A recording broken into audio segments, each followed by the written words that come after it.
Sacred Symbols, a PlayStation podcast, is brought to you by, well, you. If you want to learn how to support our show, go to patreon.com/laststandmedia. Greetings and salutations. Welcome back to Sacred Symbols, a PlayStation podcast. This is episode number 343. That's interesting. It would be awesome if this was timed with a Halo coming to PlayStation, but alas, that's how it goes sometimes. Maybe if we were lazy and missed a few episodes, we would have been able to line it up, but I'd never miss. My name is Colin Moriarty. I'm joined as always by my son, Chris Reagan. Chris, looking good today. How are you? I like your shirt. It's like a lighter brown. What would you call that? Like a burnt sienna? Going deep into my Crayola well. I have everything is it's red, black. Everything's primary colors to me. Right. Like if somebody goes like, "Oh, that's like vermilion or fuchsia," I'm like, I guess. Yeah, Micah and I are talking about getting our the house painted, like the downstairs just painted different colors, and she was like, "Yeah, we can go for like a taupe or something like that." Or and I'm like, I was like, I don't really know what that. In my mind, I'm like, yeah, all right, yeah, that could be literally any shade of anything. I have no idea what you're talking about. Yeah, like I respect that there is a difference between like whenever you go to when I remember going to Home Depot and like Lowe's and places like that, like picking out paint with like my dad, like my parents, and they were trying to figure out like which white should we paint this? Should it be eggshell or should it be like this other like kind of basically the same white but like slightly darker or like slightly more blue? And I'm like, I respect that there's a difference there, and I probably would get really anal about it if like I had like to make some crucial decision. But until I get to that point, this is a brown shirt to me. Yeah. All right. Fair enough. Well, it's good to see you. Hope all is well in your life. Dustin Furman, executive producer. How are you today, my friend?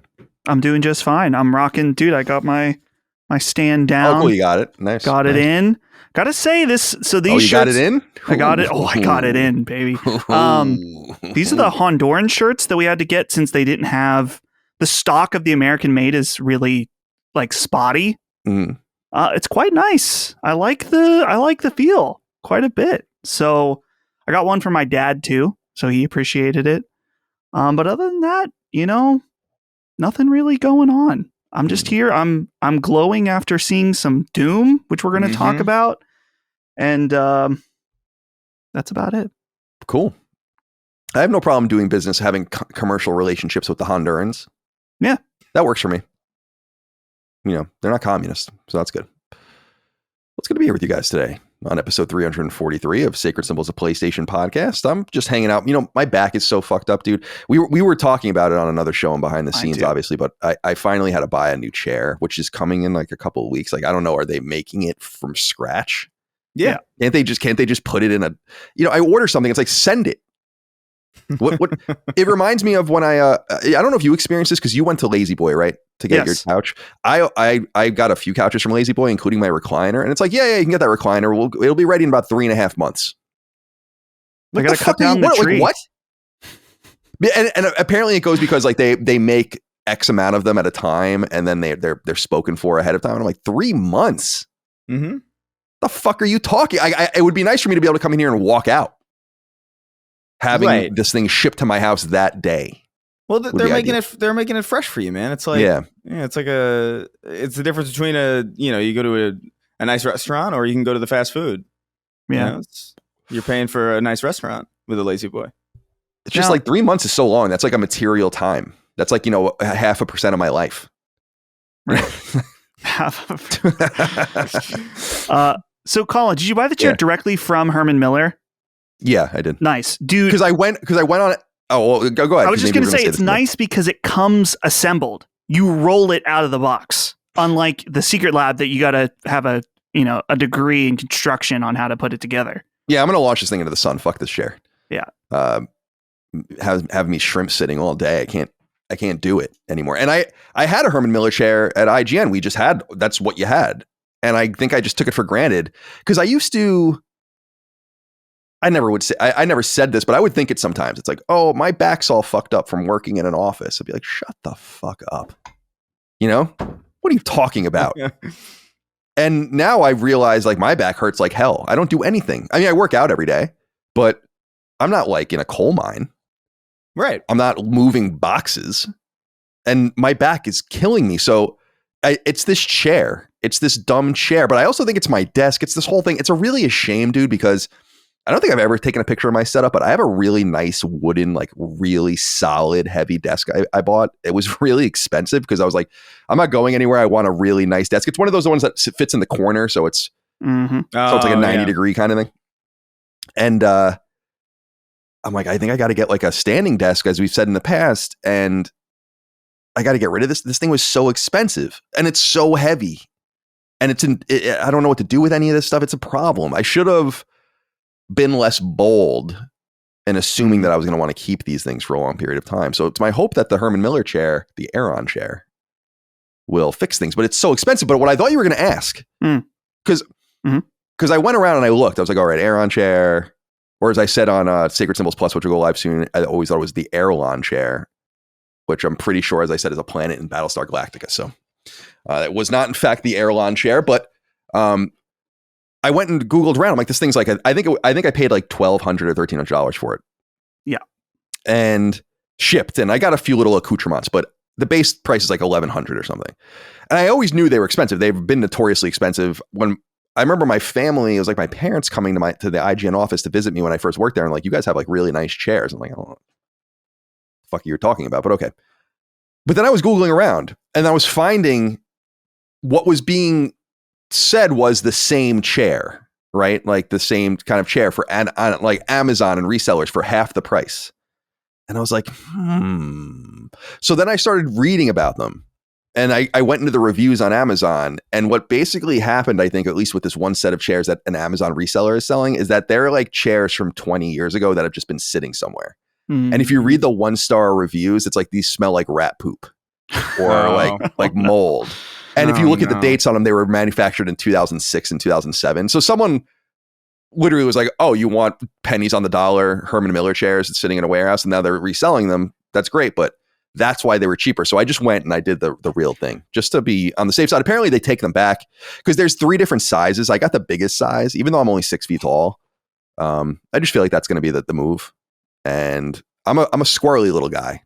Right. I like to move around a little bit. I like to crunch myself into a ball. Yeah.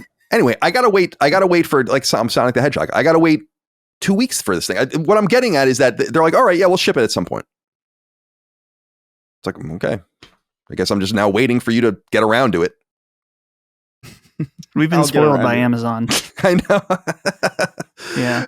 It reminds me of, did you guys ever order, well, you might not have done this, but you could order toys like G.I. Joe, Turtles, all these things. You would collect the UPCs, and then they would have little things in the vehicle boxes, and you would fill them out and send them in with like a check and like the UPCs, and then they would send you toys, and it would be 6 to 8 weeks. And I'm like, in what universe is this taking 6 to 8 weeks? Even as a little kid, I'm like, 6 to 8 weeks. Right. I'm like 5 years old being like, and my mom's like, all right, you gotta be patient. Yeah. I'm like, what are they doing? It's going to fucking Rhode Island, and then they're going to ship it back. Well, 6 and to 8 it really weeks would take 6 to 8 weeks. 6 to 8 weeks for a 5 or a 7-year-old is it's more than 0.5% of your life at that point. It's an eternity. Yeah. I feel like I've done that before, but it wasn't with G.I. Joe. I do remember, Chris, you surely remember this. Maybe that's the thing for you, Colin, too, that you get the Scholastic catalog at school. Oh, yeah. No, yeah. And you got to order that and bring in like a check, and then you just wait. And then one day at school, the teacher has these things that you ordered. And of course, there's like the one fucking kid that his mom ordered him the entire catalog. And you're like, you know what? Fuck that guy. But I'm happy because I got my Roller Coaster Tycoon Choose Your Own Adventure book, which is something that I got from the Scholastic book. And dude, of course, the Scholastic Book Fair. That's like absolutely legendary. Yeah, I love that too. Kind of, my mom would give me a few bucks. Kind of got to try to figure out how to split it. Mm-hmm. What do you want to get? I used to love that. Yeah, they were on like the worst possible quality paper. The Scholastic things. It was like something you'd wrap a sandwich in. Or something. Right, it was exactly. Like very weird. It would like fall apart. If that, yeah. It's like, it was like the paper you put inside like a gift bag. Right. Tissue paper. It would just rip to shreds the second you touched it.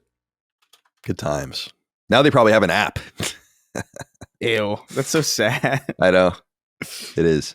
I used to love did you guys have the little fairs too for like Mother's Day and Father's Day? Mm-hmm. Yeah, where they would sell you buy a little plant or a little tchotchke. Yeah. I got my dad a cup that says like best dad or something. He still has it. It's in its office. Nice. It's cherished. So it means something. It is cherished. We're recording a little later than we usually do because we were waiting for the Xbox conference to kind of go through a few things in there. I think it was good that we waited. Yeah.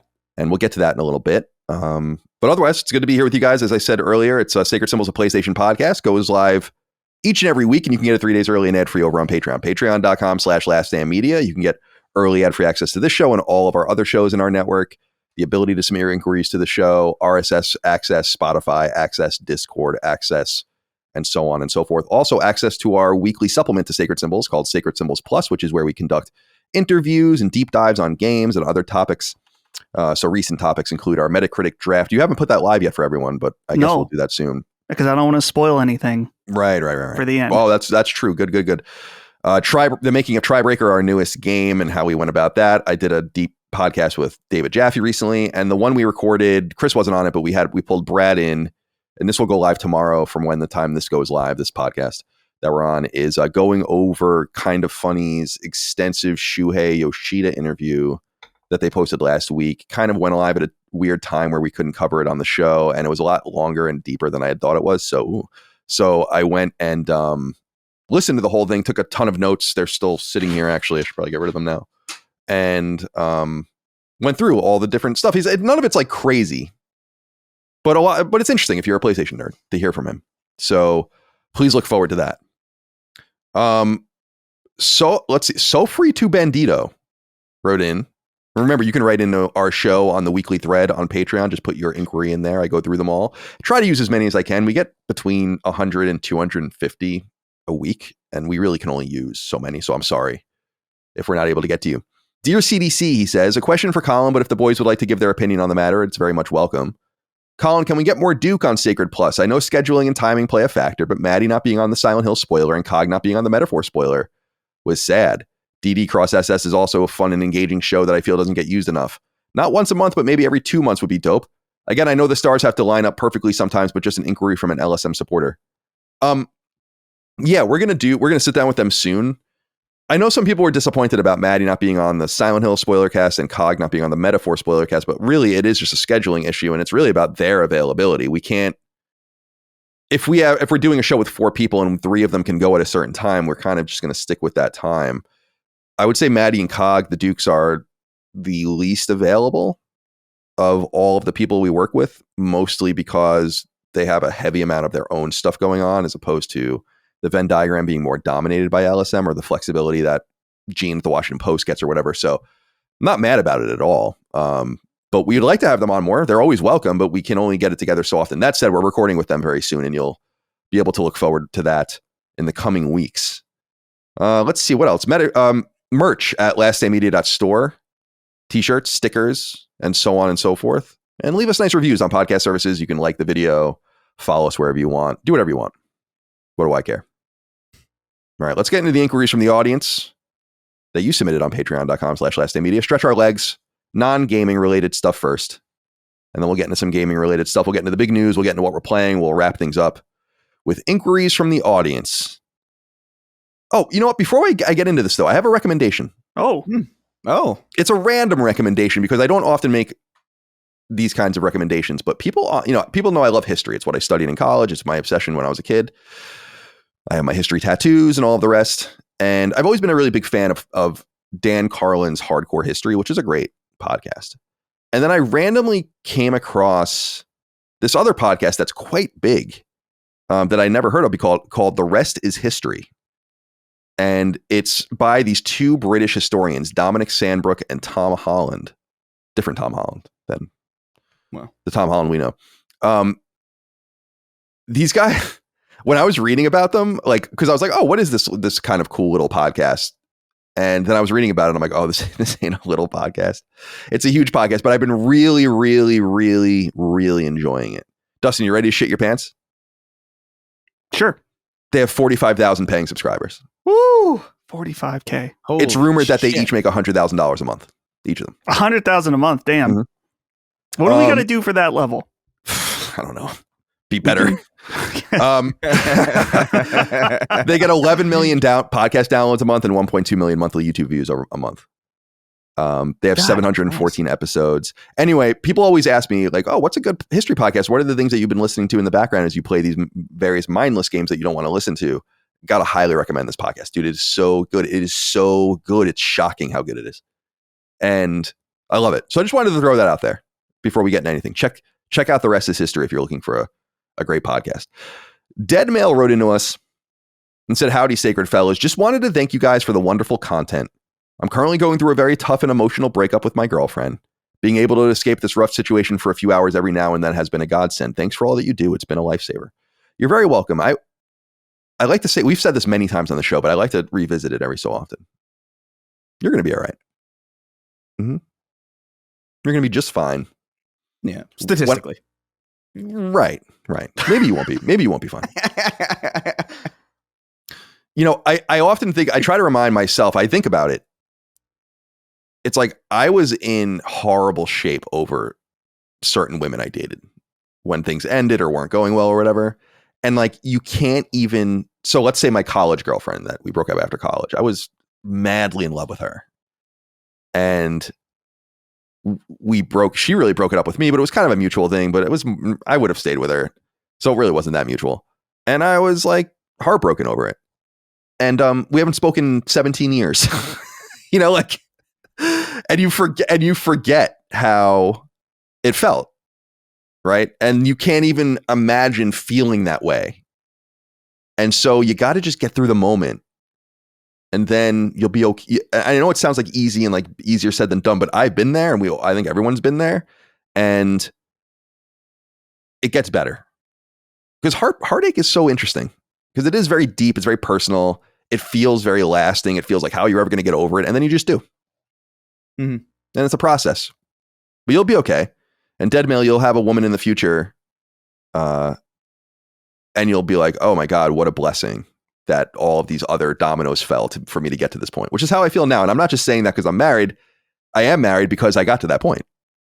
I would have never married the other women. I was like, you know, one of them, like when I was at IGN, like a couple girl friends before my current situation, where it was like, we kind of looked at rings and stuff. But in my mind, I'm like, oh my God, no.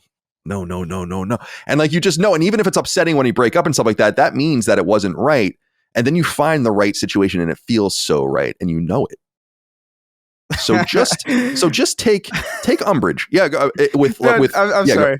No, just imagine you just like sitting in like a sales or something, just stone faced, screaming in your head like, no, please no. Well, here's what I'll tell you. I remember this because it's memorable. So I was still at IGN, I think. And we used to go to San Jose. San Jose is like in Silicon Valley. It's 45 minutes away or whatever, an hour maybe. We would go there just to like dick around at this huge mall. And there was also a Chick-fil-A in San Jose that we really liked going to. And Chick-fil-A was just more rare in California at that time. So we used to take a drive there, and we went to look at rings, and we went to like, I was making $70,000 a year. I had no money. And I saved a lot of money, but like, if I were going to spend $5,000 on a ring or something, like whatever I was planning at the time, which is actually not a lot of money on a ring at all at this point, like when you realize it, but it's like that, I was like, it felt so heavy that I'm like, this is like 10% of my money or whatever that I've saved, scrapped.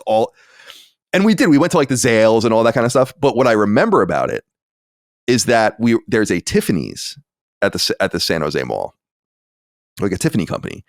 And she was like, let's go into this Tiffany company. And we got in a kind of like an argument, because I was like, I can't. She's like, I just want to look, but I'm like, you're embarrassing me, because we're going to go in there to look at $25,000 rings or whatever that I have no chance of affording. Like, what are we doing this for? And it was at that time when I was like, nope. Let me save you from some comments, Colin. You may have made $70K, which I hear the comments saying, oh, well, I'd love to make $70K, but in the most expensive city in this, I would assume, country? yes. I mean, San Francisco is insane. You know, you had roommates. No, $70,000 is not a lot of, dude. Yeah. No, yeah. Yeah, I know that. Like, if you live in Des Moines or something, that's a nice living. And I'm not shitting on $70,000, but I lived with multiple people for a reason. My entire existence there, I had nothing. I didn't have a vehicle. I didn't have retirement. I didn't have like, dude, so I appreciate that, that note, but yeah, it's not a good living. $70,000 where you are, for instance, would be fine. $70,000 where I am is fine. Yeah. But but yeah, so that's what I remember. And that was like a check mark in my mind where I'm like, nah, this ain't gonna, this ended unceremoniously in some sense. And never did that again. And then when I married Micah, or asked her to marry me, that was the only other time I went to look at rings, and we got a custom made ring because I was so paranoid, because I knew I wanted to ask her to marry me, but I was like, I can't. So now we're talking about, frankly, a much more expensive ring. And I'm like, I can't. What if she hates it? Like, it's like a car driving it off the lot. You walk out of that store with that diamond ring, you're not getting that money back. You might be able to get 70% of it, or you can go pawn it or something. So I was like, can you just design it yourself? And can we be adults about it? In other words, like, you have to wear this thing on your fucking finger she's 10 years younger than me. She's going to be alive long after I'm dead. She's going to be wearing this thing presumably for many decades. And it's like, what if you hate it? It's a very paranoid feeling, you know? So I didn't have to have that feeling this time. And then I just kind of, like, she designed the ring, and then we just went many months, and I was dealing with the jeweler myself, bought it, acquired it. She had no idea when I was going to spring it on her. And that was it, you know? Yeah. Yeah. Makes sense. Scary, dude. I didn't have that anxiety, but I also spent next to nothing on Holly's ring. Like a few hundred on the ring. It was very, very poor. But hey, she still loves it. Did you upgrade it, or does she still wear that ring? Holly doesn't really care about jewelry at all. Yeah. So she loves the ring that I got her. But I mean, to each their own. So if you want expensive jewelry, whatever. It's yeah, cool. Micah does like jewelry, which I really appreciate. I bought her a bunch of jewelry at the same private dealer, like for Christmas, and I kind of like it actually, because it's a little expensive, but I know, like, you don't have to worry about what am I going to do, what am I going to get. There's always something there, and it makes a woman feel special, as opposed to giving her like an Xbox Live 12-month subscription or something. 1,400 Microsoft points. Yeah. You made me think of the little bit of Curb I've seen. There's the one with the jewelry store where he gets in the fight. Oh yeah, they think he's homeless. Lewis. Yeah. They won't let him in. Yeah.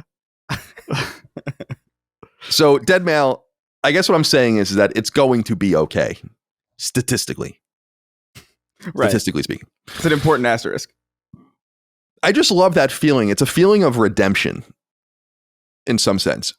It's emotional redemption. It's not personal. It's not like, oh, fuck you, person who broke my heart or whatever, because it's not right. You don't want to be with, that's the other thing you got to keep in mind. You don't want to try to keep something together because it's not natural. That's something I wish I learned when I was younger. Now, I had crazy codependency with a couple of women I was with. Like, yeah.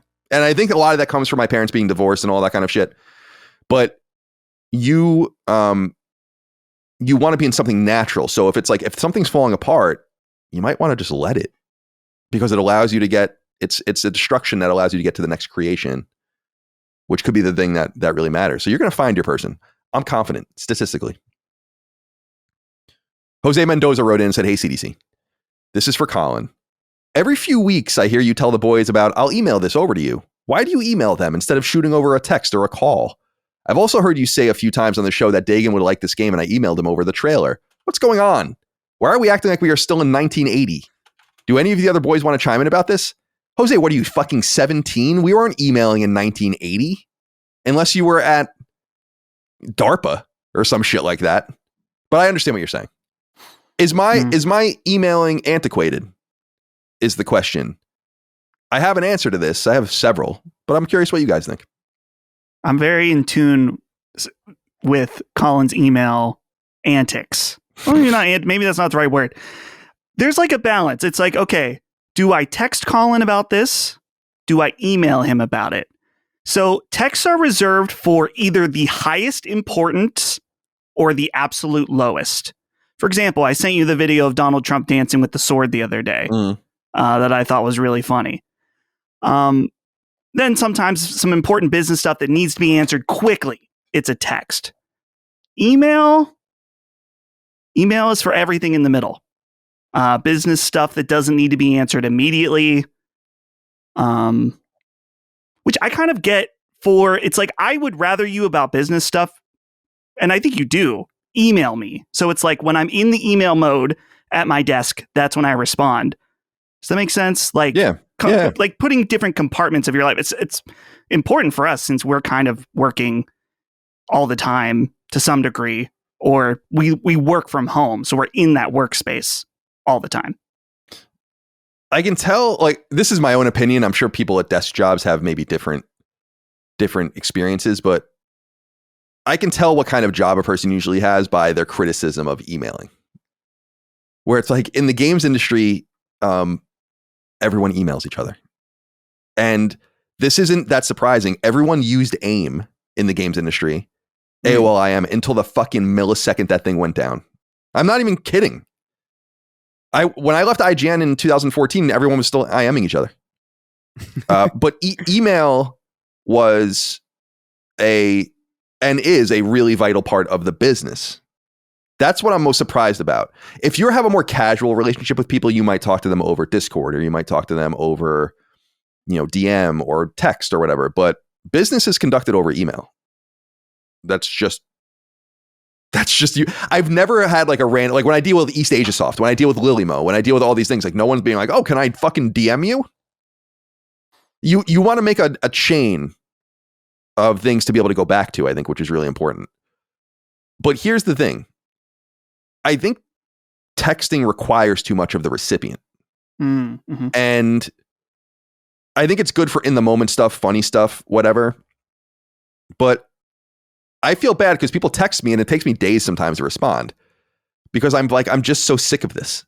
I remember when we first started texting in the T9 era, like the flip phone era, I was like, this is so fucking cool. And you learned how to do it. You learned how to type mega fast. Do you guys remember that? Mm-hmm. Yeah, with the like double you numbers. just learned how to use the fucking 0 through 9 and just write these paragraphs with it. And it was awesome. And then obviously these phones came out. But now I'm like, damn, this kind of sucks. It's very similar to how I feel about streaming.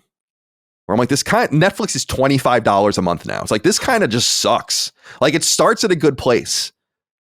And so I email people to be more casual, ironically, to be like, this is going into your inbox and we have kind of an understanding of the email that it's not to be answered immediately. While I feel like by texting people, I'm kind of putting them on the spot. So I really try to minimize it as much as possible. You say calling, you call me, I'm going to fucking put a bullet in your head. I'll tell you that right now. You calling me? Yeah. Please don't call me. Yeah, Do not call me. Call me when someone's dead, Dustin Like, that's what Legary you call. called me in December and he left IGN. That's what he was telling me, is that he was going to leave. And I literally answered the phone. I'm like, who's dead? Because that's literally what I said. Right. Because I was like, why are you calling me? And then I realized that certain people just like the call, because then I talk to them. He's like, yo, let's jump on a call and talk about it. I'm like, Dustin, why are we talking on the phone? Now we really are in 1980. Right. Definitely don't call me. Only my parents can call me. Mm-hmm. Or if a name pops up on my phone, if someone's calling me, I am assuming something bad has happened. Mm. That's just the end of that. It's like how when I moved into this house, my aunt who came in to visit it from Long Island, she just stopped by. Oh. I'm like, oh, fuck. You can't do that. I love you. You're wonderful. No, you can't stop by. You can't stop by. But she did. She did stop by nonetheless. At least she didn't email you. Yeah. I think Colin and I have maybe had 5 phone calls, maybe less, in the entire history of knowing each other. I've dropped calls to people if I'm like, I just need an answer to this one thing right now. Let's not even waste any time, kind of thing. But it's right. I wouldn't just do it to randos. No. Like never in a million years are you going to have me like, you're going to see my name pop up and I'm going to be calling you. I'm not going to be calling you. Don't worry about it. or just people. It's like, hey, what's going on? Just wanted to chat. Like, I have a few friends that like to do that, and I appreciate it. And I try to reciprocate. You know, who's a person who likes to talk on the phone, or like to call is Gio Corsi.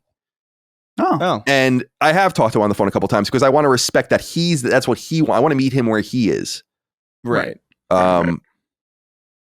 But generally speaking, and my good friend Eric Castro is another phone talker, although he knows not to really do that with me. The guy that owns all the bars, he likes to talk on the phone. But when I was younger, I liked to talk on the phone. When I was in high school, I would talk on the phone all the time. But I used to like call my siblings. Be like, how you doing? When I was like 10 years old, I'm sure they were thrilled.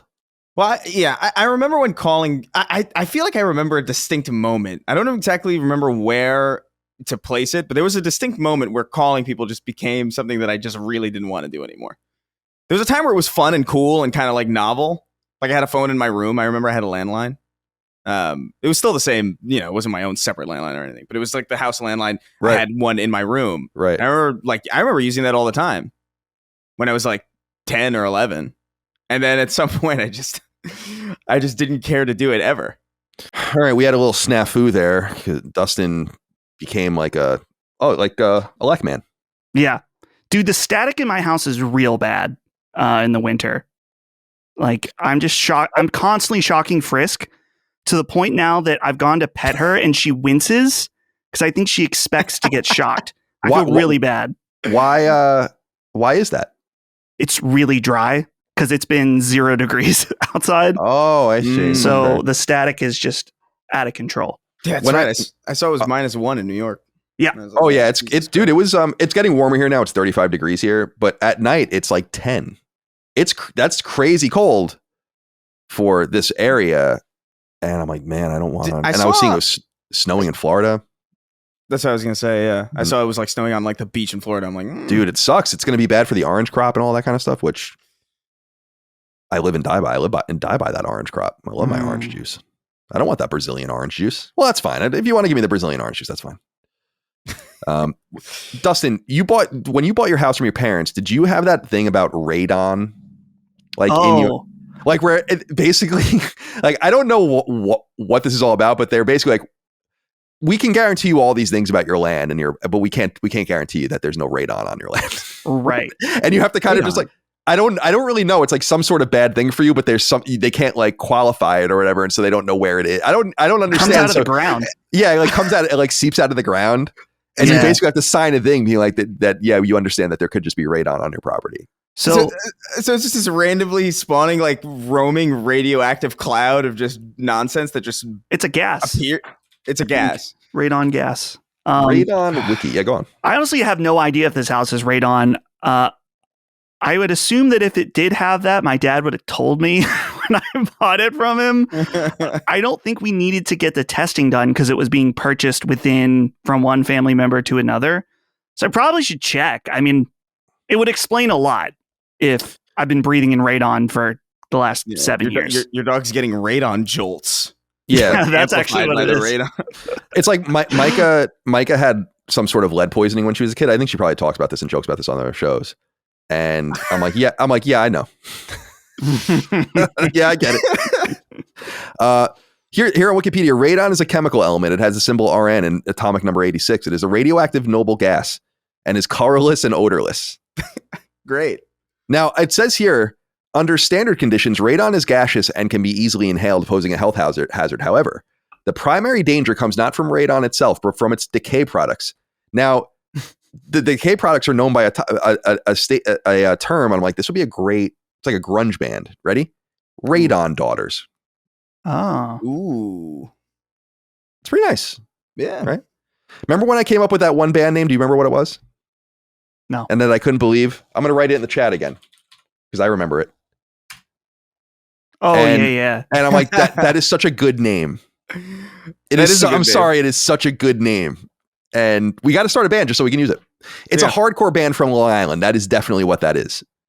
Is a hardcore, post-hardcore band from Long Island with this name, but I won't say it because I don't want to ruin it. Maybe I'll use it one day. Well, I couldn't believe it when I was on Spotify and all these things. I'm like, no one's used this? Huh. I remember being on MySpace back in the day, like trying to find band names, and you would like go through, and everything would be taken. Yeah. All right, MySpace. Oh boy. Would you put me on your top 8, Colin? Yeah, probably. Yeah. Thank you. Yeah. I never used Dude, the top 8. I mean, this just was the beginning of the ridiculousness of social media. But so wait, Chris, did you say you never used MySpace? Not really. I think I made one and then I never logged into it again. Yeah. That makes sense. You guys were kind of young. Yeah. I mean, you would have been. Yeah. I had a MySpace when you guys were like 7.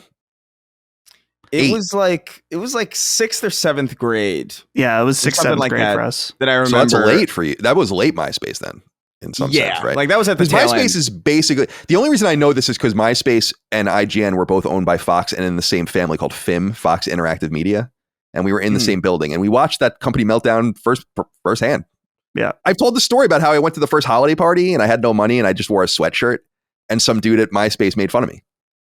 And then I was like, oh, how was in my mind when they got laid off? I was like, bye bye, dude. Didn't MySpace Tom? He sold the company and then he just kind of he's like a photographer now. Yeah, you know, he's just living high off his money. Good for him, dude. He made IGN when IGN and MySpace were purchased at the same time, and IGN went for more money. That's the crazy thing. Oh, but that ended up being a decent investment. Although I think Fox took I think it was $650 million they bought him for, and I think we were sold for like when went to Ziff Davis, it might have been like 25 million or something. Didn't MySpace become like a music thing for a hot minute, or is it? Yeah, still? They tried to pivot because it became a music. It wasn't supposed to be about music, and then it became a lot about music, and then they leaned into that. Right. And I remember my band in college, Paper Champ. We had a decent MySpace presence actually, and we would play these random shows at like a bar or something, and then you would see a random person that was at that bar right on your MySpace or join your It was kind of cool. It was very quaint. And then Facebook came out in 2004. I was quickly on Facebook because Northeastern was one of the first schools on it, and then no one used MySpace after that, basically. In my circles. I remember jumping into Facebook. I think like maybe 2009. I think my that's around the time it went public, right? Where you didn't need an EDU address anymore. Yeah, it was. I mean, evidently. It's funny that was ever a thing, but that really was like this isolated thing for college kids. It was very strange. It is a very hipsterish thing to say, but it was way cooler then. Not because it was, of course, for just college people, but because it was just so small and personal. And I often say, I remember that when they put the wall on your thing and it was just a field and you could just delete whatever anyone else said and just write what you want or bump it down. It was supposed to be like a whiteboard on your door, I guess, in a college dorm. Yeah. It's amazing how those sites have just completely, like Facebook now is just like I don't even know. It's like a place where you go to gaslight the elderly or something. Like it's a really weird place. Facebook sucks. Yeah. Micah uses it. She loves Facebook. And I don't use it at all. And I go on there and I'm like, this is unusable. This is a completely unusable website. I can't believe it's like trying to use a strategy guide on IGN on Safari, and all you get is just ads. Oh yeah, it's impossible. I'm not even sure what's going on Facebook. I'm going to go on it right now. I get notifications for shit that has nothing to do with me all the time. And that was like the moment that I was like, I'm good. Colin, we care about you and the memories you share here. We thought you'd like a look back on this post from 14 years ago. JETS Jets. That's what it says. It must have been right before the last playoff game they played, which is hysterical. So they're insulting me. I sign on to Facebook and they're insulting me. Yeah. Crazy shit. Crazy shit. God bless. All right. I don't even know what we're talking about anymore. I never really do I? What do we have here? Where are we? Oh, yeah. So Jose, I don't know. Big It's all falling apart. Listen, I will say, just to round out the question. Sure. I have always hated emails. There's something about them that, like, because I remember them being pretty much exclusively associated with school stuff when I was a kid. You know, none of my friends were emailing each other. It was always like just a school or like, oh, your student loans. Or just like Nelnet. or whatever, just all this stuff where I'm like, ah. So like I just have that association every time I open up an email. And then there's the thing, I don't know if this is like default to emails or like if it's like a setting I can disable or if it's the point of it, but like, oh, I want to reply to this email. So in my reply is going to be an exact copy of the conversation that I'm replying to, like above it. That's what I love about it personally. I hate because it just, to me, I'm just like, why do I need this? Why? Because then I can just scroll down and then you just see the order of operations. That's what I really love about it, as opposed to texting people and it's all mixed up with other topics. But it would be like, imagine if texts work like that. You know what I mean? Like every new text I send you comes with it attached to it in the same text file. Every single exchange we've had before. It's just like it does something to my brain where I'm like, this is hell to me. It's too much for you. Yeah. So like I look, I'm a text person. Text me, DM me. If you need me right away, definitely that's like the best way to reach me. Like Discord, for some reason, my notifications on Discord are completely fucked. I don't know how to fix it. It just doesn't work. I get notifications from Discord from calls. Like when people call me on Discord, I'll get the notification a day and a half later. And then it'll ring like physically, it'll ring like someone's calling you, and then I'll pick it up, and then the person will pick up like, hello. I'm like, are you calling me? And I'm like, and they're like, no, I called you like yesterday. And I'm like, what the hell's going on? It had to go through the mass relay. Yeah, apparently it's coming back. So yeah, I don't know. Emails are strange. There's all the spam too. Like I feel like, granted, that's like a maintenance issue. But every time I finally clean my email up and I maintain it and I get like everything's like unsubscribe, send to spam, new shit pops up all the time. I'm very militant about that personally. And I have a pretty clean inbox, but yeah, I get annoyed. You know what? Actually, Herman Miller, we were talking about earlier, when I went to unsubscribe from their emails, the only option they give you is suspend for 90 days. It's like, you won't even let me out? I can't get out. That's what I'm saying. No. Seems weird to me. Not about it. Okay. Big Daddy took me deep, and I don't mean to rapture, wrote in. So the man partook in self-forever sleep because the world knew he dressed Winnie the Pooh style. Are you next, Colin? Will you realize the world rejects you for your act? Your behavior is a gateway to inevitable goonicide. I reject this and actually resent it. Micah caught me up on what the goonicide is. I was aware of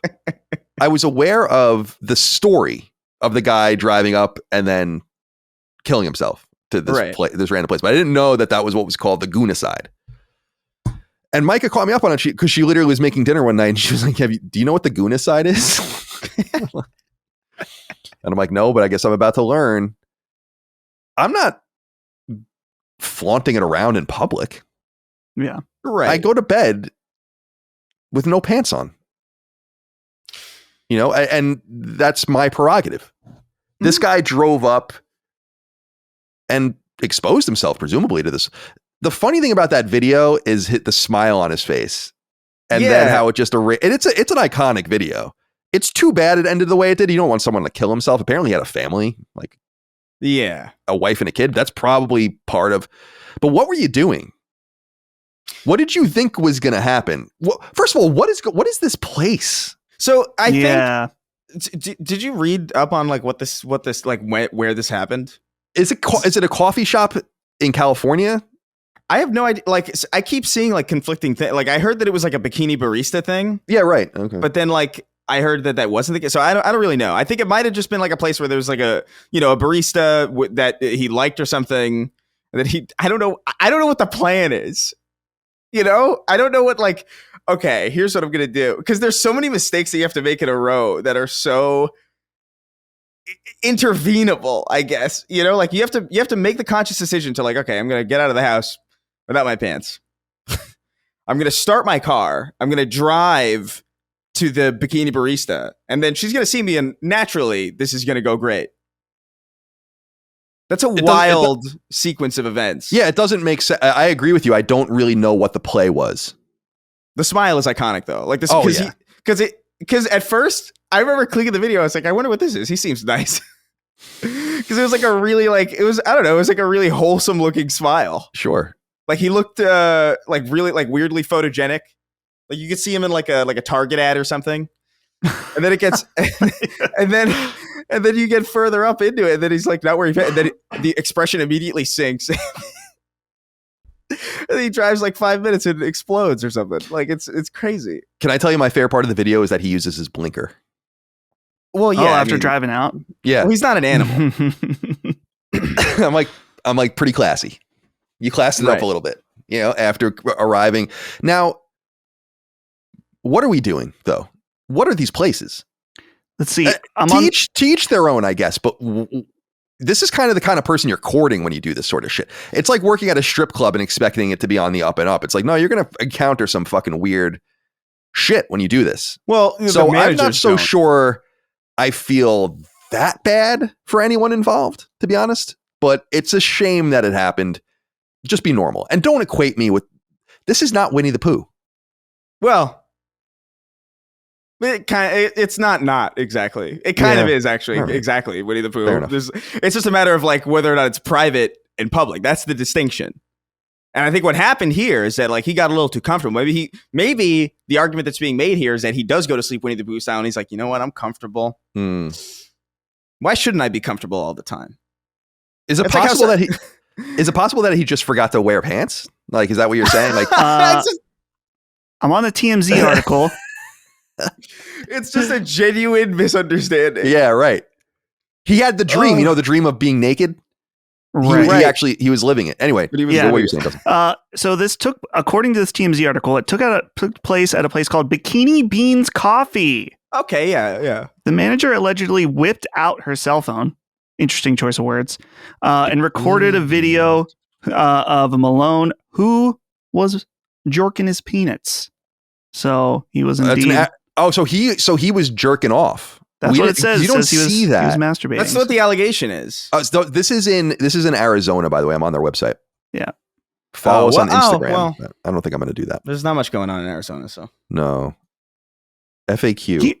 Here's the thing. He looks so normal in this photo. It's so fun. I can't get over how funny it is how normal he looks. Because I feel like I would expect him to look like I don't know. You hear a story like this and you have like a vision in your head of like the little guy in the dream room from Twin Peaks or something who's dancing in reverse. Right. But instead it's just some guy. Now, here's an ethical question about this. This person films this happening, publishes it online. How did it get online? Just give it to the police to get this guy taken care of. Bro, what are I'm on their Instagram account. This is what these girls are wearing at this place.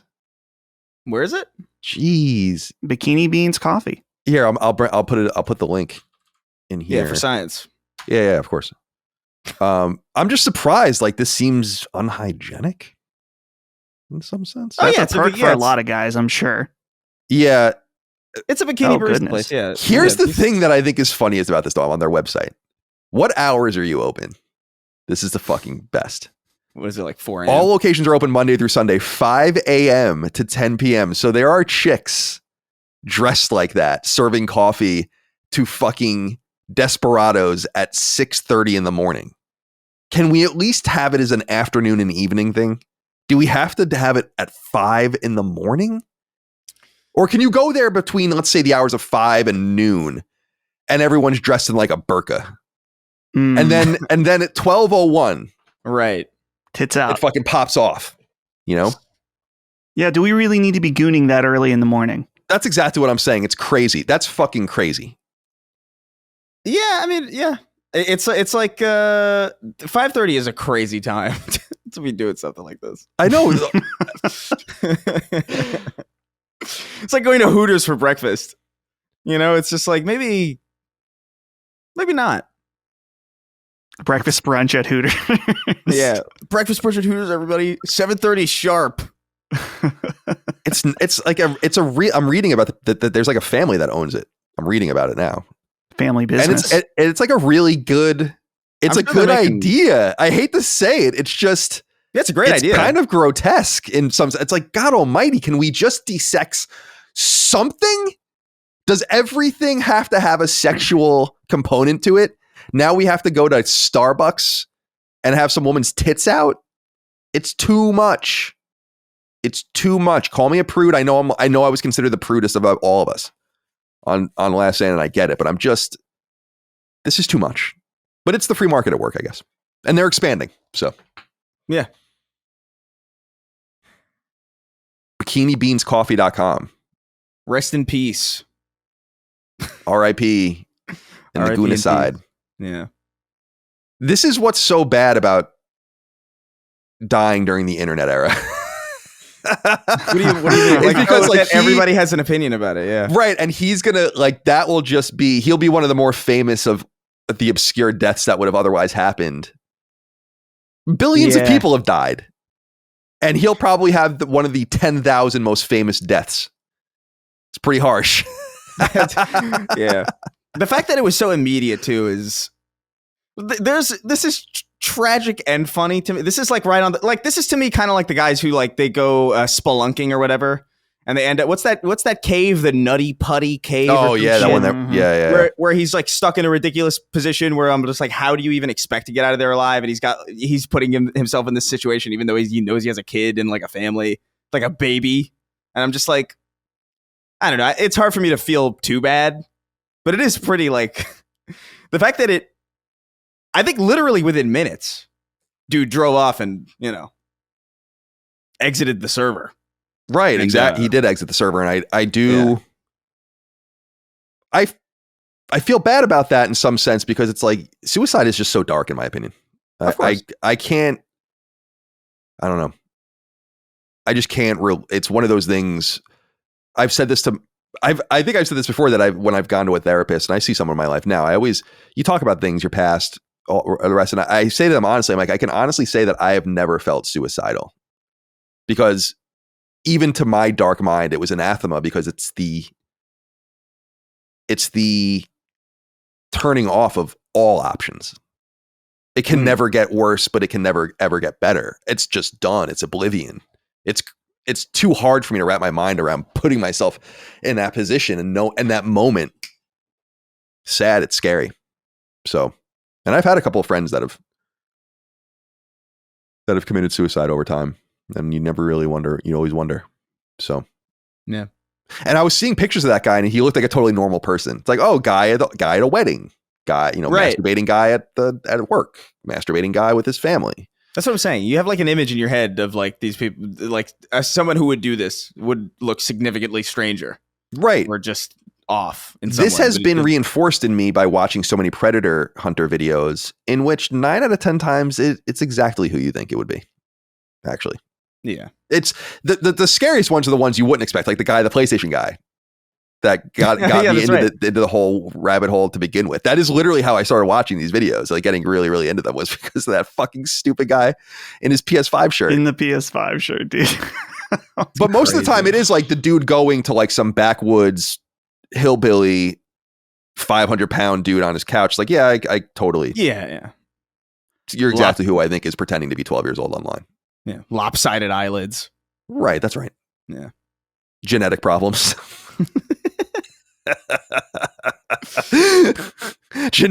Genetic maladies, let's call them.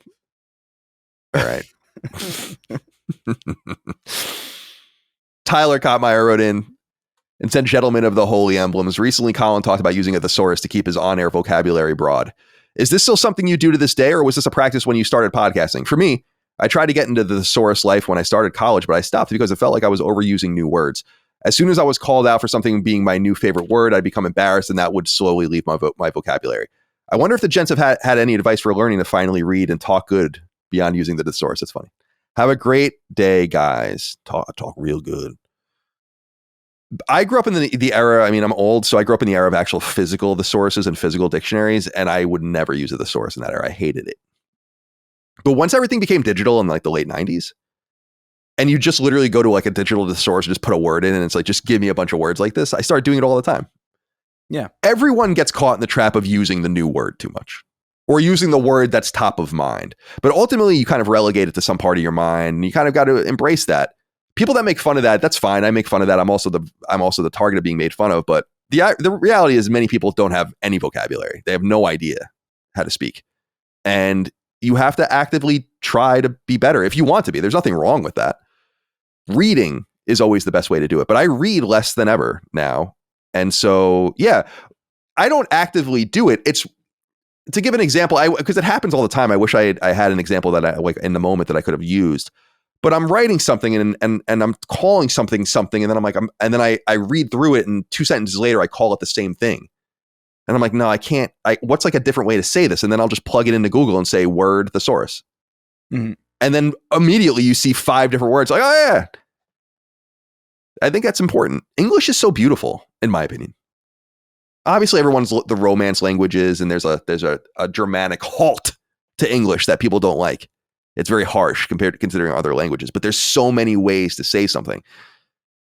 As far as I understand, English is one of the most sophisticated languages in that regard. Mm. And so it's cool to be able to explore it, but teach their own. Physical thesauruses, though, were the worst because they were so unwieldy. They were weird to use. It was like looking things up in an index. Remember that? Oh, yeah. No, not a fan. No. In college, I became really obsessed with LexisNexis and JSTOR and all these really sophisticated databases for history and newspapers and all of the rest that are probably amazing. This was 20 years ago. They're probably like absolutely amazing now. And even then I was like, this is so fucking dope because you can just search for whatever. And then it just searches all the indices for all these books they've scanned and all this different shit. And it's just perfect. Like these chump researchers in like 1890 having to be at the library. Oh my God. All right. Finally, we got a couple of these, but I chose this one. Joseph Jury wrote in and said, hey, boys, this past Saturday night, my wife and I attended the Final Fantasy VII Rebirth concert in Cleveland. As we are awaiting the start of the show, I see Dustin. My wife was insistent that I go say hi, or she was going to do it for me, which was a horrifying thought. And so during the intermission, as Dustin passed by, I had the opportunity to meet him. I just wanted to apologize for interrupting your evening out and say thank you for being so cordial. I hope you enjoyed the show and your time on the proper side of the Ohio-Pennsylvania border. Joseph, your use of the double space is offensive. Thank you for writing. He didn't look like a double space guy. No, but apparently, but he's using it. He's pretending Joseph thinks he's typing on a typewriter in 1971. So someone else wrote about it, and Joseph wasn't the only one to write in about this. Someone else wrote in about this too. What happened? How was it? Yeah, it was awesome. And there were a lot of Sacred listeners there. I was surprised because at the Near show, 0 fan interactions, which is fine. I'm not like looking. No one at a Near show would know how to talk to each other. That's true. Yeah, that's the social skills are in the negatives. Right. The Near show. So at this show, though, I probably talked to 5 or 6 different people that were Sacred listeners. So it was great to see everybody and say hello. One guy, maybe he's listening right now, just was walking by, looked and pointed at me, said stand down, walked away. Made no other point of contact other than that. And I respect it. I appreciate it. Now, I was with Ben, and Ben, I was telling him I was surprised how many listeners there were here. And he's like, oh, didn't you see those people waving and saying hi to you when we walked in? Like, no. So maybe I was a total dickhead to some people walking in. So if you tried to say hi to me and I didn't know, I'm sorry. I was purely oblivious. But the concert overall, fantastic. Great time. I have... Okay, two complaints about the concert. Number one, a lot of really cool visuals from the game being projected. I enjoyed that. But Square Enix, cowards. When they were doing the Costa del Sol part, and they show the iconic scene where Tifa is in the bikini, they used the most conservative outfit choice. Like Square, in all your marketing, you use the bikini, but then you wimped out at the symphony. Now listen, I'm not like the Guna side guy. I don't need boobs all the time everywhere, but you already committed to it. So you can't go back on it. So you wanted it. Yeah, I wanted it. It's like I was expecting a big pop from the audience when they saw Tifa. Right. But then I think everyone was kind of sitting there disappointed. Well, the symphony is a classy place. You know, it's not when it's a gamer symphony. That's true. Never. Yeah. Let me tell you, it never is. A gamer symphony specifically sounds like the least classy symphony you could possibly imagine. I've been to 3 gamer symphonies now, and trust me, they are not classy events. Though I appreciate some people there dressed up, and it is nice. You want to be overdressed, in my opinion. But overdressing is so much better than underdressing. I've gone into this in great detail in the past. You want to be overdressed. Did you walk up in a suit? Did you suit up? I did not suit up, but I did have a nice button down. So that'll do. Mainly because we had to drive like 2.5 hours to get there, and I didn't want to wear a suit for right. 2.5 hour drive. Right. You crumple it all up. You look like an old British politician. Not good. Yeah. And it was also really fucking cold outside too. Oh, so the other complaint is that they did this is not a spoiler. They literally performed at the Game Awards before the game came out. There's a part where Aerith sings a song in the game. They performed the song, which was great. No vocalist to do the vocals. So the visuals was just Aerith's lips moving, but there's no vocals. Pump in the vocals or have someone in the choir sing it. I don't know. Just felt a little underwhelming. Right. But hearing One Winged Angel at the end, pretty cool. Good time. So yeah, thanks for all the sacred listeners that said hello. It was very nice to see all of you. Very well. Joseph, take good care of yourself. All right. Let's get into the news. A few things to talk about here. Smaller news items first. Then we'll get into what we're playing. We'll get into the bigger news items. And we'll go on and on. There's a conversation going on in the industry right now that I wanted to participate in. Video Games Chronicle, our friends over there, wrote about it. And I think that it will sum things up for us nicely. And we can jump off from there. People wrote in about it as well. So we'll get to that. The story over on Video Games Chronicle, which is a few days old by the time we're recording, says there is hope that GTA 6 will cost as much as $100, says analyst. And they write, quote, a video games analyst has claimed there is hope, in quotes, in the industry that GTA 6 could cost up to $100 so that other companies could raise their default prices as well, amid global inflation and swelling AAA development costs. Matthew Ball of Epilion has released his State of Video Gaming in 2025 report, which muses on how the video game industry could change in the forthcoming year. One large focus of that report is Grand Theft Auto 6, which will doubtlessly be the biggest video game release of the year should it make its planned 2025 release date. According to the report, there is hope within the video game industry that the publisher Take-Two will use the unprecedented excitement around GTA 6 in order to bump up the default price of the game to $100. It's believed that if Take-Two took the step with GTA 6, a game that will sell incredibly well regardless of the price, then others could follow suit and potentially aid in recovering spiraling development costs. So this created a huge conversation. I think we know where a vast majority of people fall on it. I think I have different opinions. I think I have more nuanced opinions on this. I don't want to say necessarily different. Let's talk about it. Dustin, let's go to you first. Right. Could Grand Theft Auto 6 cost $100? What are your thoughts? Could they charge $100? $100 seems a bit steep. It would be hard for me to believe that they would go from 70 all the way to 100 if they were going to do it. I could see more like 80, like maybe doing a $10 one. But aside from that, we've talked on the show a million times about how video games are too cheap, especially if you compare the 90s, looking at the price of Super Nintendo games that were already $100, and that doesn't even account for inflation. So video games have gotten extremely cheap, and even at the price raise in this generation to $70, that's already been totally eliminated by the a crazy amount of inflation in the US. So I'm not necessarily opposed to games costing more personally, but I think that a lot of people, the backlash would be too extreme. And that's the thing, is that maybe GTA could get away with it.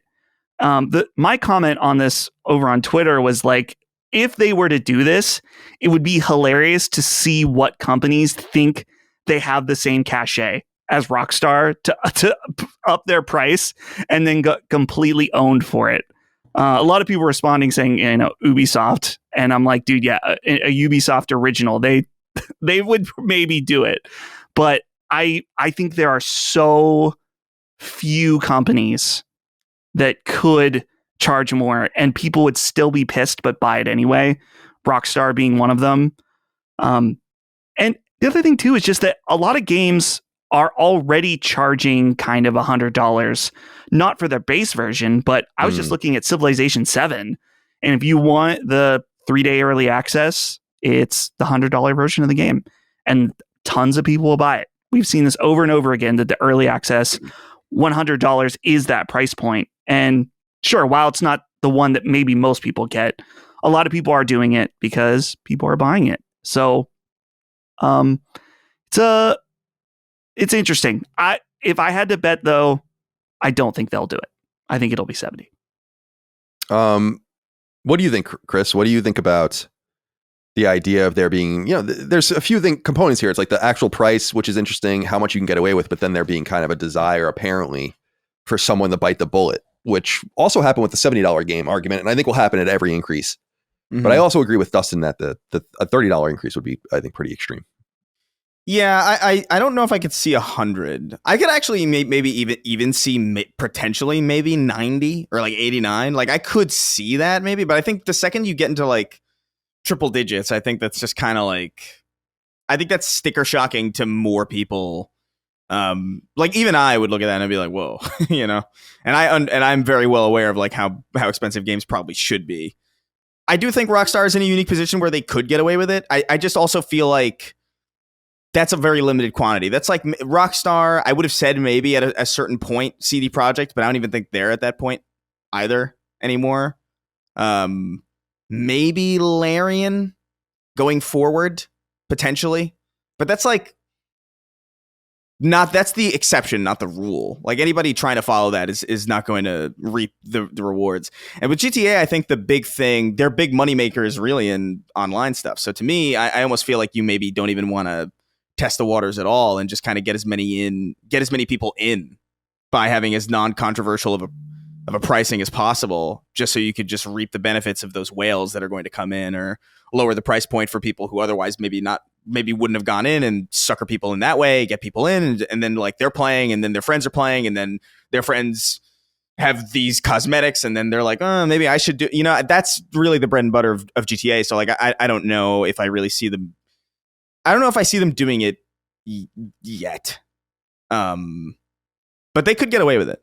I'm pretty confident that they would still sell millions upon millions of copies even at $100. But first of all, well, you both make good points, and Dustin, the Civ 7 stuff's interesting because that was one of the first times where I was like, well, because I've been talking about getting got, but I'm like, no, I don't. Yeah. I don't need Civilization 7 5 days early. Who gives a shit? There's like nothing to spoil. I can wait. And I don't want to encourage this sort of behavior, though it doesn't matter. And though I will get got at some point. There's no doubt about it. $100 seems like an extreme. $100 doesn't seem like an extreme amount of money to charge for a game. It seems like an extreme amount of money to jump to from where we are now, because that would create massive sticker shock. And sticker shock is a real thing. And people's money is tight. I mean, it's always been tight. It always is tight, but it's especially tight right now. People that listen to the show know that I've lamented in some sense the inflation situation, specifically because the increase from $60 to $70, which was so painful for the industry to really accept, as we remember, is irrelevant at this point. And the only thing you could say is that it would be so much worse for a lot of these companies that they didn't do that. But this has basically been eroded by inflation, and so they find themselves in a similar predicament. I do think it's incumbent on the companies to get their costs in line, though.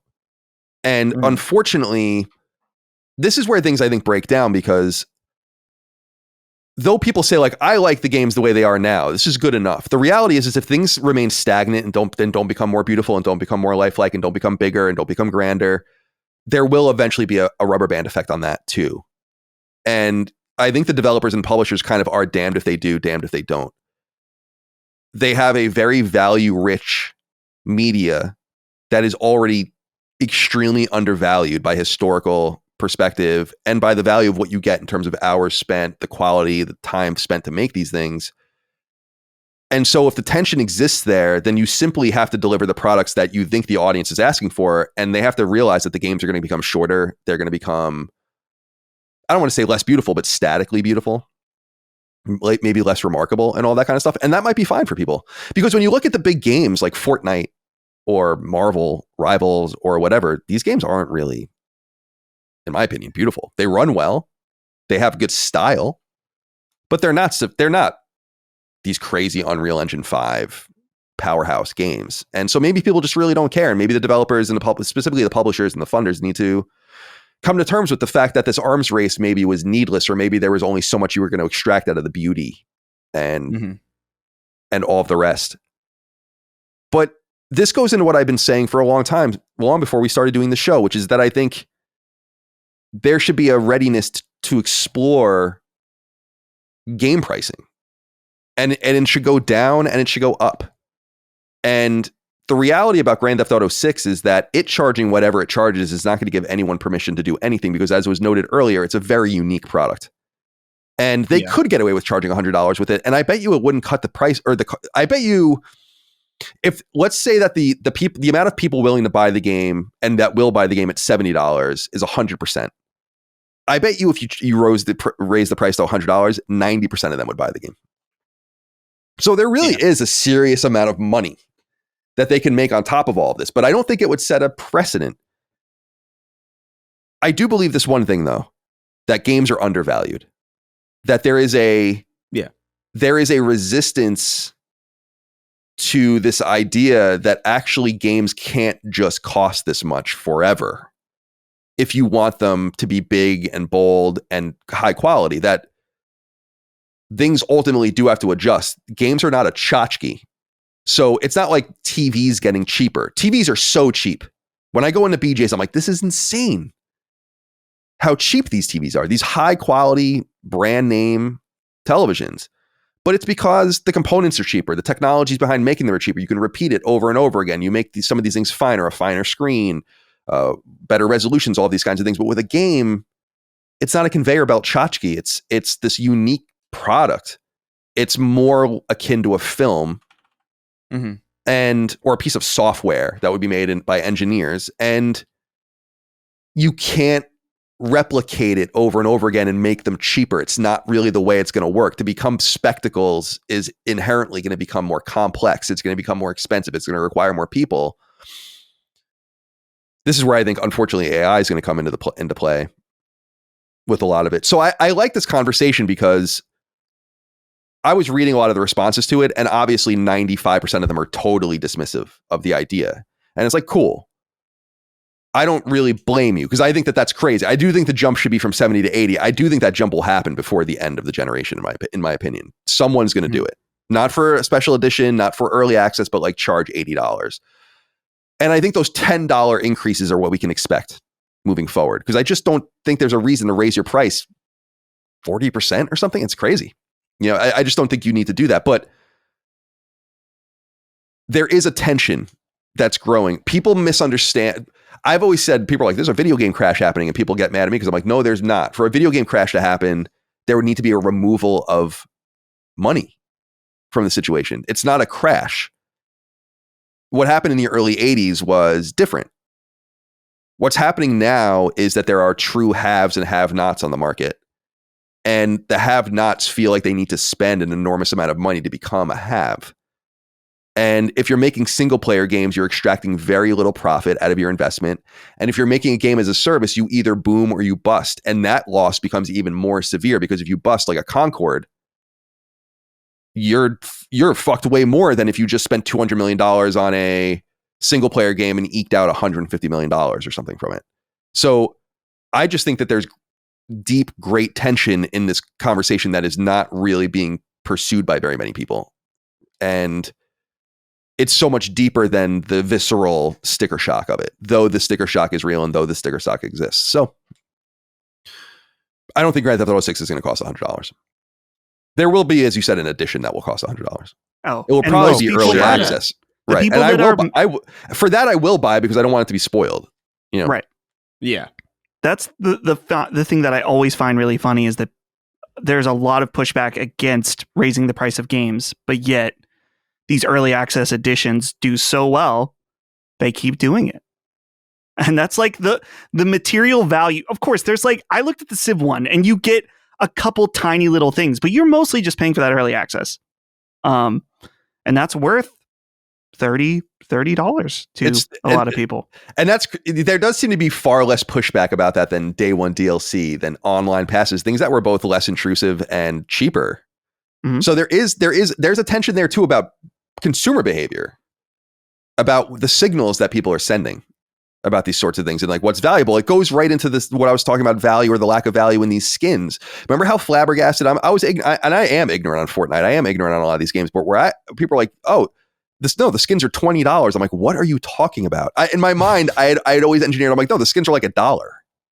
And they just sell a shit ton of them. That's literally what I thought, or $2 or $5. And they're like, no, they're $20. And I'm like, well, you're spending that much money on a skin and then you're bitching about a $70 25-hour game. I don't get it. I'm sorry. Like, that doesn't make sense. Yeah. And there needs to be, this needs to be rectified in some way, because it's totally misdirecting resources and like, what do people really want? And I guess what I'm saying is that I don't think people are as precious about their money in large swaths. This is what you're saying too, Dustin. I think they're not quite as precious with their money as they pretend they are sometimes. Right. I think some people are, some people have to be. I'm sympathetic to the idea of being priced out of something or whatever, but this has always been a luxury hobby that is more financially accessible and cheaper than it has ever been. When I watch these old 80s videos of computing and all these things, and they throw around these prices, I'm like, how is anyone doing this in the 80s? Like, it's crazy. You were paying $10,000 for a fucking Apple Lisa? Really?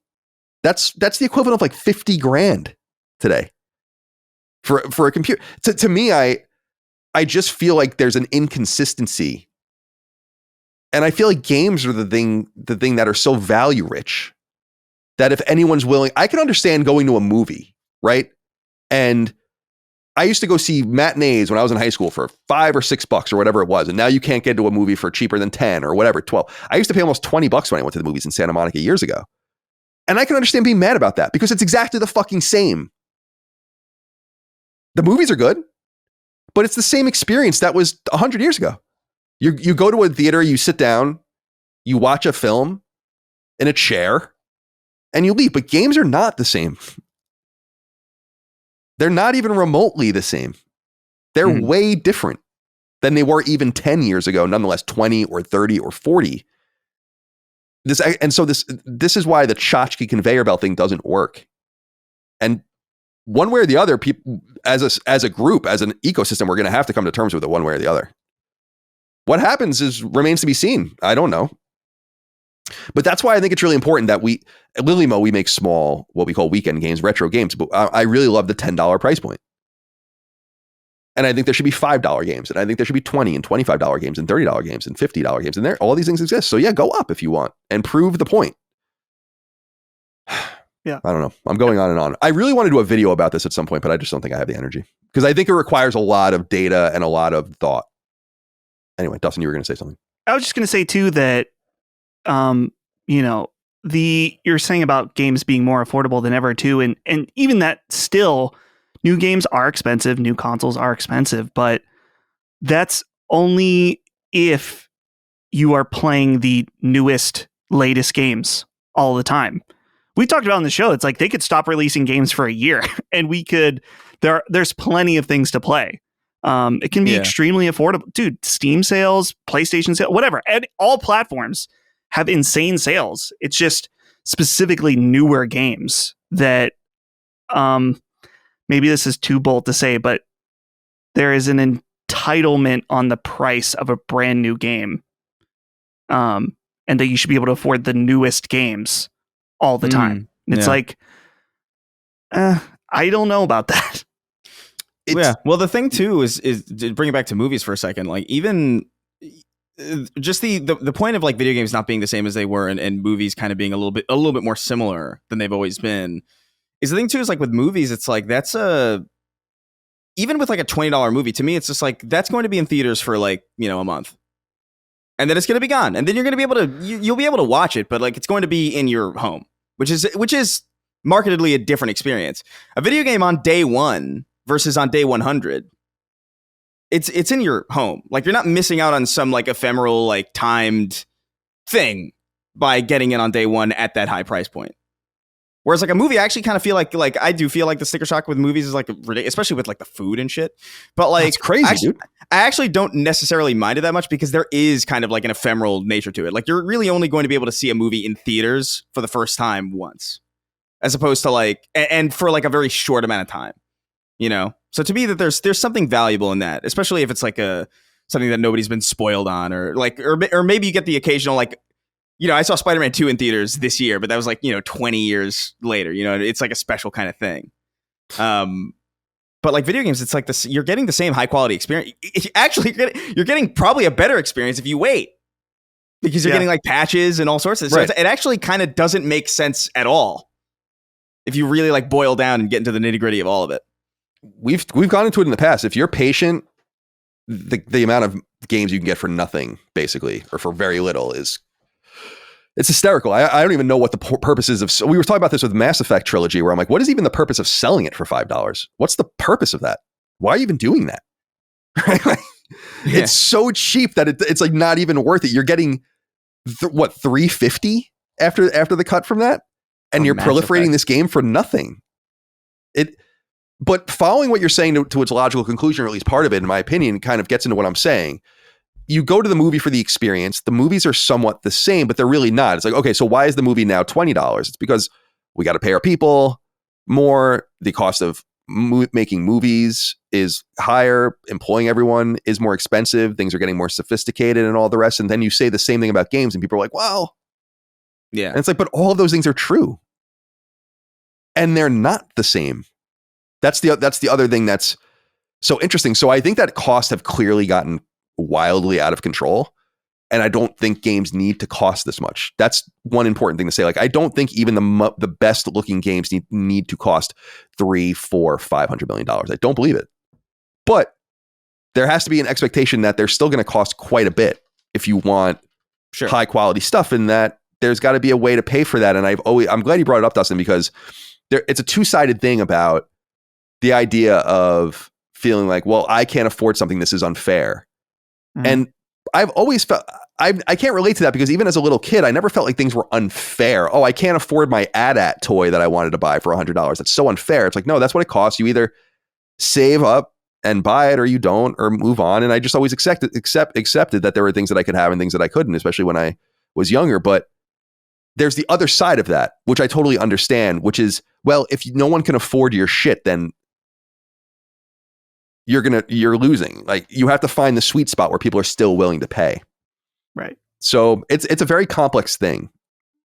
And I think people are very dismissive of having the conversation in some sense, because they're just so viscerally against the increasing game pricing. And I just think it's so wildly unrealistic. Wildly. So, as an example, Netflix costing $25 a month now. Oh, it's insane. I saw that. That's nuts. Because that is literally gone up, what, 300% since they launched the digital offering or something like that. But that's, again, so that's extreme. That is sticker shock. But it doesn't even seem to matter for them. But the content is kind of the same. In fact, I think the content, in having it for a month, the month I've had it, it's up in a couple of days. Like, I think it's worse. Like, I think the content's worse. Remember the House of Cards and all that kind of stuff, and like how good, like, there's nothing. And Ozark was probably the last thing I really saw from there where I was like, this is great. So I think there's different ways to balance it. Anyway, I don't want to belabor it, but Liam Venencia wrote in and said, "Good day, Sacred Lads. There's been some scuttle about industry analysts discussing GTA 6 costing up to $100 at launch. Whilst I get the initial sentiment, how could this actually be justified?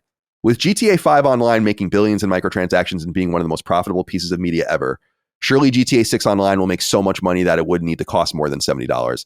I'm completely sympathetic to games charging more, but when a product has multiple revenue streams, then charging up to $100 for the base game seems outrageous. Thanks and take care." Oh, Liam, you sweet summer child. It's not, the tension isn't about what's right. They don't give a fuck about that. It's about what they can get away with. So don't mistake them needing to do this. They definitely don't need to. They don't need to charge $70 for GTA 6.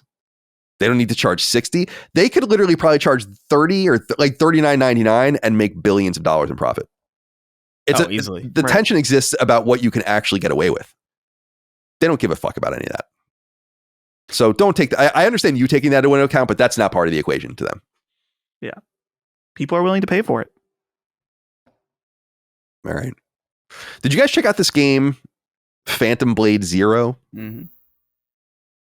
It's looking pretty interesting. It's a PS5 console exclusive, coming out apparently maybe this year. I don't really know. It's been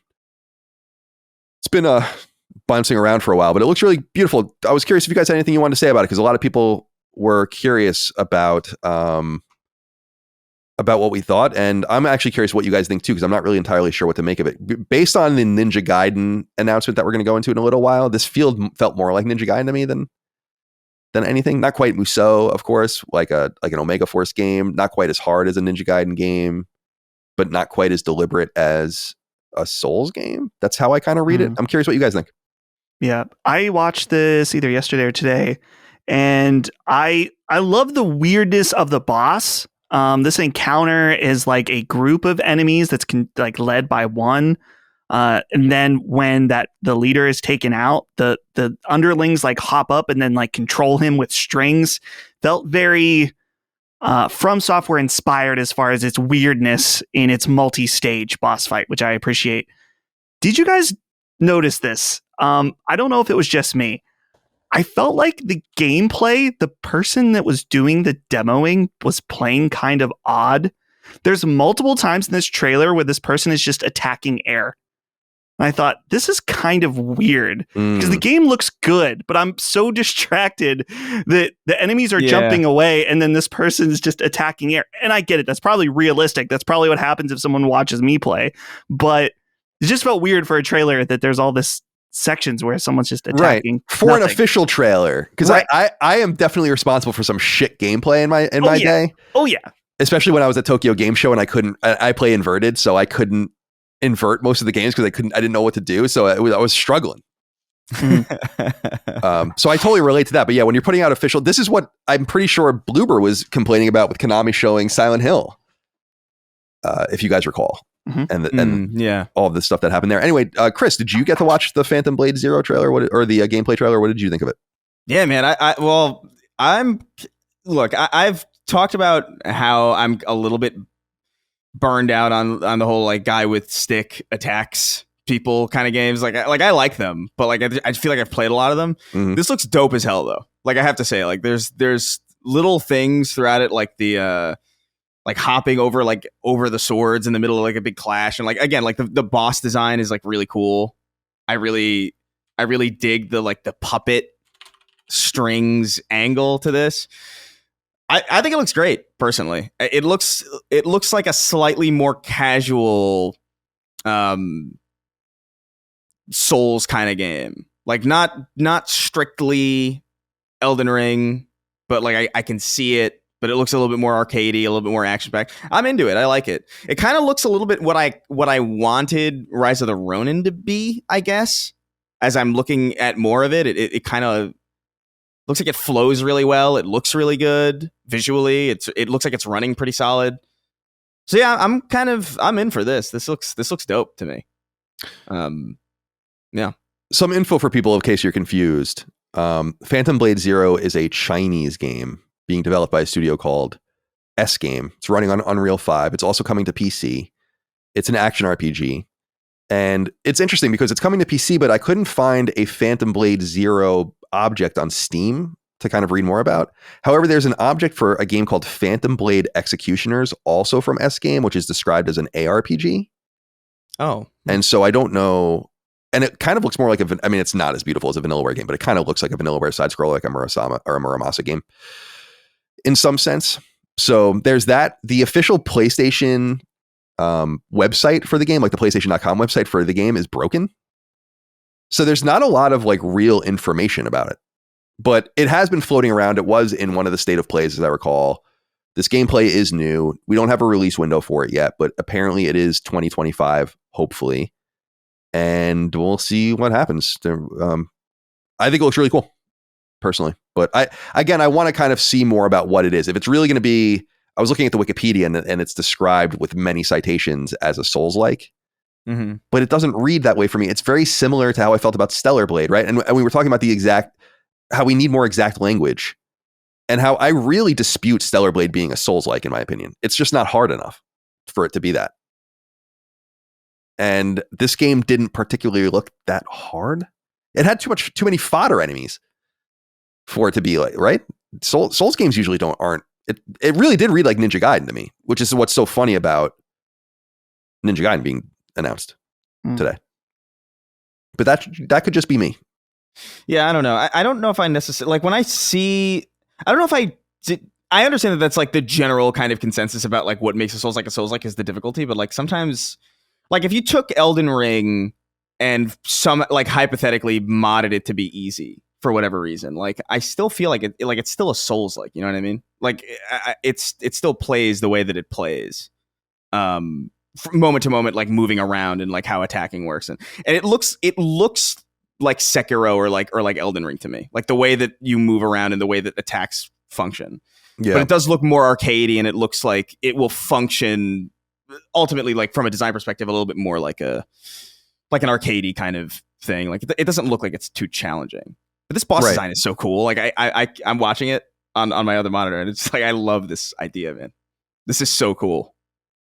More good Chinese games hopefully coming out, and I know people are amped about the success of Black Myth Wukong. I think this looks better than that personally.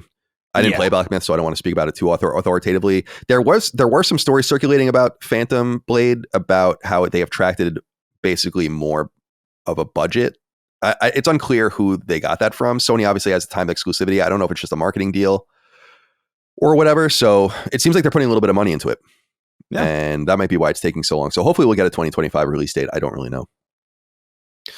I saw this circulating. Dustin, I don't know if you know more about this Astro Bot getting a surprise edition. It says here on Video Games Chronicle. It says Astro Bot is getting another speedrun level. It's been revealed. It was previously assumed that Team Asobi had concluded its planned free DLC releases for the PS5 platformer, writes VGC, following December's Christmas level. However, it seems that Asobi isn't done yet. The game received 5 free speedrun stages as DLC, which we've discussed. They started releasing in October. It says, quote, now a new speedrun level has been debuted during a PlayStation-held tournament over the weekend. Footage from the level, which you can see below, and it's from the Genki Twitter account, your friend. Mm-hmm. Footage from the level, which you can see below, shows that it will use the time stop power and the flower, which allows Astro to float higher in the air. It's unknown when the level will be added to the game. This was shown during the finals of the PlayStation Tournament XP, and it was circulated by Genki and others. There are multiple new cameo bots apparently too, including one that we thought was quite peculiar that hasn't been in there. We don't know if that, I won't say because I don't want to spoil it for people. It's in the story if you want to read it though. So have you heard anything more about this Astro Bot nonsense? I saw it on Genki's Twitter, but I haven't really seen anything else. I'm not surprised though that they're going to continue to release more small, fun little updates to keep the game fresh. And I don't think there was a speedrun level that used this specific mechanic. So it makes sense that they had something like this in the works. I'll definitely go back and play it because I didn't get super into the speedruns, but I did go back and play them. And then, dude, the Christmas level, super great. Yeah, I haven't done it actually. Yeah, and it's not a speedrun level. It's like an actual full-blown new level of the game. So yeah, keep adding stuff to this. And honestly, if they did paid DLC for this, I would buy it, but also take it for free if they're handing it out. Yeah, I mean it's good to support the game, and it's funny because I watched a little bit of the footage and then I'm like, I really don't want to see this. I'll just get to it when I get to it. Right. I really enjoyed I didn't try to like get better at the speedruns, but I did beat all the stages. Right. It wasn't particularly that hard. No. Okay. Guys, Dragon Age bombed. Meatball wrote in and said, what's up, Sacred Gents? With news breaking that Dragon Age Veilguard has only sold 1.5 million units, that's actually not what it says, and we'll get into that in a second. A few months after launch, is there any hope left for BioWare? Even the most diehard fans seem to be wavering in their confidence in the next Mass Effect entry after Veilguard's middling reception. If you were the creative leads, what steps would you take to save Mass Effect and BioWare? We'll get to that in a minute. Let's present the story first. This actually comes from VGC as well, which writes, Electronic Arts has lowered its revenue forecast for its current business year, partly due to what it called the underperformance of Football Club 25 and Dragon Age the Veilguard. Now, the Football Club 25 thing is strange because we have year-end numbers, and I'm pretty sure EA Football Club 25 was the 5th best-selling game in the United States. So, underperforming based on fucking what is anyone's guess. But they did have expectations, apparently, that were a lot higher for Dragon Age. It says here in the story that it's claimed that Dragon Age the Veilguard was engaged, in quotes, by 1.5 million players. That would, I assume, include EA Play people? And thus, right. I would imagine the number of units sold is potentially below 1 million. But I don't know for sure. This is apparently half of its expectations that they had. This isn't a huge surprise, I don't think. What are our thoughts, Chris? Yeah, I mean, the word engage there is very weird, and I think deliberately kind of obfuscating. But I don't know how to gauge the popularity of EA Play either. You know what I mean? Like, I don't know how many people really. I don't think I've ever met a single person who uses EA Play. So like, I just don't know what to. I just don't know what to make of it. If it was like if it was on Game Pass, then I think this would be catastrophic. You know what I mean? Because then that's a significant number of people. But because EA Play is like a little bit like nebulous to me, I don't really know how to gauge this. But I mean, it's not necessarily surprising. I mean, even beyond just kind of the negative or paltry soft reception of Dragon Age, people kind of, I don't know, Dragon Age is an old series by a studio that has pretty consistently been disappointing. So even if Dragon Age the Veilguard was very, very good, I feel like it still kind of had an uphill battle anyway. Because I just don't know how many people really truly care about Dragon Age. I feel like the popularity of Dragon Age is deeply overstated. I agree. Like I just don't see it anywhere. Like I have my co-hosts on the Snark Tank. They love Dragon Age, and they're real about it. But outside of them, I literally don't know a single fucking person who really loves Dragon Age. I agree. Or I think really has a deep history with it. I think part of the reason why it seemed bigger and probably even did better was because the Inquisition came out in 2014, which was a notoriously bad year for games. And so I think that anything that was decent kind of stood out, and people over-remember it for that reason, in my opinion. Yeah. I mean, that wouldn't surprise me either. I mean, clearly to me, Mass Effect is the big BioWare thing. And even that to me is just like, if you care about Mass Effect, if you care about Mass Effect to the point where you would be on board for a new one, there's a pretty high chance that you also know enough about Mass Effect and know enough about BioWare to understand that you probably shouldn't be too excited. So like, I kind of just I don't know where they go from here, really. Like, I just kind of feel like they're a studio in decline, and none of the people who made that studio what it is are there. And that's not to say that a studio can't reinvent itself. There might still be a chance for BioWare to do something like really crazy and great. Like that's never not an option, but it's difficult and it's unlikely. And in the event that they do make something great, it's still going to come with it. There is still going to come with it a big, sentiment of like, you've got to earn us, like it's not going to be an overnight success again.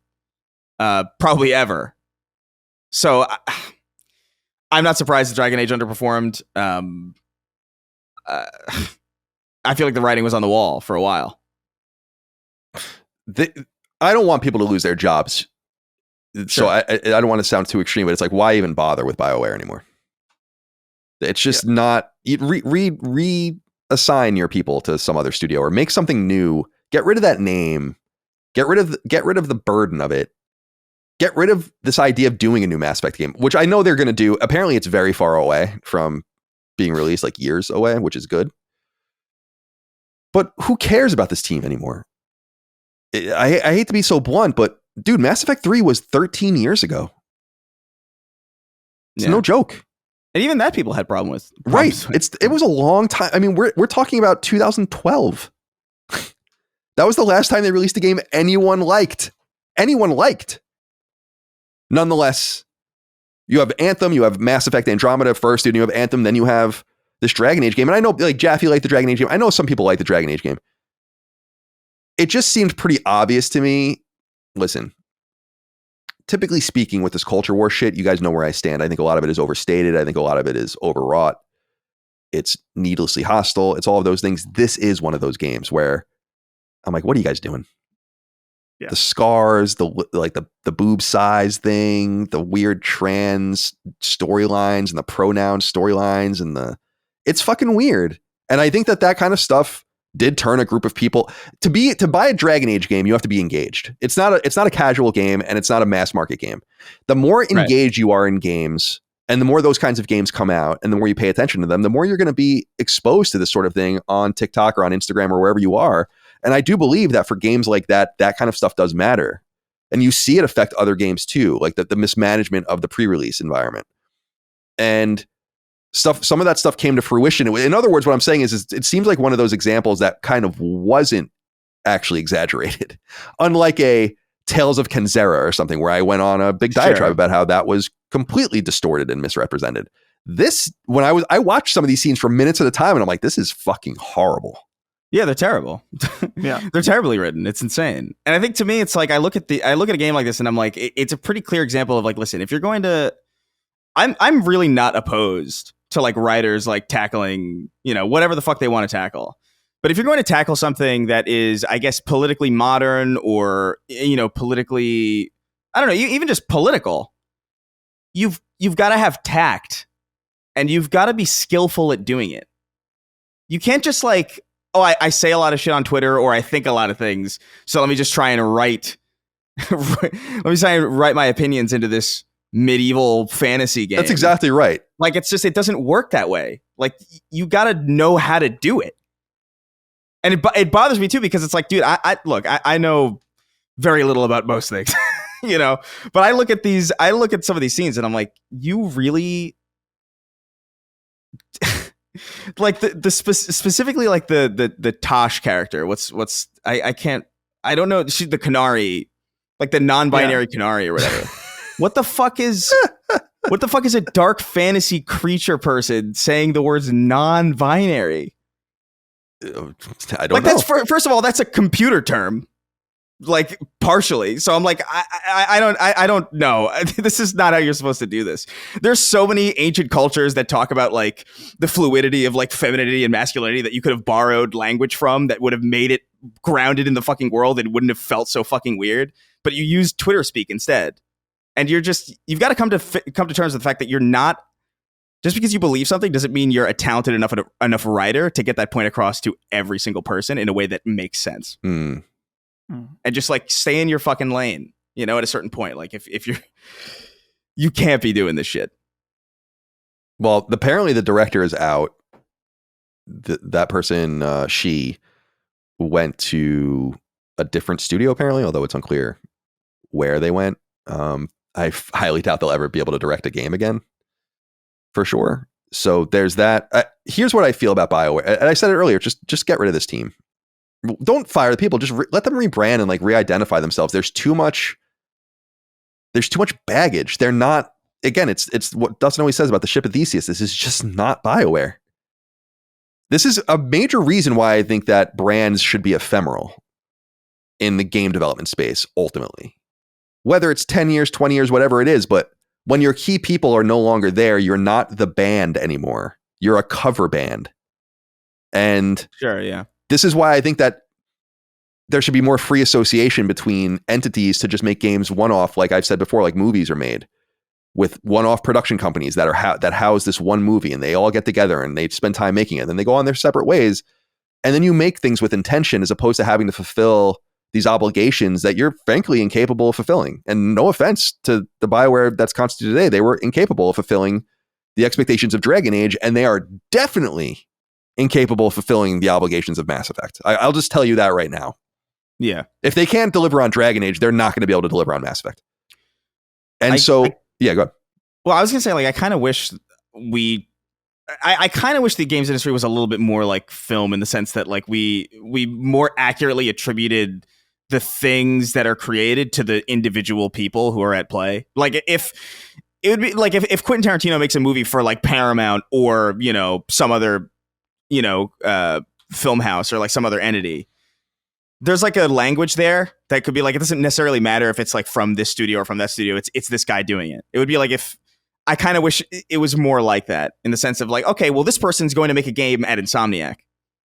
I understand that that's like not how anything works, but like I feel like it would be a lot more clear and a lot more obvious, and a little bit we'd be able to temper expectations a little bit more accurately if we just kind of had a more intimate understanding of the people that are actually behind these things than we do now, where it kind of feels like nebulous, and it's like, oh, well, Bungie's working on this. Well, it's like, it's not exactly the same Bungie. It's not, but it's it's not exactly the same identical team that made the original Halo or like with BioWare. It's nowhere near there's damn near nobody from the original Mass Effect on this team now. So. No, it's been so long that some people came back and left again. Right? That's true. I forgot that. Yeah. Like Casey Hudson, right? Casey Hudson, yeah. He went to Microsoft, came back, and then left. Like there's what did he come back for? Did he come back for it might have been Anthem or something. That's wild. I don't really remember anymore, to be honest. Yeah, whatever. But I'm a huge Mass Effect fan of the original trilogy. I love, and I took a lot of shit. I gave Mass Effect 3 and 9. People fucking hated me for it. But I really love those games. I love them all. I think they're all great. Yeah. In hindsight, the second one I think is easily the best. I like the first one's role-playing emphasis that's removed later on. I think that was cool. But I say this as a Mass Effect fan, like, I don't want more. In fact, this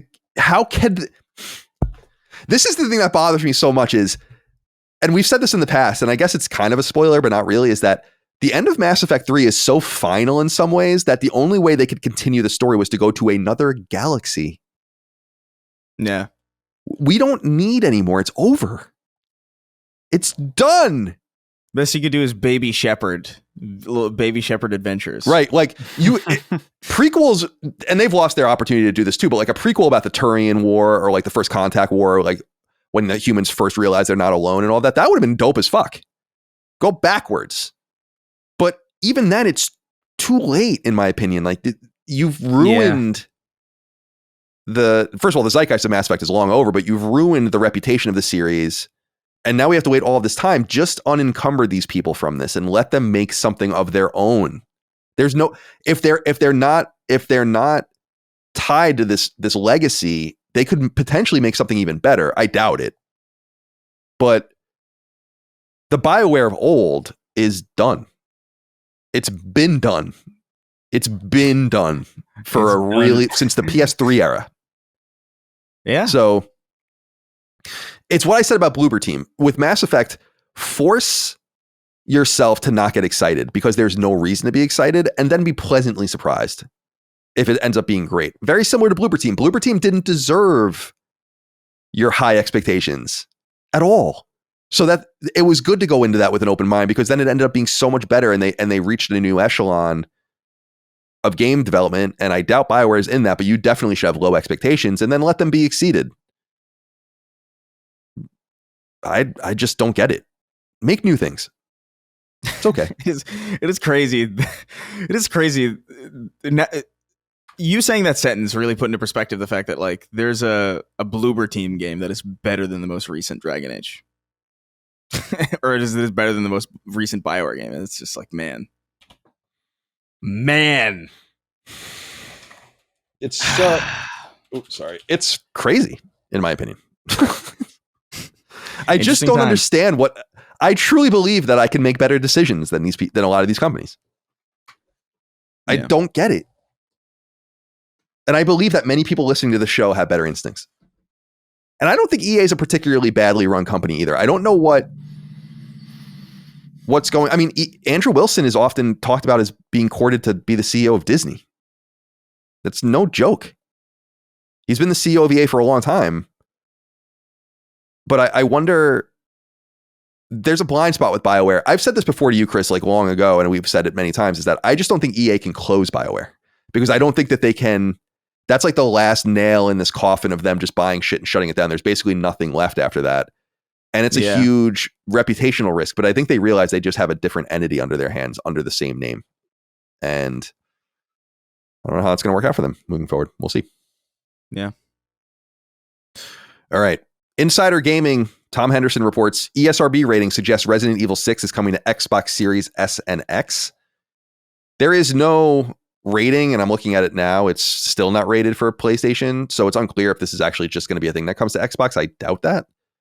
But they say even here on the website, quote, fans speculating the game could come to PlayStation 5. I think that's fairly obvious. That's why I'm reporting on it here, although we don't have confirmation of that yet. But let's assume that that's true.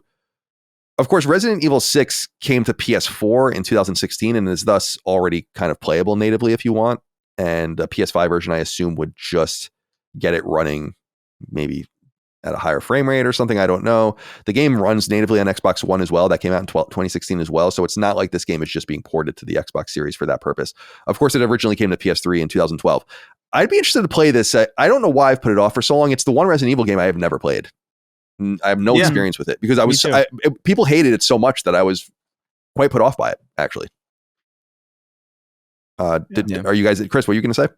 No, I also am kind of in the same boat where it's just like I don't even think I think I maybe if there was a demo, I might have played the demo, but like I don't know if I'm misremembering. Like I have no experience with Resident Evil 6 for the same reason that you, because I just heard so many bad things from friends of mine that are big Resident Evil fans specifically that were just like, yeah, this is.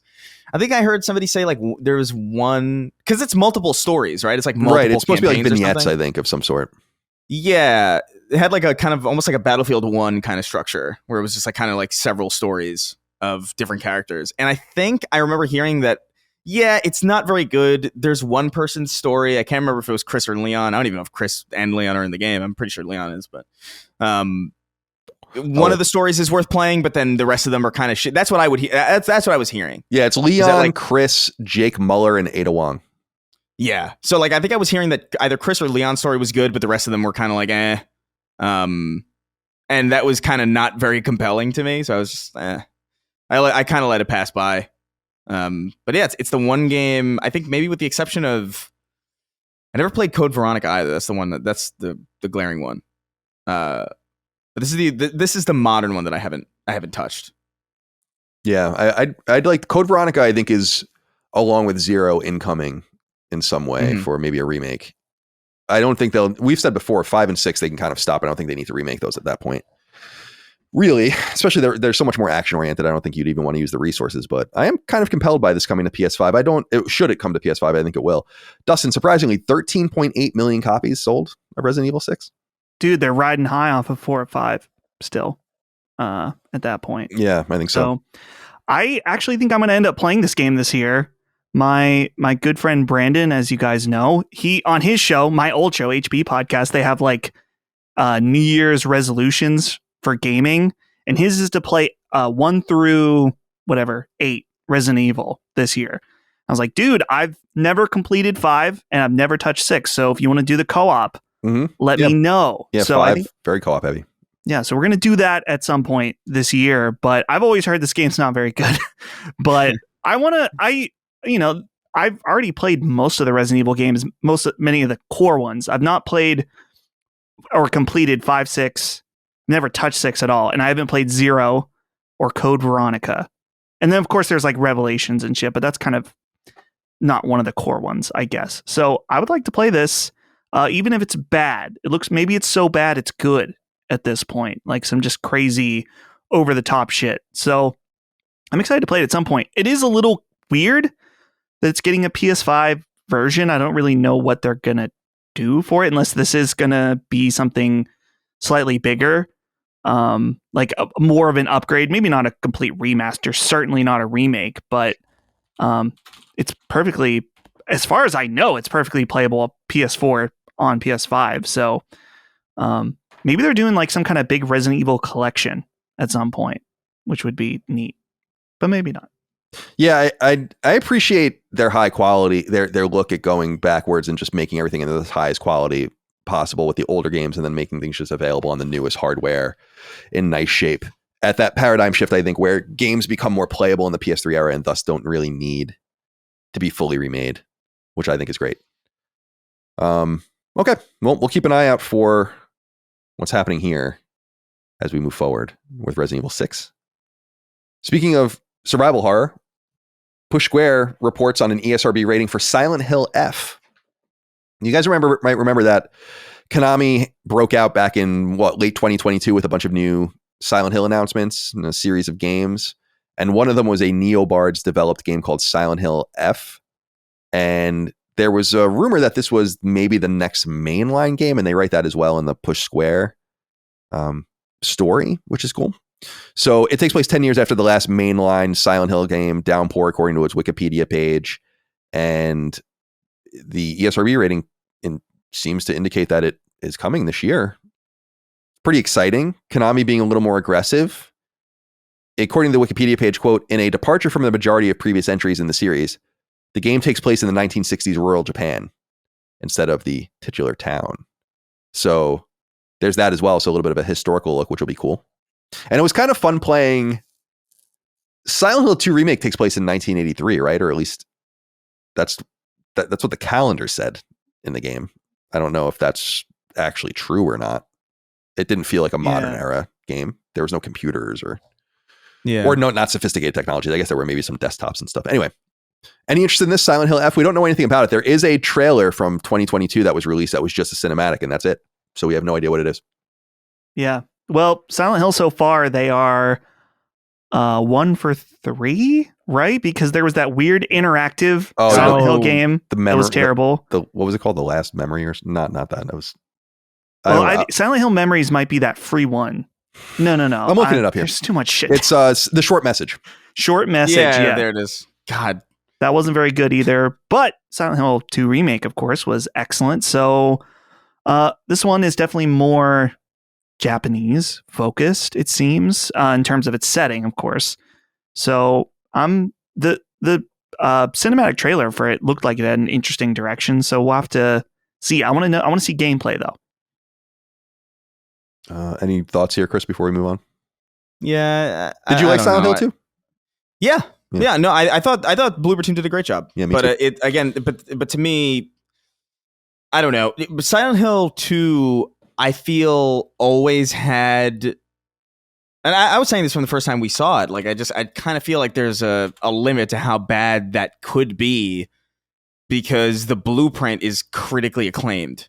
You know what I mean? Like I don't know how you could copy the blueprint of something that's critically acclaimed and somehow make it work. You maybe make it different and maybe to different people's tastes, I guess. But if you're making a remake of something that's great, like a pretty good chance that it's going to be as good, a little better, or if it's going to be worse, it's going to be worse in subjective ways that aren't necessarily immediately obvious. This being like from the ground up a new thing, I don't know. There's a lot more room for failure there. So like I wouldn't say I'm cautiously optimistic. I'm just kind of cautious. You know, I'll see what they do because the short message was horrendous. So I don't know what they're doing really. Yeah, and $1 million downloads, which is crazy. Yeah, it just feels like they lately, and I'm not saying this is true. But it feels like Silent Hill can only hit if they're remaking something that's great, or at least that's what's been proven to me lately. So I mean, I'm open to it succeeding. I hope it's good, obviously, but I'm gonna need to see more than just a neat cinematic before I'm on board or really even excited about it. All right, 2 more quick pieces of news. Balatro surpassed 5 million copies. I'm one of those, although I still haven't played it. Based on the way, so you don't want to poo-poo 5 million copies of the game, so it's amazing. But the permeation of this game in the industry shows how sealed off I think we are from the greater consciousness, where a game like this, I thought it actually would have sold more than that just based on the way people have talked about its ubiquity, especially on phones and stuff like that. So it's an awesome success story, but I think it shows how isolated we are as well, in some sense. What do you think about the 5 million sales, Dustin? I know you're a big fan. Yeah, it's great. I was just playing it last night, actually. Still got it in me. So I'm curious. I would expect that sales for this will continue to go up, especially because the creator, Local Thunk, has said that the game is going to be updated with different modes and things like that in the future. So I see it continuing to grow, and I'm happy just because this game fucking rules, and everyone should play it. Whether it's on console or PC or phone, it's great. Anywhere you play it, it's awesome. Have you played Chris yet? Oh yeah, no, I've played Balatro. I had it on my Steam Deck for a little bit, but I had to delete it because it was because it I quickly kind of realized that it would be a problem for me because it's just so easy to sink into and just ignore everything. I remember playing it and staying awake way too late playing it and being like, I don't know if I can afford this kind of hit, but it's very, very good. And I'm really happy to hear about it being as successful as it is. It came to it's on mobile, right? Yep. Yeah. But is it a game that you buy on mobile, or is it free with ads? You can buy it, which I think it might be $10, or if you're an Apple Arcade subscriber, you can get it with that. Oh, interesting. So yes. I have it on Apple Arcade since it just comes with my Apple family plan. So right. But yeah, it's this exact same game. No microtransaction or ads. Sure. Yeah. 5 million copies sold with inclusion on a subscription service is pretty fucking. That's pretty fucking good. Yeah. Yeah. Good for him. He seems like a nice guy, like in the sense that he seems to try to bring attention to other indie games. I think part of him feels lucky or fortunate and wants to spread the field, which I think is cool because I think he has life-changing money now, and it's very similar. Well, it's not similar because I don't think they're the same in that kind of almost propagandistic regard of trying to promote more indie games. But it reminds me a lot of what happened with Stardew, where you just make so much money, you really don't have to worry about anything anymore, and you can kind of just do your thing. And I think he's in that position now, so good for him. And the final thing I wanted to note was just Civilization 7 is gone gold. This comes straight from the horse's mouth over on social media. The game is slated to be released on February 11th, as we said, and you can get it 5 days early, apparently, if you want. I'm excited to play it. I've been thinking about downloading Civ 6. I just don't want the distraction in my life right now. It's very similar to why I haven't played Balatro, so I don't know when I'll get to Civ 7, but I'll buy it. I think I might. Well, I haven't pre-ordered it yet, but I'll pre-order it soon and just make sure to secure it. But excited for them. Excited. I know there's a lot of excitement in your household, probably, Dustin. Oh, yeah. Holly is getting ready playing Civ 6 basically every night. In fact, she just won a game last night. So she's getting ready. This is one for me and some of my friends too. I know Brandon's really excited as well. We might actually do an old school LAN at my house for this game where we'll all get together. People will bring either laptops or, their computer even. I don't care. Set up in the kitchen and play. So I'm pretty excited about this game. I can't remember what's different about it. I know that you can have different leaders for different civs and a few other things, but I'm going to be going in pretty fresh. And dude, that early access, it's tempting, especially because I don't have anything major that I'm playing stuff, but I don't have like a game right now. So it is a little tempting, but I'll probably decide in the moment. Well, let's talk about games. It's time to talk about what we're playing. And let's begin with you, Chris. It says you're playing Medieval 2. Yeah. So they finally... All the Medieval games are now playable on PlayStation, which is nice. Not a huge series, but one that I remember from... three of them, right? There's Medieval 1, Medieval 2, and then there's obviously the PS4 remake, and then there's Resurrection, which was like some kind PSP of reimagining. Game. Yeah, the PSP game that was a reimagining of the first one. That wasn't very good. I didn't like that one. But so I'm playing through Medieval 2. Just came to PlayStation Classics, and man, it's so nice to play this game again. It's so weird. I really forgot how bonkers Medieval 2 is, because Medieval 1 is there's like a dry wit, like a dry British kind of wit to it. The whole premise of like this guy who's like revered throughout history, but in reality he just like was the first person to die in like a historic battle. It's really funny. And Medieval 2 just kind of forgets all that and just does insane shit. Like you're building a Frankenstein and you're like boxing and you're putting your skull on like a tiny hand and you're using it to creep around in like small crevices. I really like it. It's a divisive game, kind of, because like a lot of people go like, man, the tonal whiplash in this game is crazy. And I look at it and I'm like, yeah, this is awesome. It would be the equivalent of if somebody made like something that was like really authentic and like had like a really specific vision, and then the sequel they were like, oh, we're getting a sequel to this. We kind of did everything we needed to do, but we got greenlit for a sequel. Let's just do a bunch of nonsense and see if people care. And at the time, I think a lot of people didn't care, but I loved it. I loved how just out of pocket it went. Specifically, I always remember that beginning section in the museum where you wake up because the first game you wake up in like a crypt, and then the second one you wake up in a museum, and I always thought that was so interesting. Like you wake up in like a glass thing, and you're resurrected, and you're going to like Egyptian pyramids. You're building time machines. It's crazy.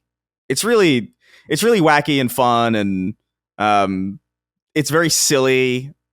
It's definitely not as like, I think Medieval 1 is thematically funnier because the whole premise of like the story of this character, Sir Daniel Fortescue, is just so tragically British. It's just like you're mediocre. Deal with it. Is so funny as like a premise. But I have a soft spot in my heart for Medieval 2. I don't think it's better than the first one necessarily, but I love it more.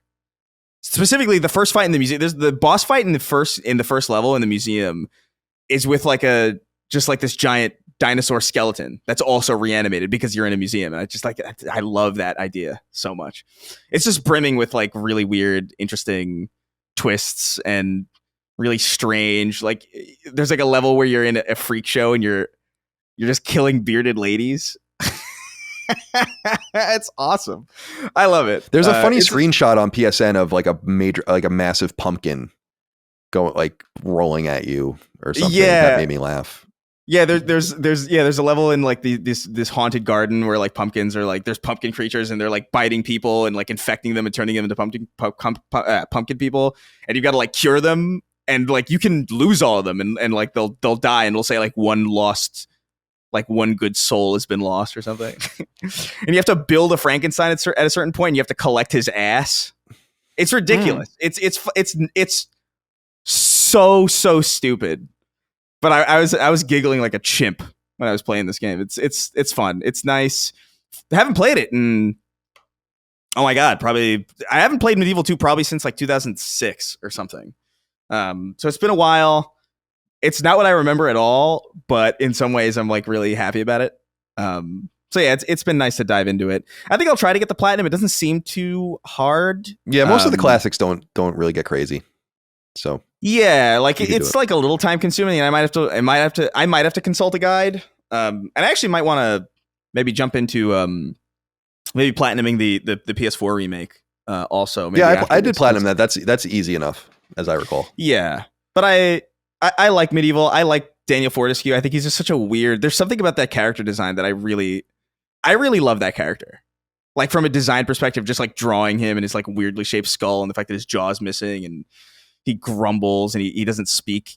He was actually really cool. I thought they did a nice job with him in PlayStation All Stars. Actually, he wasn't very fun to play as, but it was the design was cool. Yeah. Yeah, it's I don't know if I would necessarily recommend. It's a PS1 game. Like it feels like a PS1 game. It's late PS1, so there's definitely like cinematography in it that like I was kind of surprised to see. Where I'm like, oh shit, like they kind of know their way around this hardware now. Whereas the first one, it felt a little bit more like, I mean, the first one was like a little bit later as well, but you can tell they got a lot better at doing certain things. But it is very like if you're turned off by like that old kind of jank, it doesn't hold up super well. I have a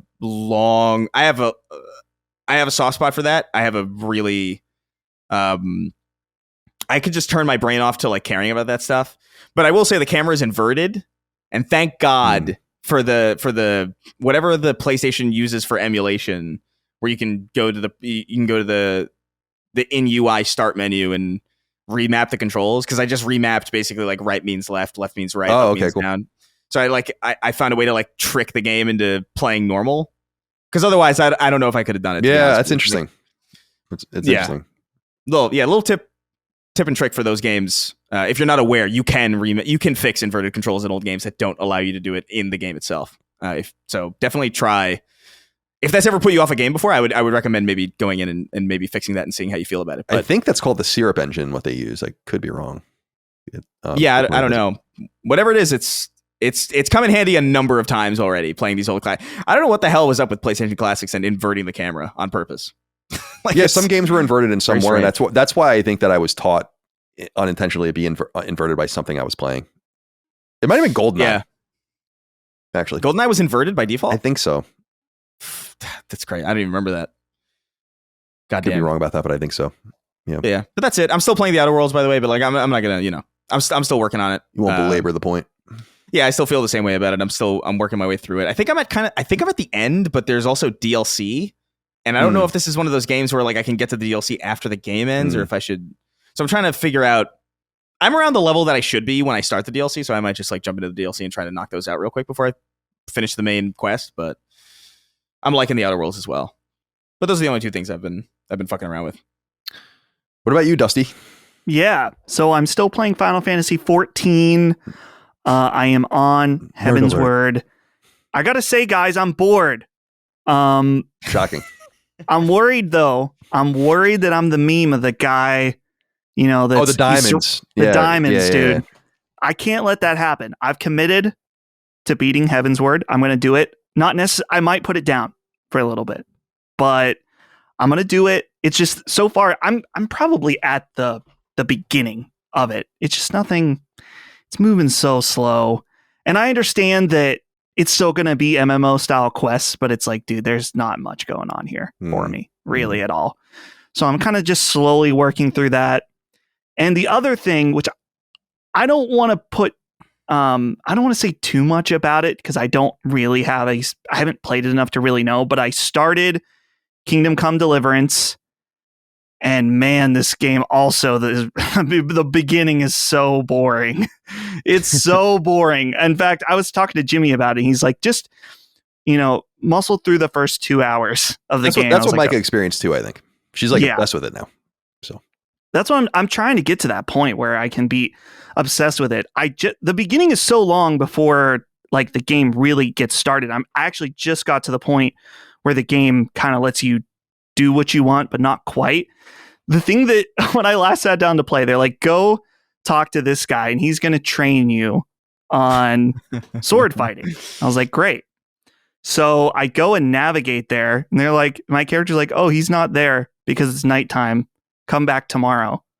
I'm like, oh, well, I guess I need to walk all the way back to my bed because if I wait, then my character is going to get hungry and sleepy. So I was so annoyed by also it's broad daylight out, by the way. And I checked the clock. It's just barely evening. So I just missed this fucker who's supposed to train me in swords. I was like, I can't. I can't at this moment. So I'm going to get back to it. I know I'm almost to the point where it's going to like really let me do what I want, but there are points when I like games that are very sim heavy where it has eating and sleeping and stuff. But at the beginning of this game, man, I don't know. It's neat. I love that it's so dedicated to its setting and the realism behind it. When I was talking to Lockmorn about it, dude, him and Jimmy told me two completely different things where I think Jimmy on Summon Sign was saying it's like, oh, you should really play the first one before the second one because it's going to probably make the second one hit a lot harder. And Locke was like, oh, it actually is a little dated. So you probably could just skip it and watch a video. And I'm like, okay, well, which is it? So I'm going to give it a little more time. But as for right now, I'm not entirely feeling it, but I want to be fair. I'm very early. Yeah, I can say that Micah experienced the same issue of being very frustrated and confounded with it in the beginning, like having to bathe and like do all these things and the clothing and all this stuff. And then now she's like obsessed with it. I think like she's totally smitten with it. And she's playing the Switch version, which is just horrendous. Oof. Man, I'm sure. I can't believe it. I can't believe it. All right, for me, I've been playing a lot of Mafia games the last week. So I platinumed. Played through and platinumed Mafia remake, the 2020 release of the original Mafia that they remade from the ground up at Hangar 13. Hangar 13 is the studio that did Mafia 3 and is doing the Old Country as well. They're in Northern California. They're owned by Take-Two. Guys, and that was my 175th platinum. Mafia remake is fucking sick. Like, oh, really? I was really shocked. Now, this is an important caveat. From a gameplay perspective, it's just Mafia 3. It's the driving for Mafia 3. It's the combat for Mafia 3. So nothing really to write home about. It's basic third-person, open world, shooting, cover-based stuff, driving, whatever. Sure. I was really shocked by the level of quality of the presentation, the writing, the voice acting. It's good shit. And I can't compare it. I watched some videos of the original Mafia. I don't think I played the original Mafia. At this point, I'm getting these games confused because at that time, Mafia came out on PC in 2002. It was ported to PS2 or to PC in 2002. It was ported to PS2 later. Around that same time, there was a Godfather game and there was a Scarface game and there was The Getaway. Like all of these very similar gangster games, although The Getaway is British gangster. And I'm not entirely sure that I ever got to Mafia. I wrote the guide for Godfather. I wrote the guide for Manhunt, or not for Manhunt, for The Getaway. So I don't think I ever played it. I can't really connect to it. It's very similar to, well, it's actually, I played the original Silent Hill 2, but I don't remember it. I don't remember this at all. And I was watching some videos and they did a lot of work to obviously remake the world, make it more accurate. It takes place during the Depression, it's kind of like the late Prohibition era into the early, undoing of Prohibition, and actually about how that affects them and all that.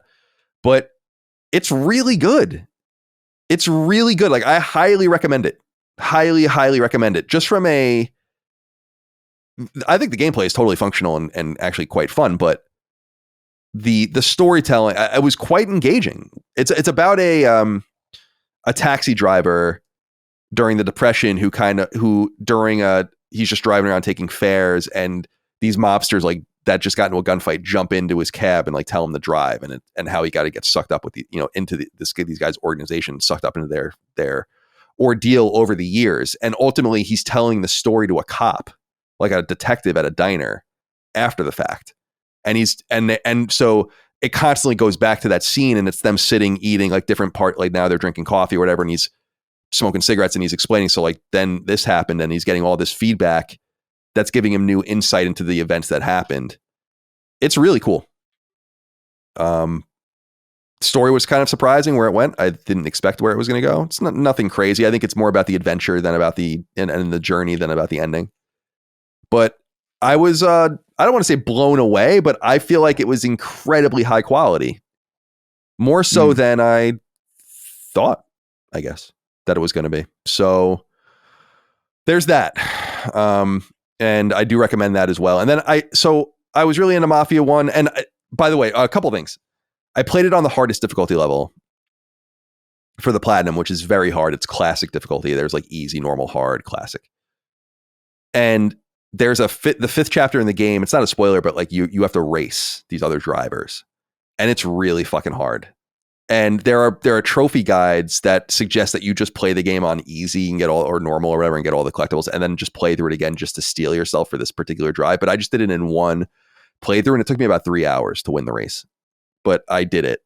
That was the only kind of sticking point for me, and that was kind of self-imposed in some sense.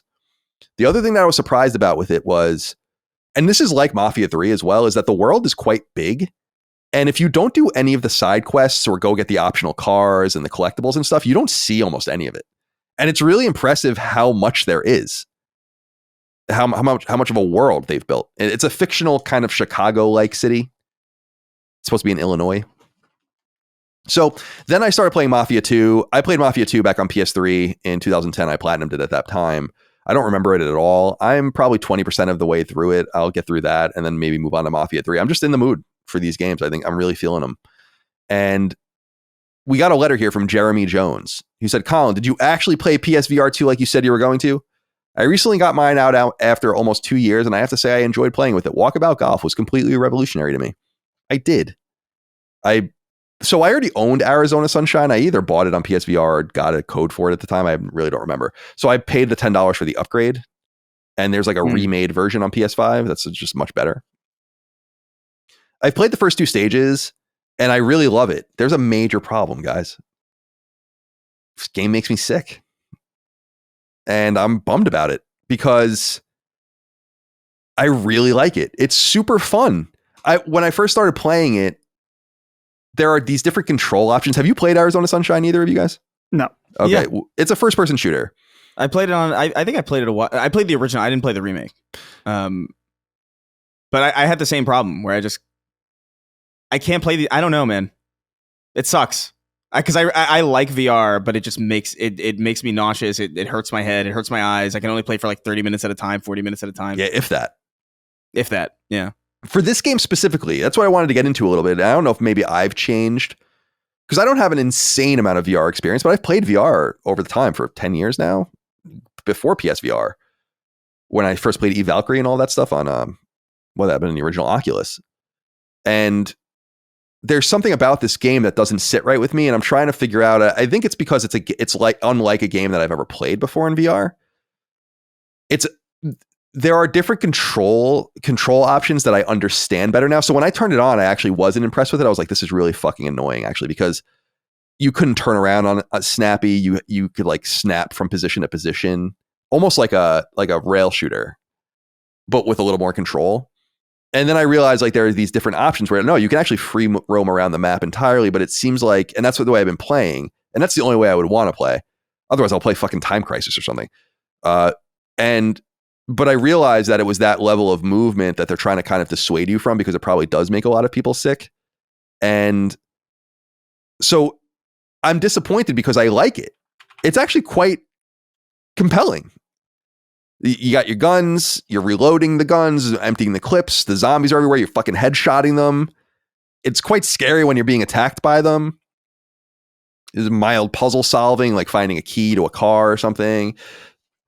Explosive barrels and grenades, and the violence and the gore and the sound. It's all really good, but it really unsettles my stomach. So I can only so I've played it over 3 different bursts, and I've only gotten through the first stage and like most of the second stage. And when I got to the checkpoint that I think brings me 75% through the second stage, I kind of stopped playing again. And I've tried to approach it in different ways. So the first time I kind of moved things out of my living room and played standing up, that I wanted it to be one of the reasons I was excited about it was about just using PSVR again was I wanted to be a more active experience, like get me out of my chair. It's not like you're doing hardcore work or whatever. It's just moving. And then I was like, I didn't feel well after 20 minutes. I felt woozy. And so I took it off and I kind of stopped playing for the rest of the night. And then a few days later, I went back to it and I tried it again and I felt the same way. So then last night I tried playing it sitting down. There's a sitting down mode, and I was a little bit better, but ultimately it got me the same way and I had to stop playing. And I was disappointed because I'm like, damn, dude, if I can't play these kinds of more active kinetic games, I'm not really sure I want to play a lot of the stuff on VR. And I was thinking about the games that I've played extensively on VR and like why they didn't affect me. I played the job simulator I really loved, right? Moss, I thought was really, really cool. The Batman game, but none of these games have you as moving around freely. And I think that that's a major issue. And a game like Valkyrie that is movement based, it's just space. So it's not that disorienting. I don't actively feel it though. In other words, when I'm playing, I'm not like, oh, this is unsettling. I'm like, this is fun, but something nonetheless in my stomach is like, this is not working for me. It's not working for us down here. It'll eventually like it like catches up with you in some way. Right. And I have to just be like, I gotta just blaze through to the next checkpoint and stop and I just don't want to play like that. It sucks. I want to sit and play the game. And it's a bummer because the game doesn't suck. Quite the opposite. It's quite good. And I was excited to try to play the sequel at some point. I just don't know if I'm going to be able to do it. There's some theory that you can kind of steel yourself by playing more and more, but definitely. But I don't know if it's really worth it. There's just a bunch of other games to play, you know. So I'll try again, but I'm bummed about it because now I have this Pavlov response, right? Now I'm going to get sick when I have to play this thing. That's a bummer. My head starts hurting when I think about VR now. Like even when I like start, this is when I start thinking about like the process because I'm like almost like anticipating a headache. So my brain's almost like, all right, let's get the ball rolling on this headache, and it's just like, I don't know, it really does suck. There's like maybe a handful of games that I could play for like Beat Saber, I could do forever, because you're just kind of standing there, you're not really. And it is the free roam movement that does it because like I remember when I was like all in on Boneworks because I was so impressed by like the physics and like everything about that game and the interactivity of it. And I wanted, the issue that I have with VR is that a lot of games are like built on like you snap to this location, stand still, do things, snap to that location. You're kind of skipping through it. And I understand what you were saying about like how that's probably like the best way to avoid motion sickness. But if I'm in VR, like I want to move freely around. Like that's almost the point. Like to the point where it's like if I can't do that, then I don't want to. And I don't know how to ameliorate that really, because I think the only way to ameliorate it really is to have like an entire setup dedicated to it, where like almost like you have like one of those like omnidirectional treadmill type things. Right. Yeah, so you see those at like E3. Yeah, like, and I would be all over that, because at least there would be like it's the disconnect of moving my head versus moving a joystick. It almost feels like there's an imbalance there. It's kind of the same way that I feel about mouse and keyboard versus controller in some games, where I'm like, my mouse feels like impossibly precise to the point where it's like ridiculous. But then when I'm fumbling around with the movement, I feel like I'm moving around with a DDR pad, and it feels imprecise in comparison. And that imbalance between the two things that you're doing versus a controller, where, you know, you're not getting the most accuracy on a controller, but at the very least it's like equivalent on both movement and looking, where it's like the joystick doesn't feel right when I can have all of this other freedom with the camera. Like there's something, I don't know, there's something wrong with it. And it bums me out too, because there's a lot of games on VR that I do want to jump into, but I do know that like I would only play them in a free roam capacity, and I know that if I do that, I'm just gonna get, I don't know, my head's gonna hurt in like 20 minutes, less than an hour, and then I'm gonna put it down, and I'm gonna be like, I'll get it back to it tomorrow, and then I probably won't. Colin, I have a few suggestions for your sickness. Yeah. Number one, when you are turning left and right for the view, is it smooth or is it snapping? It's smooth. Okay. Turn. I'm assuming it has this option. Yeah. It is one of the options to make it snap. Make it snap. That's how I play. I think that's how I played Resident Evil 4. I find that if I don't have snap on, that is one of the number one things that will make you sick. So that's like a good compromise between like teleporting around. You'll still have free movement, but that snap turning is going to help a lot. Second thing, is there like a vignette option? What do you mean by that? So basically what it will do is that when you move around, it will lower your FOV. It'll kind of like make it dark. Yeah. Only when you're moving. Oh, I don't. So, there might be. I haven't seen that. So that's interesting. Yeah. That was I think what you did, and this makes sense that you just like, I want to be able to move around, is that you're playing on the zero comfort mode. Yeah, I'm raw dogging it. You went full raw dog after not playing VR for, a decent amount of years. So I would definitely investigate those comfort modes, particularly, like I said, the snap turning will help a lot. And I don't find it to be that immersive, like immersion breaking overall. That will set you at least a little bit better. That, and then the vignette. The vignette is more annoying. I hate that it lowers your FOV when you're moving, but it would certainly, I would assume, go a long way in your comfort in these games. Yeah, this is good feedback. Yeah, because I wanted to play it. Like to Chris's point, it's like this is what I wanted. This is the idea. I guess the idea of easing into it is so weird. And by the way, I should point this out. I'm not prone to be motion sick at all. Yeah, me neither. Was on a boat, on a plane, on a train, in a car, never. Like it's not a thing for me. So that was the other thing about even it being an opportunity for that to have happened to me. I also think there's something, it's not intentionally deceptive, but this stuff takes time, I think, for it to settle into certain people. Like, and we've played it so quickly at these different events back in the day and all these different things that you never really get that feel. It's so, I don't think I've ever played VR for more than an hour at a time. Cause it's just, I don't want to. I have this thing on my fucking head. Yeah. I can't see anything. I'm bumping into things. Yesterday when I was playing it sitting down in my chair, and I have a table next to me.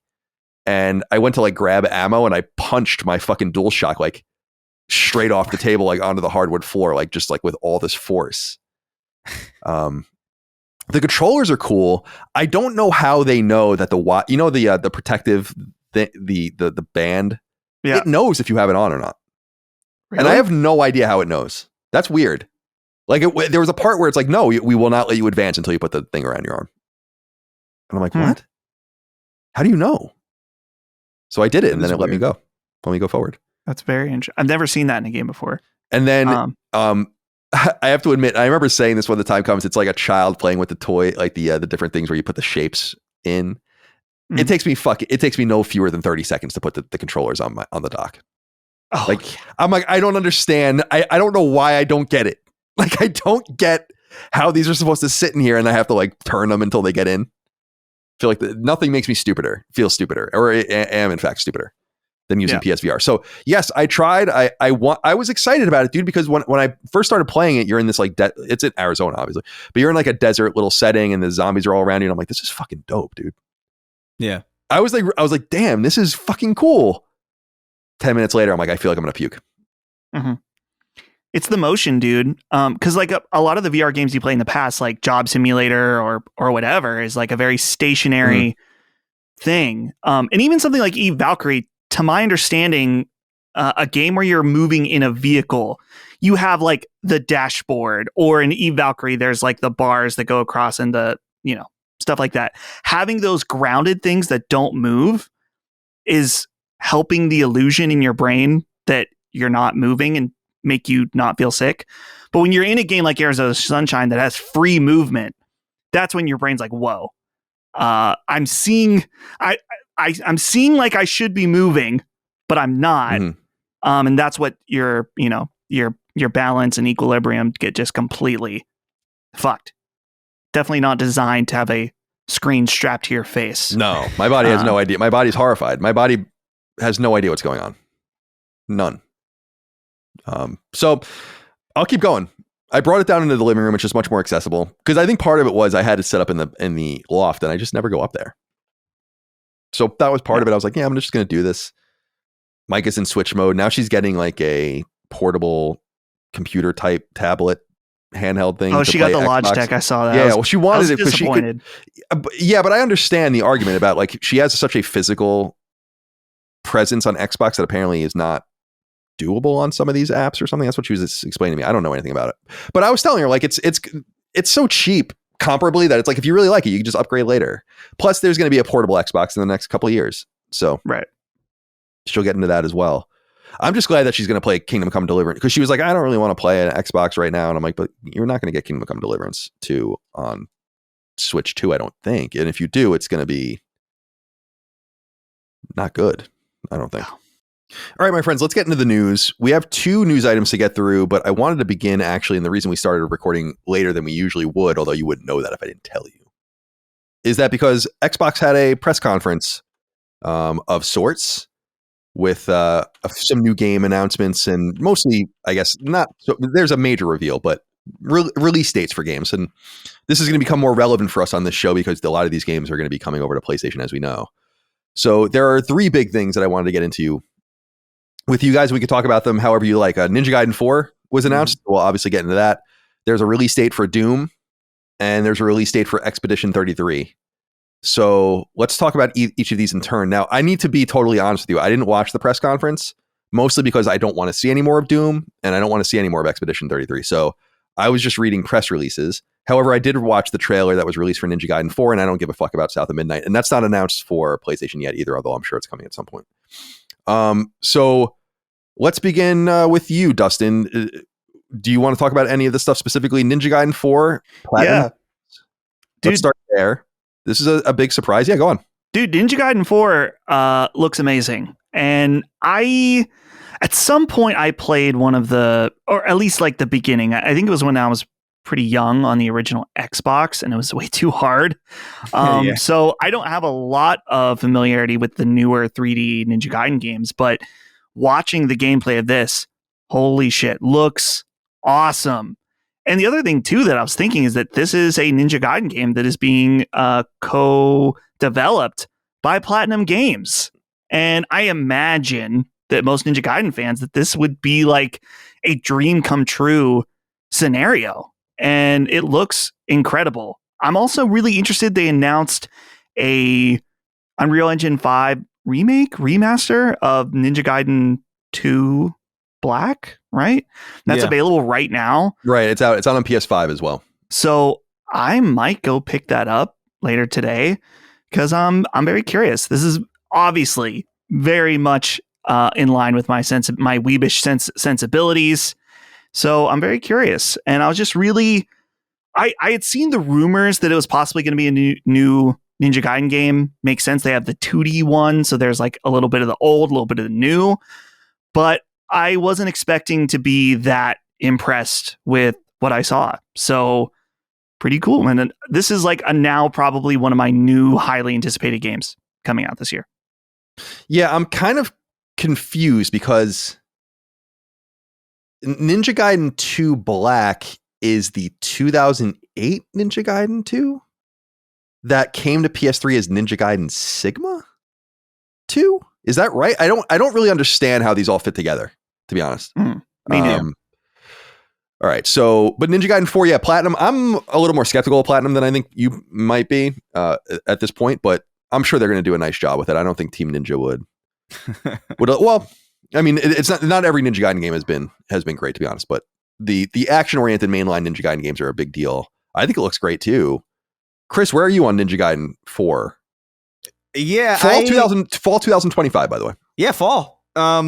So this is one of those times where I realize how into something I am. Because I was like, before today, I was like, yeah, I mean, I don't know. Ninja Gaiden, if I had heard that there was, a Ninja Gaiden game coming, I would have thought like, okay, cool, neat. And then seeing it and then remembering my experience with the older games, which like is not particularly deep, but I have vivid memories, kind of probably like the same, similar to Dustin, where like I have absolutely played these games in some capacity before. Like, I don't know how far I got into them. I probably got my ass destroyed in the original Xbox Ninja Gaiden games. But I remember being taken with them. I remember really liking Ryu Hayabusa's like armor. And I remember like specifically being excited when his armor, there's like in Halo 3, they had like an armor set that was entirely Ryu Hayabusa themed. And I remember being like, oh, that's so weird. So interesting. He's super cool. Yeah, and it just looks dope. So, and I was watching this whole trailer and I was like, this looks fucking cool. And yeah, I mean, Platinum, they're a very strange kind of beast right now. Actually, one of the first things I thought when I saw Platinum pop up on the screen was like, oh, yet another thing Platinum doesn't own that they're getting involved with. Right. But they're more desperate than ever now at this point. So I would expect that to continue. But I don't know, man. I got to say, like, I came away from that trailer and that showcase really excited because there's something about, I don't even know how to describe it. Like, a lot of dishonest people, or not even necessarily dishonest people, just maybe casual observers of the hobby, they might look at something like Call of Duty next to Battlefield, next to, any number of other first person shooters and be like, this all looks the same. You know what I mean? Or like they would look at, a third person action game with like a character with a sword. And they're like, it all looks kind of the same. There's something about the camera angle and the movement that I'm seeing in this trailer that looks, I don't want to say it looks old, but it looks like it harkens back. It reminds me of like 360 original Xbox era without necessarily the drawbacks of that or without any of the limitations of it. It looks like it's just borrowing really heavily from that place and time, but modernizing it in a way that doesn't necessarily alienate that feeling entirely. And I was nostalgic looking at it. And I just don't understand why, but I'm stoked about it. And I'm stoked about Ninja Gaiden 2 Black being just immediately available, because I don't think I actually played that one. I played the original Ninja Gaiden. Well, first of all, Ninja Gaiden Black was the reworking of the reboot of Ninja Gaiden that came out in 2004. Right. And then that's why I'm confused, because Ninja Gaiden Sigma was Ninja Gaiden. So we got to go back and look at history and why it was so surprising for people that don't know. Tecmo, before it was Tecmo Koei, got in bed with Microsoft early on and revived the Ninja Gaiden games as Xbox exclusive games. And the original came out to Xbox. So Ninja Gaiden was the 3D or the 2D platformer in the NES era, went away, comes back in 2004 as a 3D, really hardcore action game from Team Ninja, comes to Xbox. And then Ninja Gaiden Black was the kind of reworked version of the game that I think also came to Xbox. And then Sigma was a year later in 2006 after that. So Black is 2005, Sigma is 2006. That was the PS3 port for the original Ninja Gaiden. That's why I'm confused. In other words, like there already is a George. Black 2 would just be Sigma 2, I thought. That already exists. I think I remember there being like a thing about how like Sigma... don't quote me on this. This is all memory and loose fragments of memory. But I remember kind of watching this video kind of talking about the differences between these things. And I seem to recall Sigma being reworked in some way that was like seen as negative, or people didn't really like what was done to Sigma. I think it was like less bloody or something. Like there was weird shit that was done to Sigma that apparently like people didn't like. So this might be like just a modern version of like the proper retooling of that original game that Sigma did a bunch of weird shit. It's like, okay, we're not going to do the weird shit, but we're going to like bring what was meant to be brought forward with Sigma forward in an authentic way. I guess this is all fragmented memory, but I seem to remember Sigma being not particularly liked. Yeah, I'm just curious about the interplay between all those games, because I thought the black labeling was an Xbox label. If I went to Games Press to look for press releases, and actually the Ninja Gaiden 2 Black press releases put out by Koei Tecmo, there's an interesting wrinkle though, and you would expect that, of course, but there is an interesting wrinkle. Did you guys notice whose name was splashed at the beginning of the trailer for Ninja Gaiden 4? It stood out to me immediately. Oh no, I didn't. The game's being published by Xbox. Oh yeah, it said like Xbox Publishing. It was like it said Xbox logo. Game Studios. Yeah, at the very beginning, before even showing Koei Tecmo's logo. And this is why I think that this is just reading into between the lines. There's no public press release on Games Press for Ninja Gaiden 4, but Xbox Wire has a huge write-up for it. And it says on the Xbox Wire post, it's coming to PlayStation 5. So they are the ones that have to say it, in other words. In other words, they're not gleaming this information from a publisher and then relaying the pertinent information. They have all of the information. Mm-hmm. And they have it on Xbox Wire. So they are acting as publisher. And that is pretty interesting. So the Ninja Gaiden is being revived in 3 different ways, because we have the upcoming Dotemu game, and we have which is the 2D fucking sick looking, I mean absolutely sick looking Ninja Gaiden game. And then we have this Ninja Gaiden 4 in the fall, and immediately it's available right now is Ninja Gaiden 2 Black. They even held the trophies, like the trophies published at the appropriate time. They didn't even leak. Wow. So well done to them. The Ninja Gaiden 3D games are fucking hard. I'll just say that. The only one I played through and really remember completely was the original Xbox Ninja Gaiden, because it was one of the few Xbox games that I would have cared about at that time. And it's hard as fucking nails. So I want people. The original Ninja Gaiden games are really hard too, but I'm just much better at 2D games than 3D games. But everyone had a hard time with Ninja Gaiden, and I feel like Ninja Gaiden 2 was even harder, if I recall. But I forget about that. Then, do you guys remember? This is a weird piece of knowledge, but I think you guys might remember this. Remember, Ninja Gaiden 3 was a Wii U exclusive. Was it? Yeah. And then they like when it bombed and they re-released it, they like reworked it, they renamed it. I don't remember. I remember there was a weird Ninja It was called Gaiden Razor's game. Edge, if you guys recall that. Oh, fuck, I don't remember. There's one Ninja. Well, it's not Ninja Gaiden. There's one. This game reminded me a lot of this. I mean, it's arguably because that game, that era of time had a lot of like weird games that were like ostensibly ripoffs, but like it was kind of okay. Like Dante's Inferno was like obviously God of War and things like that. I love Dante's Inferno, but there's this game called Ninja Blade by I think it was From Software actually. Yeah. That I remember playing the demo of it over and over again, and I was obsessed with how insane it was. But it's very much just like Ninja Gaiden, or trying to be. I don't know if it was as hard. I'm pretty sure it was a little bit more arcadey, but I was nostalgic. Like this trailer reminded me of that. It reminded me of like obviously the old Ninja Gaiden. I'm excited about this, man. I'm stoked. I'm actually like, I think I'm definitely gonna pick this Ninja Gaiden 2 Black up today because I'm curious. Yeah, you should. I don't know how much is it. I think it might be 40. I'm out. No, I'm just kidding. Ninja Gaiden Black 2 PSN. It might not even been spidered yet. Oh no, yeah, it's 49. Yeah, 49. Oh, 50. That's a lot. That's interesting. It's a bit pricey. It's a little steep. I think it's on. Is it on Game Pass? It must be on Game Pass. Yeah, I think everything they showed today is at Game Pass, including Expedition 33. Probably check it out there. And Ninja Gaiden 4, I would assume. Well, if Ninja Gaiden 4 is indeed being published by Xbox, and it does seem to be the case, then it's definitely coming to Game Pass. Yeah. By the way, I had the information about Ninja Gaiden 3 backwards. Ninja Gaiden 3 Razor's Edge was a backwards port. Oh, okay. What was the one that was like with the terrible art style? Oh, Yaiba. Like more. Oh yeah. That was Ninja Gaiden Z. That was. Do you guys remember the studio Spark Unlimited? They're the guys that did. They made Lost Planet 3, but most famously, they made that game Turning Point: Fall of Liberty, which we have talked about in the past. That really horrible Codemasters published first-person shooter that is dope because it's about the Nazis invading the United States, but that's such a so weird, bad. Was Lost Planet? I remember liking Lost Planet 2 a lot, but I don't Lost think I ever Planet, got around to 3. Lost Planet 1 and 2, I'm pretty sure Capcom internally developed those games, and then the third one, they exported to Spark Unlimited. They don't. I think Yaiba was Spark Unlimited's last game, as I recall. All right, so that's Ninja Gaiden covered.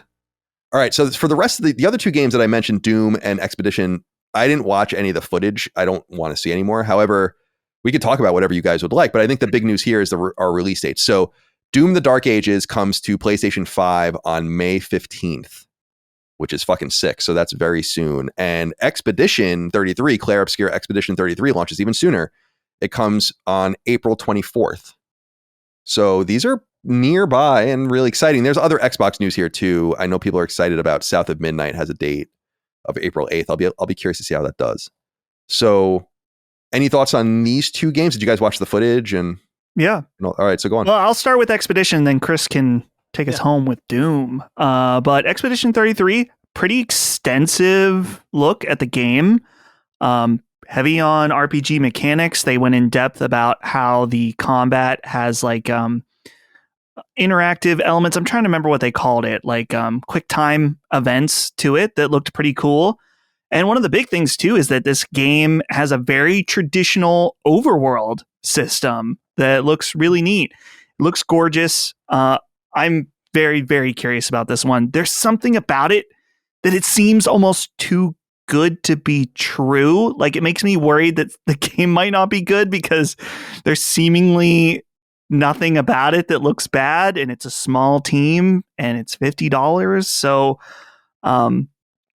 it's not really a founded fear. It's just there's something that I'm like, how can this be looking this good under these circumstances? But I'm really excited to play it.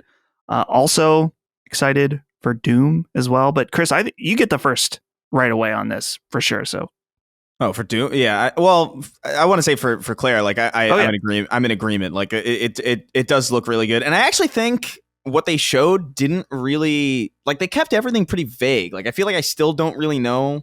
Mm-hmm. You know, like, they were really good about it, which was nice because I was also kind of worried that I would maybe see too much of it, but I actually feel like what we saw from it was really, that overworld looks great. I did wince a little bit when they got into like when they were talking about there's like hundreds of different little permutations, and you know what I mean? Like, yeah. I winced. There was like I can't remember what they called them. They had like an in-universe name for them, but like little different modifiers that you could use to customize your build, I guess. Oh, interesting. But like the menu was just, it immediately overwhelmed me, and I was like, I don't know. But it does look fucking fantastic, and it's coming soon, which is nice. I know when we did the draft, there was a little concern about whether or not it would actually be. I would have chosen it myself earlier if I had thought it was coming out this year. For some reason, I just thought they were being so cagey. Yeah, but it's good that they held it close to their vest. It's only 3 months away. Yeah, it's nice. It's more like that. But yeah, and then they rounded everything off with Doom: The Dark Ages, and I'm so excited, dude. Like, it looks so good. It actually looks, it's interesting because it feels bold, actually, because it does look significantly different. Just even in the way that, like, if you look at Doom 2016 gameplay next to Doom Eternal, next to a consistent like slice of Doom: The Dark Ages, they're all really distinct from one another, and I think that's really a bold decision. Like, the glory kill system in this one, where like you can kind of engage it from any angle, is really interesting. I think the parry mechanic, all being like contextual, is really dope. The way that there's some almost like, and granted, I guess this is like kind of the nature of these types of games anyway, but I noticed a little bit of like that old, like retro, almost like Housemarque type stuff, where like it almost, there are certain parts that reminded me of Returnal with like the slow moving like bullets coming at you, and then like certain ones being highlighted, and you can like parry those back, and it looks really cool. Nice to see Hugo Martin still there, being great and excited about Doom still. They had this one line where I can't remember. I wish I had wrote it down because I cracked up listening to him talk about it. It's like, well, that's not all. There's a mechanical fire-breathing cybernetic dragon, and I was like, this is so sick. I love it. I'm excited about it. What really got my attention though was so they have this difficulty system in the game. Yeah, I have a screenshot up of this from Tom Henderson. It looks cool. Yeah, so it was actually like when I was watching the gameplay, I was like, this looks really cool, but I really, you know, I can tell that I'm going to miss the faster kind of flow of Doom Eternal because that is so my speed. Not to say that I wouldn't love this, but they showed this difficulty slider where do you have it pulled up? I have it up. I'll send it to you in the chat here. Yeah, because I want to like point out like very specific things, but I don't remember them exactly. The yeah, so like you can control like the amount of enemy aggression, the enemy projectile speed, the day's duration, and just something called game speed, which sounds a little nebulous, but I would imagine you'd probably notice it. And then they show like next to one another like what a low game speed looks like and what a high game speed looks like, and it looks like you can basically tailor this to play as quickly or as slowly as you want, which is really fucking cool because when they boosted it up to max game speed, it looked like Doom Eternal. So if that's like more your style, you can do that. And if you're more like 2016, you could do that. Or if you want to like go more with like the pace of like how I'm sure there will be like a recommended difficulty setting for whatever the standard is 100% for all these values is probably what they would want it. Yeah, but like man, I love this amount of flexibility here. It must be a headache to design for. To make sure it's all working smoothly and as intended. So like props to them for doing something like this. So, like this is even more granular than some of the games that we give flowers to for doing like, puzzle sliders and things like that. Right. Silent Hill is one of those games. Yeah. And this looks like it's taking that and really bursting the box right wide open. And it looks cool. They said something about bringing the story out of the codexes and into the cutscenes, which is kind of exciting. I'm into that. They showed some new characters that look interesting. There's a lot of reading in Doom, in Doom 2016 and Doom Eternal, like a lot of reading. And I'm sure there will still be codexes, but what I'm saying is that I like that stuff. Usually, like Control, I felt like it was appropriate because you feel like you're just in this building. It's supernatural. You're like in a corner, kind of going through things. But I'm playing Doom. Yeah. So it's like I don't really want to read about this, to be honest. Yeah, but no, man, I'm all in on this. I'm so stoked it's coming so soon. Yeah, man. Doom: The Dark Ages is I'm day one for that, man. And they might get me, man. If they have like an early access, they do. Got me too. They do. Yeah, I think I'm gonna get God on that. I got. Well, dude, I looked at I was even just looking at like they have like a like a 12-inch statue of the Doomslayer that looks so sick, and I'm like I'm tempering myself. I'm like, all right, I don't need this. It's affordable, dude. I mean, all things considered, with the game, I think it's $200. Yeah, I'm just trying. Like, I'm thinking to myself, like, where am I going to put this? Yeah, that's fair. You know what I mean? So I'm like, maybe they might get me, but I'm in for the game. How much is it? What is the early access period, and how much is it? I'm looking right now. I just saw that it is 2-day early access. No, 2 days, nothing. No, I'm not doing that. Yeah. Okay, and that's for the premium edition, which is $99. Yeah, I'm not doing that. Yeah, you get me 5 days early, you got me. Yeah, I was gonna say I would have done 5 days early for $20. Yeah, but just because, 2 days, I would also see where I was at that time. I wouldn't pre-order it. I would go into that first of the 5 days and just see where I'm standing.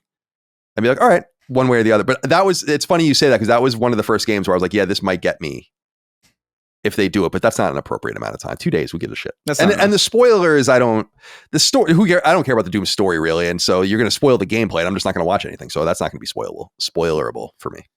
Yeah, and that's why I didn't want to watch this at all because I was just like, I'm good. I don't want to see anything.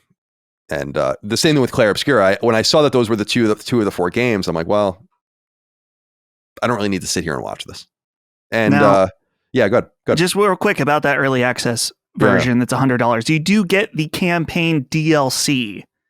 So that's one of the That's better than a lot of other ones. I don't think the Civ one does not come with any kind of like future expansions or anything. So yeah, I think it comes with like more leaders or something. Yeah. So if you're all in on Doom the Dark Ages, I mean, yeah, I guess so. I guess that would be more of like a thing where it's like the early access is like kind of like incidental, I guess. You know what I mean? It would just be like, oh, well, it's kind of like a very tertiary thing at that point. Like 2 days is just not early enough for me to consider it real early access.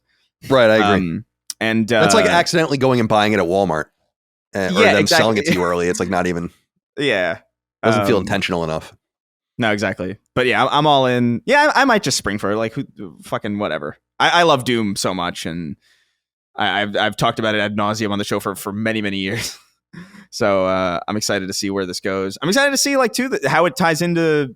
Apparently, they were talking about how like the story of this game is going to tie like really heavily into the Slayer's Testaments from Doom 2016. There's those like voiceover vignettes that you would get from like the demons talking about how scary you are, and I'm like, ooh, yeah, I'm excited. It's I'm excited to play it too. Yeah, I saw this. This is the only thing I saw from it was the screenshot that I showed you that Tom Henderson sent around, and it is cool. I love this granular level of what I would call accessibility. Yeah, it's as long as it's not competitive, and as long, in my opinion, as you lock the trophies or achievements behind playing the game at least normally. I don't give a fuck what you do to it, to be honest. I mean, that to me, that principle is really good. So maybe just slowing it down to 80% speed will make it so much more playable for some people, although that would be unimaginable to me. But even resource values and like you said, enemy aggression and the parry window, it is getting more granular. Like you said, I always use Tomb Raider 3, the third Tomb Raider game from Crystal Dynamics in the new series. I don't remember what it's called, Shadow or whatever. Yeah. As the first game I ever saw that really split things up. And even then, like you said, it's only usually like puzzles, combat, exploration, stuff like that. So this is getting more granular. It's very nice. Nicely done. Yeah. So again, the release dates are, we have Expedition 33, April 24th. Doom is May 15th. And then Ninja Gaiden 4 is fall 2025 with Ninja Gaiden 2 Black available now via PSN. Okay, cool. And that seemed like a really good showcase for Xbox. So yeah, that was good. I'll say I don't want to do. Is it? It's already live, right? Yeah. Oh yeah. It is spoiling the video that we put up about our bets, but I did underestimate their willingness to talk about PlayStation, I guess. In some sense, they showed the logo for Ninja Gaiden, right? And it wasn't a logo; it just said PlayStation 5. Oh, so yeah. It did say PlayStation 5 on the stream, and I think we both said that they would not do that. No, I'm surprised. Again, I'm surprised that they do that. I am. I'm just surprised that they do that. Why not just bury that in a press release? It's Jover, dude. I think it's what was I saying on the show? It's over now? It's over. Yeah. like when Hi-Fi Rush came over, it was over. Mm-hmm. And then when Doom was and Indiana Jones were announced, it's over. Now it's over. Now it's over. Yeah. All right. 2 other pieces of news, pretty quick to get through. Although one of these is extremely consequential, and we should talk about it for sure. Number 2, there's a big news this week out of PlayStation's first-party studios, and that co-founder and longtime leader of Insomniac Games, Ted Price, is retiring from the developer and from the industry. In a letter written and released internally at PlayStation, but which was published as a press release as well, Price acknowledged the situation his team and his employees are within the realm of the LA wildfires, which are still ongoing, apparently, crazy enough. Before getting to the news, saying in part, quote, "Despite a challenging 2024, Insomniacs stayed fully focused on building games for our fans. As a result of the team's persistence and collaboration, we're now in the strongest position we've experienced in years, with each game in development looking beautiful and playing fantastic. Therefore, last week, I felt comfortable announcing to the Insomniac team that after having been incredibly fortunate to enjoy such a fulfilling career in games, I'll be retiring from the industry at the end of March. Today, I am sharing this news more broadly. I actually made this decision last year. For me, after over 30 years of leading Insomniac, I felt it was simply time to step aside and let others pave the way for our team," end quote. As such, Price will be replaced not by 1 or even 2 people, but 3. All internal promotions of Insomniac veterans that will help steward what could be argued as Sony's single most important internal studio, and certainly one of the only ones that have delivered games this generation in particular. The people taking over are Ryan Schneider, Yen Wang, and Chad Dezern. Schneider joined Insomniac during the PlayStation 2 era and has long helped the studio's marketing and communication strategies.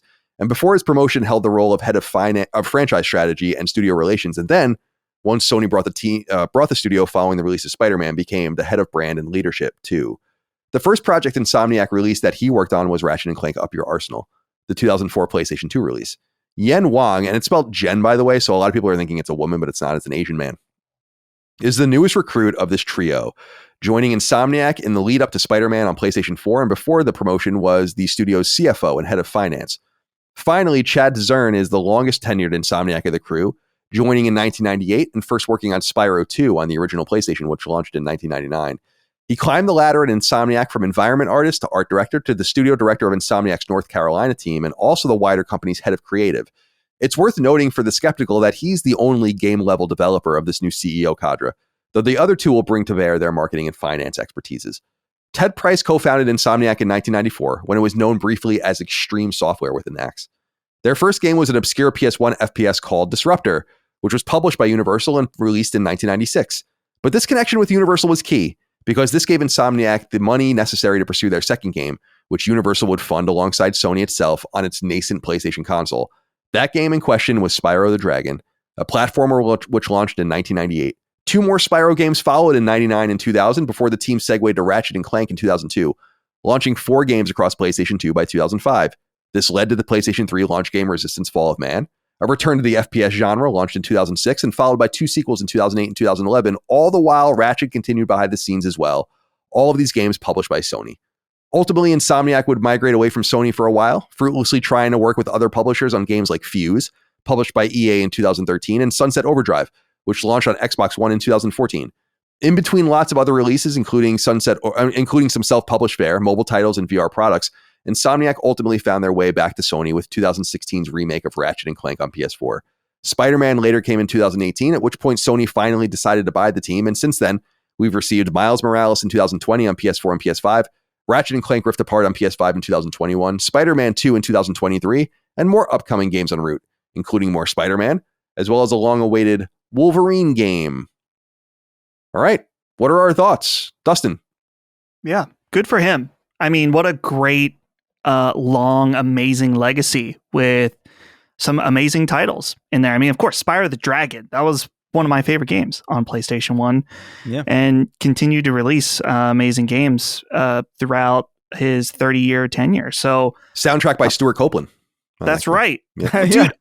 So this is a bit of a side note. Holly did a performance when she was in a choir in Pittsburgh with Stuart Copeland. Oh, that's so cool. He was the director, or he was the composer, and he did the composing, not composing.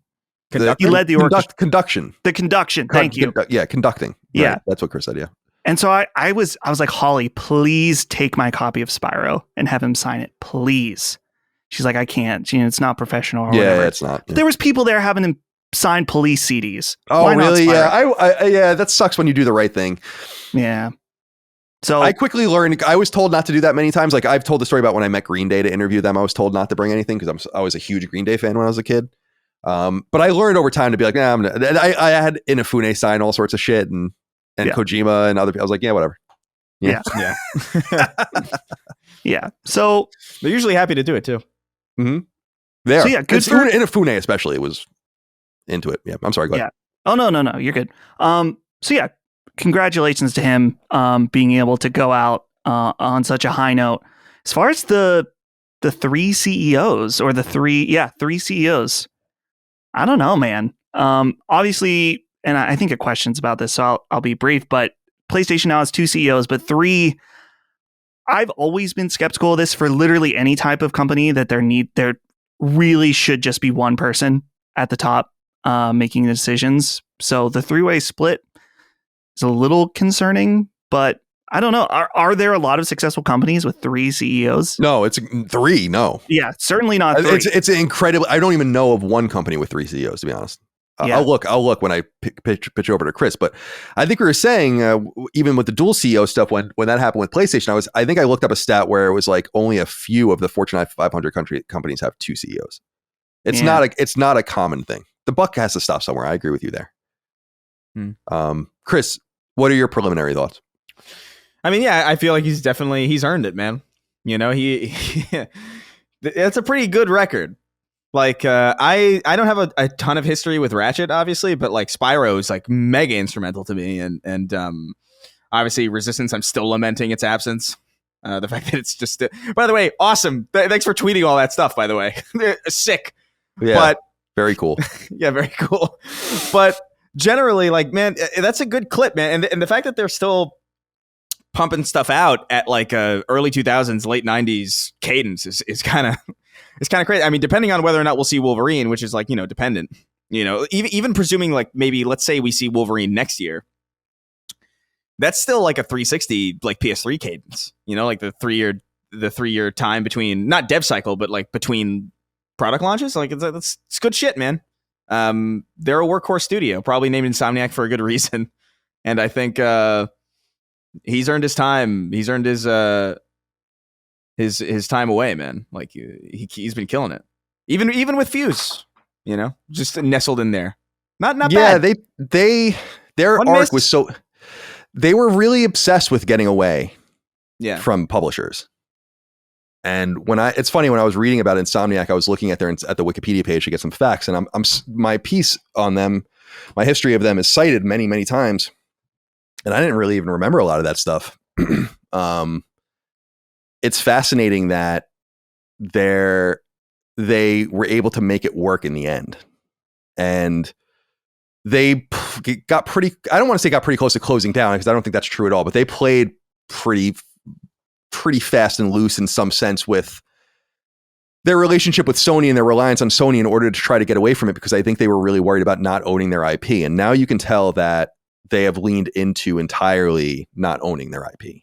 Obviously Sony owns their stuff, but now they're just working on licensed games. So they're far away from that. But I know that I get it. There was a disappointment that it's like, we made Spyro, we made Resistance, we made Ratchet and Clank, and we have nothing to show for it.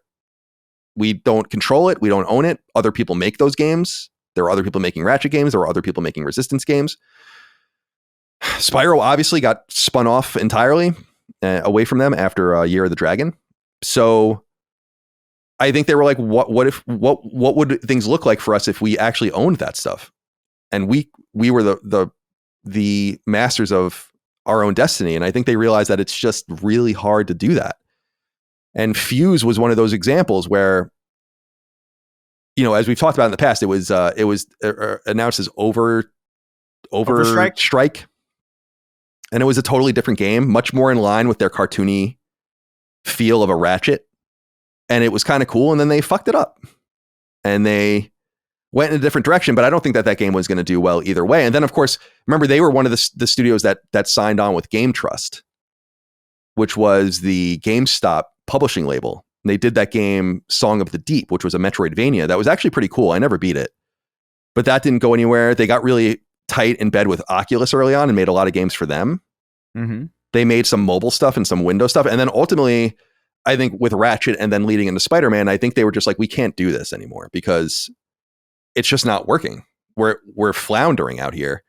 And that might lead to why Sony seemed to have not paid a premium for Insomniac, although it was a different time of mergers and acquisitions. The fact that they got it for just over $2 million, $200 million is insane. $2 million. Yeah, $2 million. Yeah. Holy shit. And I know that there was a lot, when I wrote the history of Insomniac, there was a lot of, it's not consternation, but just different stories about whether Sony tried to buy them in the past or not. And I think it was fairly obvious that they did, although as I recall, Ted Price kind of denied it when I interviewed him for it. So let's get into some of these inquiries from the audience. Jack Fining wrote in and said, "Hey, CDC, with the sad announcement of Ted Price's retirement, I was kind of surprised to not see one, not two, but three people named as his successors.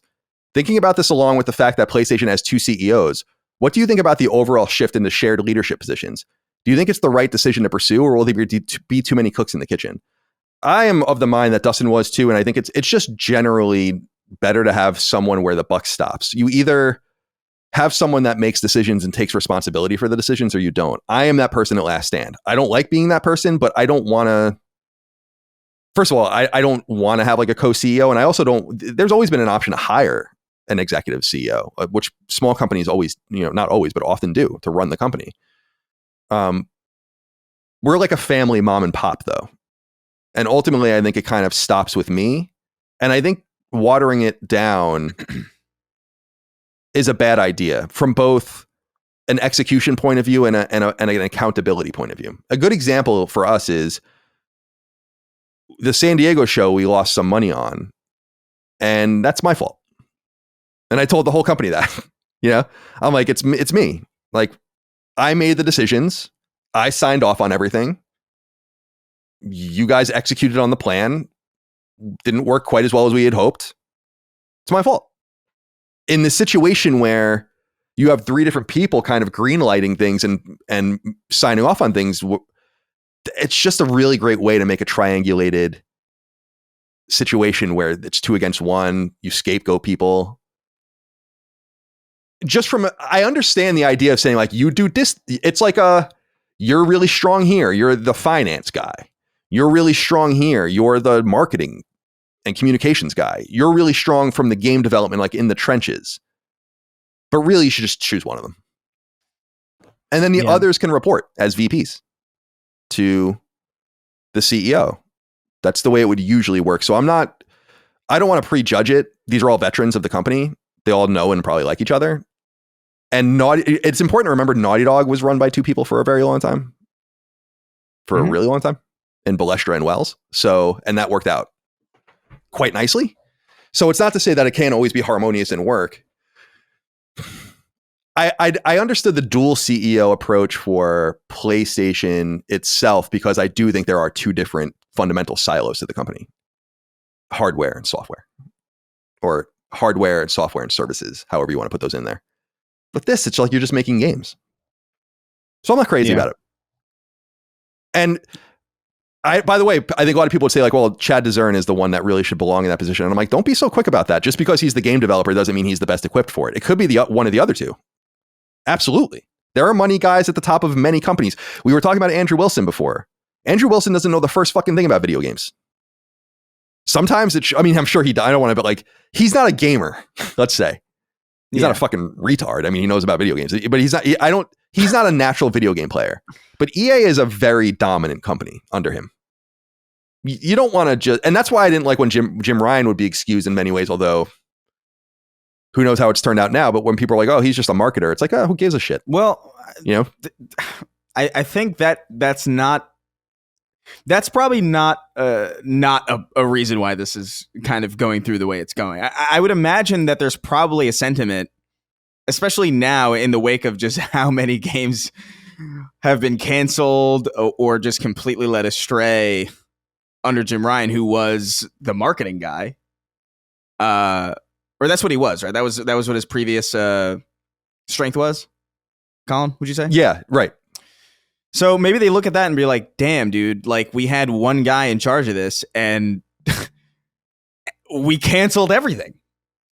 Maybe there needs to be like a more of a checks and balances kind of system so this kind of thing doesn't happen again, because we're playing with money now that we can't afford to fuck around. We can't afford to just have like one dude just signing off willy-nilly with no real guidance or anybody to truly combat or debate with if there is something to be argued. And so maybe like, maybe this guy's good at this, maybe this guy's good at that, maybe this guy's good at that, and then we have like kind of like a somewhat of a council that can make more unified decisions. And by the way, I think 3 CEOs is probably not an undeliberate number, because to make it 2 to 1. Yeah, I feel like it specifically allows for no ties.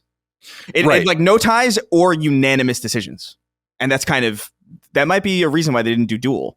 But I am in agreement with you that like it makes more sense for PlayStation because they have 2 different silos that operate on completely different wavelengths versus a game studio that probably like if anything it I don't really understand why it's a developer going through this, because Insomniac isn't necessarily making bad decisions, so like I don't know why they would need that kind of structuring, where PlayStation, I would argue, kind of PlayStation arguably would benefit more from a 3-person leadership than Insomniac ever would. So I don't know.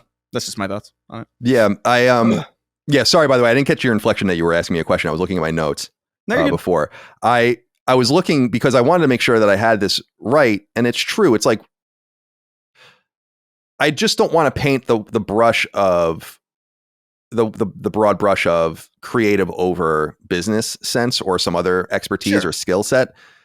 And I was like, yeah, Jack Tretton's a really good example of that. Actually, that was somewhat of a golden era of PlayStation with him in the trenches.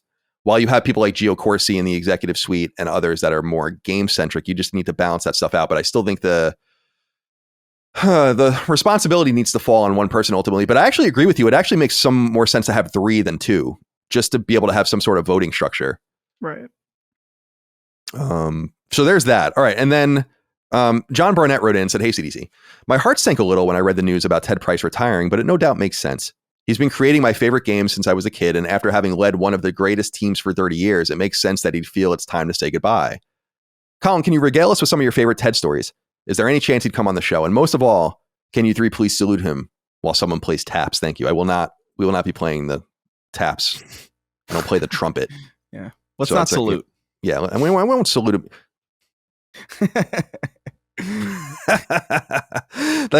the meme of the guy crying while he's saluting is one of my favorite memes as well. Okay. So I've met Ted a bunch of times. I'm trying to think of like specifically, I don't want to speak about everything that like, some behind the scenes stuff but one of my favorite things, and I've told the story about when he basically gave me the whole design document Bible for a game that they never announced and let me publish the entire thing. I thought that was really cool of him to do. He was always really friendly. He always struck me as a little bit shy and reserved. All right, we cut out again because Dustin keeps having technical problems with his Zoom recorder. Yeah, I'm very annoyed right now. I don't remember what I was saying. It doesn't matter. Ted.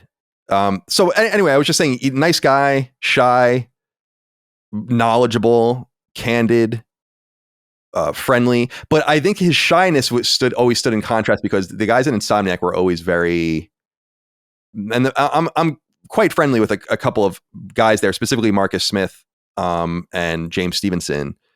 They're very outgoing, right, and boisterous, and it's different. Marcus would tell the story about when he pitched Microsoft on Sunset Overdrive with Drew Murray, that they were like on the table in the chairs, fucking going crazy and showing all these things, and everyone in the boardroom was just like very looking at them like, "What? These guys are absolutely insane."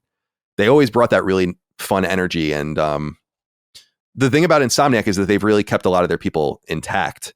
Not unlike Naughty Dog, which is coming apart a little bit more now as time passes on. Like, people stay at these companies. It's not to say that everyone does, but they do keep people around. And so there is a real culture there. And having that continuity with by promoting within, I think, is a really positive situation. But yeah, I specifically think of just all the times I interviewed Ted and how friendly he was, and how friendly he was off camera too. Some people wouldn't give you the second time of the time of day if they couldn't get something out of it once the cameras are off or once the recordings aren't happening and they aren't being interviewed. And he was certainly not one of those people. Ronnie Barrier wrote in and said, "Hey, Fats, with the retirement of Ted Price, I've been ruminating on his legacy. Who else in the industry has run such a tight ship? He's not an auteur-like figure like Kojima or Ken Levine, but he led a team through dozens of successful projects, created classic franchises such as Ratchet, Spyro, and Resistance, and oversaw a library that became the saving grace for a recent Sony first-party drought. He may not be up there with the sexy names of gaming, but as the overseer of a well-oiled machine in an incredibly volatile industry, he certainly deserves his flowers. Hopefully in his retirement, he passes along the secret sauce behind keeping the chains moving." Nice reference. Yeah, he deserves a lot of credit. He is not an auteur-like person. I'm not even really sure how much he had his hands on the games after Disruptor. I know that he was a designer on Disruptor. Mm-hmm. But after that, I feel like he might have just became like kind of a businessman with a game background and a deep game knowledge. And yeah, I think that he deserves a lot of credit. Yeah, he's not on the creative level of a Levine or a Kojima or a Druckmann or others, in my opinion, but he was different. Insomniac was led by him for 30 years through a pretty steady release of quality games, even if they didn't always sell. And I think they languished a couple of times, but I think they found their way to where they needed to be. And he ultimately made an enormous amount of money, even if I think they were severely undervalued upon being purchased. You can't help but wonder if that comes from just the guarantee of work, of not having to worry anymore. That's one of the things that I remember. And I think this wears on a person that runs a studio of hundreds of people in 2 different locations, is I know that it stressed them out finding work. Like you got like just getting that next game going, especially in their independent streak. And when things were kind of drying up with Sony, remember Resistance was kind of teetering out and Ratchet was at that point teetered out entirely. And they had nowhere else to go. And they had to kind of figure it out. And I think that was really scary. They did it, as far as I remember, with no layoffs as well. And just constantly kept people working. And they work in a really enormously nice space, right in Chris's neck of the woods. So yeah, shout out to them, and shout out to Ted Price. Wishing him the very best. It was made clear, because it's like, oh, is he going to go do something else? And it's like, no, I think he's just out. He made it pretty clear in the letter he's retiring. So number 3. We have a lot of sales numbers to go over this episode, particularly exciting because we also have cumulative 2024 numbers from 2 different sources. So let's get into it. For starters, let's examine software sales for both December of 2024 and all of 2024 via industry analyst Circana, which tracks numbers across retail and digital channels in the United States, the biggest core gaming market in the world. For the month of December, Call of Duty Black Ops 6 was the best-selling game in the US across platforms, with 3 sports games, Madden NFL 25, College Football 25, and EA Sports FC 25, coming in 2nd through 4th. Other notable games on the list include Astro Bot at 8, Spider-Man 2 at 13, Helldivers 2 at 15, and God of War Ragnarok at 18. Over the full calendar year of 2024, Call of Duty Black Ops 6 was the country's best-selling game cumulatively, with Call of Duty in that top slot for the 16th straight year. College Football 25 came in 2nd, with Helldivers 2 in 3rd, Dragon Ball Sparking Zero at 4, and NBA 2K25 at 5.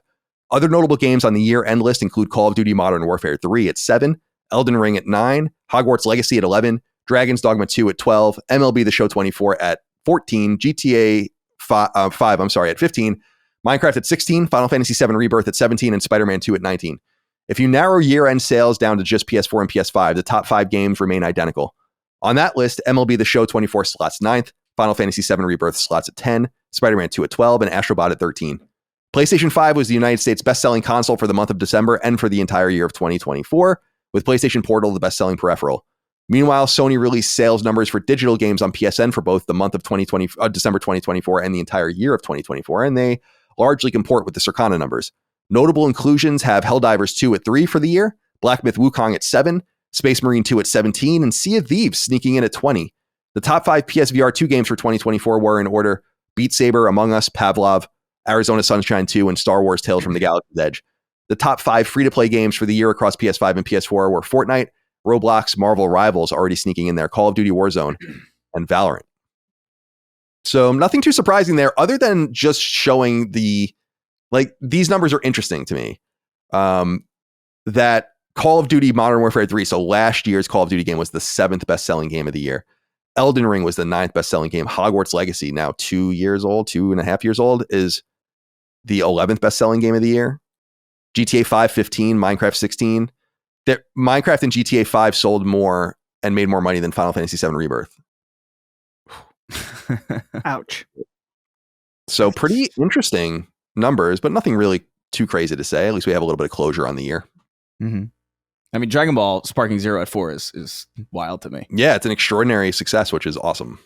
Yeah, like I knew I was looking forward to that, but like I don't think I really had I was kind of operating in complete darkness. I had no idea that it would slot that highly, or that people were that anticipated about it. Nuts. All right, let's see. Anything to say, Dustin, before we move on? My main thing was just seeing like Hogwarts Legacy. Yeah. You know, continue to like, and Elden Ring too, man. These games have staying power.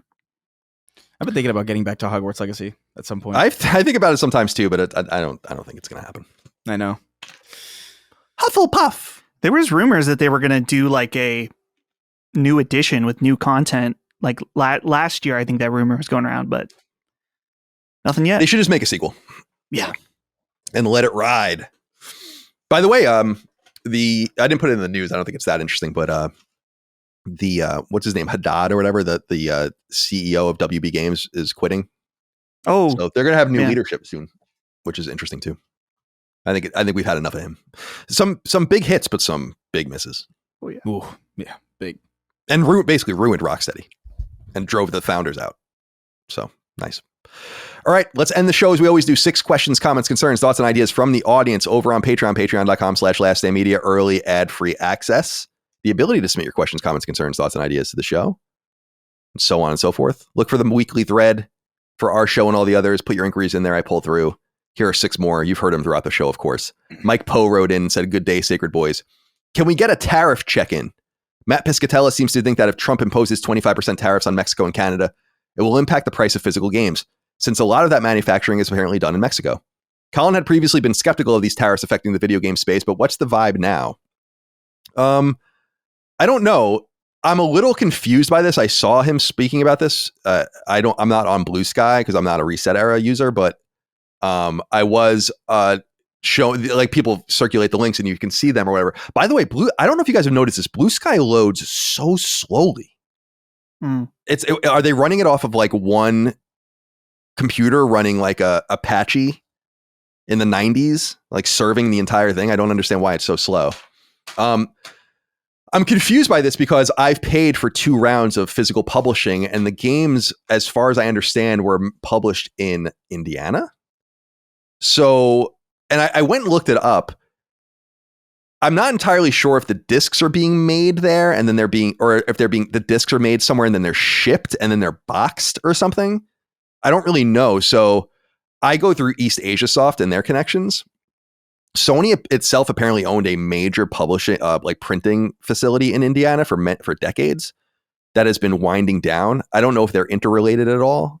I'm not really on these contracts because we buy the game through an intermediary, but I know that they are manufactured and shipped from Indiana because it's on all of the manifests and on the boxes and stuff like that.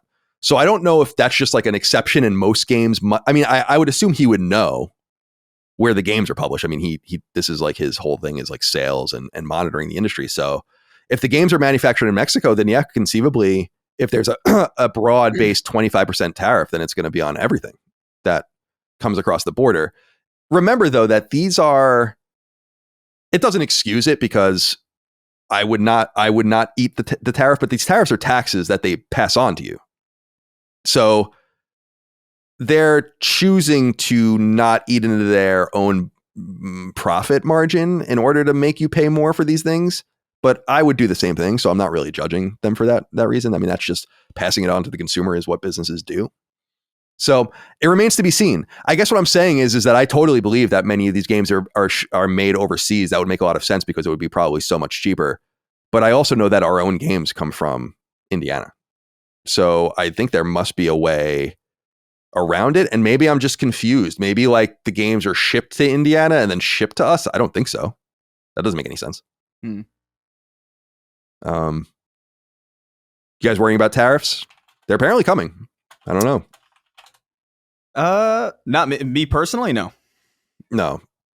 I think it will get bad, but like I'll be fine. Yeah. Well, I mean, from a personal perspective, I feel the same way.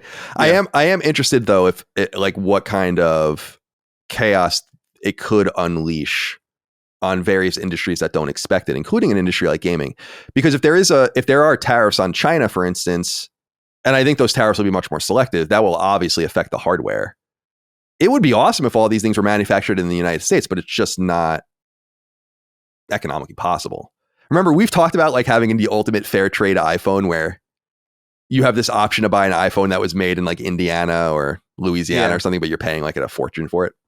At least give you that way out. But yeah, I don't know. Let's see what happens. I don't think it's fear mongering. I just don't think it tells a complete story about where everything comes from either. Sure.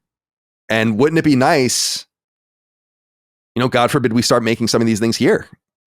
I don't hate that idea at all. We should make things. All right. Shorts Optional wrote in. Say, good day, gents. I have more of a philosophical question about the recent Sony cancellations. As a fan of the industry, I've been told for 20 years that games get canceled all the time and we never hear about them. But in today's always online news cycle, It feels like we know about every studio in the industry is working on and for how long, even before they are announced. Are these recent reports something that would have been previously suppressed or kept more quiet? Or is this truly an absurd amount of cancellations compared to the PS3 and PS4 generations? Sony's first-party output has no doubt been disappointing thus far, but I also can't help but feel like these unannounced game cancellations are just juicy news stories for a starved audience. I'll hang up and listen. Yeah, all good. Well, no, because I don't know. Like, this is just my gut talking, but I would imagine that probably back in the day, a lot more games got canceled before they really got off the ground in a way that would really be of any consequence to anybody paying attention. And there's also just so much more money now that like any kind of cancellation now is infinitely more consequential than a cancellation would have been in like the late 90s or the early 2000s. But that's like a relatively layman perspective. That's just where my gut goes. What do you think, Dustin? Yeah, well, we just talked about this a little bit in the Sacred Symbols Plus episode that's coming out tomorrow. Is in the Shuhei interview talk. I'm trying to remember if he said like all the cancellations that people don't even hear about. Right, that's what he was saying. Yeah. So I assume there are tons of cancellations going on, but it's just not, as Chris was saying, much earlier on in the process than 5 years in development, or 3 to 5 years. That's when I think you really get the stories made. Whereas a lot of times, like Shuhei was talking about how difficult it is to tell a team that in that interview on Kind of Funny, he was saying like, I try to tell developers, it's like, I'm trying to stop you from, I want you to work on something and be able to be your best. And this project is not going to do that. This isn't it. Go and figure out something else that you'll be able to do much better at. So certainly we are hearing about it a lot more. Everyone is plugged in way more. Think about like magazines and stuff in the early days where it's like maybe that kind of article would have been published, but probably not. We just know a lot more about what's going on in the industry. And even then, like I said, there's I'm sure tons and tons of games that have been canceled that we have no idea about. Yeah. I'm also thinking about just like we were talking earlier when we were talking about Insomniac and the clip at which they were putting games out in like the late 90s, early 2000s, like 98, 99, 2000. Let's say hypothetically you got 6 months into development in like the 90s on a game. That's like half your development time for the entire game. And if it gets canceled at that point, it's still not really that drastic in comparison to like a 6-year development cycle. You've just spent 3 years. Now you have to spend another 3 years, like getting things like it doesn't feel like it would be as big of a story, even if it was at a similar state of development back in those days. You know what I mean? Like it just doesn't seem like if something I was working on for 6 months got canceled, but I know that like in a year we'll have something that's like, right. You can get stuck in neutral in the games industry working on something for years that never sees the light of day. And then you can get stuck on 2 or 3 of those projects behind, back to back. And before you know it, you've gone 10 years without releasing anything. And this happens to many people. You only have so many openings with that. See, this is what I was thinking about when I was reading this question, which I was wanted to add to the conversation, which was, what do we consider a project and what do we consider a project being canceled? Sure. Because if we're talking about things that are being designed by a few people and maybe prototyped in some way, and they're just stitching things together and trying to figure things out, there are probably a lot of cancellations. If you consider that a project has to really be truly greenlit and then funded in a real way with like a team structure, and this is the plan from beginning to end that we're going to execute on, and that's when the game development begins, then I think the cancellations are fewer, but still many at this point. And sure. I think it's by virtue of the fact that the games it's what you were saying, Chris, the games just take so long that these games are all going to be concurrently in development. It's going to seem like everything in the world is in development at the same time because it takes 4 or 5 years to come out. And I think the cancellations are juicy stories, but it wasn't common for games to take to be canceled 2 or 3 years in because they didn't take 2 or 3 years. Right. So we're in a whole new situation where the opportunity cost and the money spent, you can't even match it. The projects that were tortured back in the day, Mafia 2, which I was talking about earlier, is ironically one of those tortured projects that took forever to come out. They were somewhat rare, or a Duke Nukem. They're somewhat unusual. Things just did get the plug pulled. What I found more is that games just kind of disappear. Like Sony's never acknowledged Wild being canceled, I don't think. They never acknowledged that game 9 Days or whatever getting canceled, or the Getaway 3 or the other things. They kind of just like pretend they never said anything at all. So I don't know. I think cancellations are ratcheting up in the moment, in the short term, because I think that companies realize that you shouldn't see these things through to the market if you're just going to lose. Yeah. Even if you're going to eat a bunch of money, which you're going to, it will not be as bad as seeing it through. And I think they realized that with Concord. Sony specifically. Nevitz wrote in and said, hello, Sacred Gents. I work in an elementary school and I'm puzzled about the future of consoles. When the PlayStation 5 Pro was announced, I told students in different grade levels and nobody cared. I figured their tone would change with the announcement of the Switch 2. Again, no one really cares. They are content with what they already have. Are these kids going to stay playing on phones, old systems, and PCs? Will console manufacturers be in trouble in a decade or so from now if they don't pivot? Is Xbox actually in the best position for this change if they last that long? Thoughts, and keep it up. What do you think, Dustin? Yeah, this is interesting. I don't really have any connection to kids of this age, really. Most of the kids in my family are getting older. And the few that are of that age, their dad works at GameStop. So they already have access to this stuff anyway. So I can see this with the PS5 Pro specifically. I'm not surprised that kids don't care about it. Kids can't afford it. And also, it's a fucking upgrade for nerds like me that care about frame rates and resolution. I'm sure that I putting myself in that perspective, like what if I was a kid when PS5 Pro came out? I think I would have been interested in it, but it just wouldn't have been something that I felt like it was possible for me to get. Like I probably wouldn't have even had a TV nice enough to even support it. I think there is definitely a change in kids that as long as their device plays the games that they want to play, which is often Fortnite, then they're good. Their current Switch plays Fortnite or their current PlayStation plays Fortnite. So unless they're really technically minded, which is few and far between for that age, they probably just really don't care. Is it a problem long term? Probably. We've had a conversation before about kids that are into more basic games now that our hope is that they eventually graduate from those and then become more interested in proper console games, but maybe they don't. So I don't know. I mean, the other thing to look at too is just as far as like Switch and Switch 2, kids are going to want this thing. They might not care because it's not here right now, but when it's coming out and the games are there, this is going to be the number one thing they ask for Christmas. So maybe it's just a little bit of lack of foresight when you're a kid too. There's definitely an age gap developing in technologies, I think, generally speaking. Yeah. You see the spectrum going to like all the way to the boomers and all the way down to us.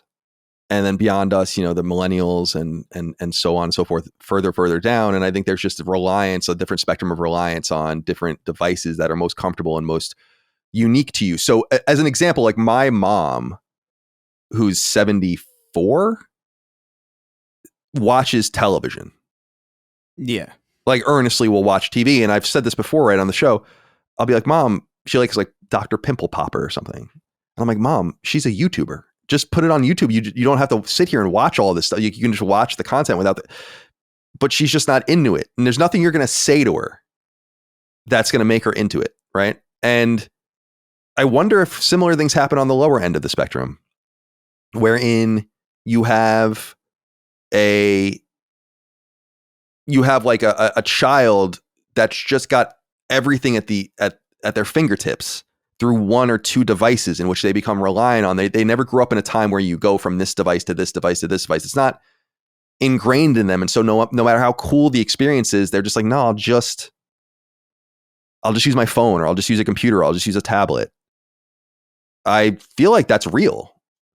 I don't think game consoles will ever go away, or at least not I don't think that they're going to just disappear. They might not ever disappear as a niche, actually, ever. But I do believe that they will become. I to your point, Nevitz, it's like, yeah, is Xbox actually best positioned for this change? Maybe. Actually, maybe. Yeah. Chris, what are your thoughts? I think I don't know. I look at I try to think about how I reacted as a young kid to incremental hardware updates, and I remember also not giving a fuck about like, oh, the PS2 Slim, Right. oh, the PSP 2000, ah, the 3DS. Like, if it wasn't like transformatively different, like I really just didn't care. You know, so to me, it's just like it wouldn't surprise you. I even as an adult, I really barely cared about the PS4 Pro and the PS5 Pro. Really, still, to be honest with you, like, I mean, we have it and it's nice to have, but it's only nice to have because I understand that there's something that I'm getting out of it that I wouldn't get out of the base PS5, even if I can't really put my finger on it or quantify it exactly. I know that there's something there operating under the surface that is resulting in the best possible experience for me. And as an adult, I appreciate that. You know what I mean? I appreciate that I'm getting the best possible performance for my dollar out of this machine. But as a kid, you don't care that the screen on your PSP is glary. You know, you're just like, oh, it plays. Oh, the PSP 3000 is out. Does it play games that my PSP doesn't? Oh, it doesn't? Okay, what do I care then? Yeah, you know? there's something interesting in the sense of I relate to what you're saying because I felt very focused when I was a kid on the things I liked, but so many things passed me by because I was so mono-focused. I got Nintendo Power every month for years since the late 80s. And I would pour through everything, but there were like 2 or 3 things in every magazine where I'm like, I want this. Exactly. I want this, and I would tear the page out and put it on my, an ad out or whatever, and I would be really focused on that. And in the meantime, 40 things come out that you missed, and I feel like that was always the case for me, even when I was most engaged. Even now, I'm often surprised, like what is this? That's why I try to look at the PlayStation Store pretty often to just see what's out there. But even then, things just come and go, and I don't notice them because most of it's garbage. It's interesting you say that because I totally agree with you there. When you're younger, you're just focused on what you're focused on, but you don't even understand anything else. But I don't worry about the longevity. Well, first of all, I should be clear. And again, Resident Evil 4 on iOS sales numbers came out where it's like no one's playing this shit on phone. Like it literally sold like thousands of copies. And so it's not the old fear of 15 years ago where, oh, everyone's going to be playing on their phones. Like no one wants to play on their phones per se. It's a matter of replacing one experience with another. Mm-hmm. In other words, you just don't play video games as they're currently constructed unless you play certain ones. I don't know. I don't want to go on and on. I think it's a very philosophical situation, though. Let's move on to the next inquiry here from James Bensavenga. He says, hey, CDC. With some time to marinate on the news of the canceled live service games from PlayStation First Party, how relieved do you think they are with the state of Xbox? Imagine if Xbox had a semi-decent foothold in the console space, that it could have potentially taken advantage of this first-party vacuum and maybe chipped away at Sony's advantage even slightly. Or maybe I'm off base since you've discussed people's digital libraries and how Xbox One and PS4's generation was the worst one for Xbox to lose, and the seeming unstoppable momentum of PlayStation at this point. This has got to be salt in the wound for Xbox regardless. Can Nintendo benefit from this situation at all? Thanks for all you do. Hope your 2025 is a great one. Thank you, James. Getting a little late now for that, if I'm being honest. We're recording this on January 23rd. We got to move on from the Happy New Year at this point, I think. Although I had a meeting with people yesterday and I said it. And then I made fun of myself for saying it immediately because I knew. I was like, oh, come on, man. Fucking amateur hour. So I think that I don't know that it would have really mattered. And the reason I think this is because it doesn't seem to really matter for PlayStation. PlayStation's doing great. The console's selling well. They're making a lot of money. And this is all happening behind the scenes, and it doesn't seem to affect the trajectory. And it's what we said on Sacred Symbols Plus that people will be able to listen to shortly. It's just a shame that they weren't able to build on it. Instead, they're just kind of lucky that they have this thing that has inertia and presence, but they were never able to like secure it. This could have been the generation where they really did just kill its competition. Because they have the console that people wanted. It was hard to find. The games were there. The third-party support was there. Free-to-play is keeping people playing. The games as a service is keeping people churning. PlayStation Plus is doing well. But you're missing that key ingredient of the first-party games that a lot of people really like and look forward to. And I should note that it isn't really relevant to most people who makes the games, and first party games Nintendo is the only mono dependent entity in games that really requires its games to sell. If you looked at the top 20 games for Nintendo in the United States, it's really interesting because it's mostly their stuff and that's their pocket. But in Shuei Yoshida's interview with Kinda Funny, he notes that internally they never really looked at them as competition because he says, I think, quote unquote, they're doing something different. And he was saying that Xbox was really the one that was keeping them honest. I think Xbox looks at the situation and they find themselves kind of down this road and it is what it is now. But I wonder if they knew it was going to be like this, if they would have pushed some different buttons and tried some different things. But if you look at the situation, in other words, look at the situation as it is now, and it's materially reflective of the situation with first party games. In other words, it doesn't really matter. And if you believe that that's actually true, then Xbox doing something different probably wouldn't have mattered either.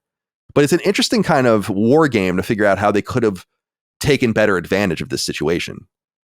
Because the irony is certainly that they are plugging the holes of the release schedule for their Xboxes, for their competitor, their major competitor. I mean, if you look at games, we just talked about some of them with Ninja Gaiden, which it seems like they're publishing, Doom, and later on Indiana Jones and stuff like these are three pretty big games that are going to come to PlayStation and PlayStation gamers are going to like. They could have starved PlayStation gamers of those games and made a point of it. I just think that's cutting off your nose to spite your face at this point for Xbox. If they were going to make a different, more aggressive choice, they would have needed to know years ago. And this is the beauty of the obfuscation of the corporate strategy, how no one really knows what anyone's doing. It's exciting in some sense as an observer, but I don't know if you guys have anything you want to add to that. No, not really. No. Nope. Okay. Josh Kisscall wrote in, said CDC. I would love to hear everyone's thoughts, but I'm extra curious about what Colin thinks as he co-develops games now. We now have numerous examples of games selling softer due to being labeled woke or DEI games. As a developer, do you believe it's more important to stick to your original vision if it includes elements that could be labeled woke, or to alter those aspects to make it more commercially viable, such as changing a character written to be gay or making a main character more classically feminine instead of gruff? Is it possible the pendulum swings in the opposite direction and we see less diversity because of this mindset? Thanks and keep a rockin'. I think it's possible. We've said this about fair games. We've lamented this a little bit, that I wonder if they'll try to do something to the aesthetic of the game to differentiate it. It's not quite woke, but it's just generic.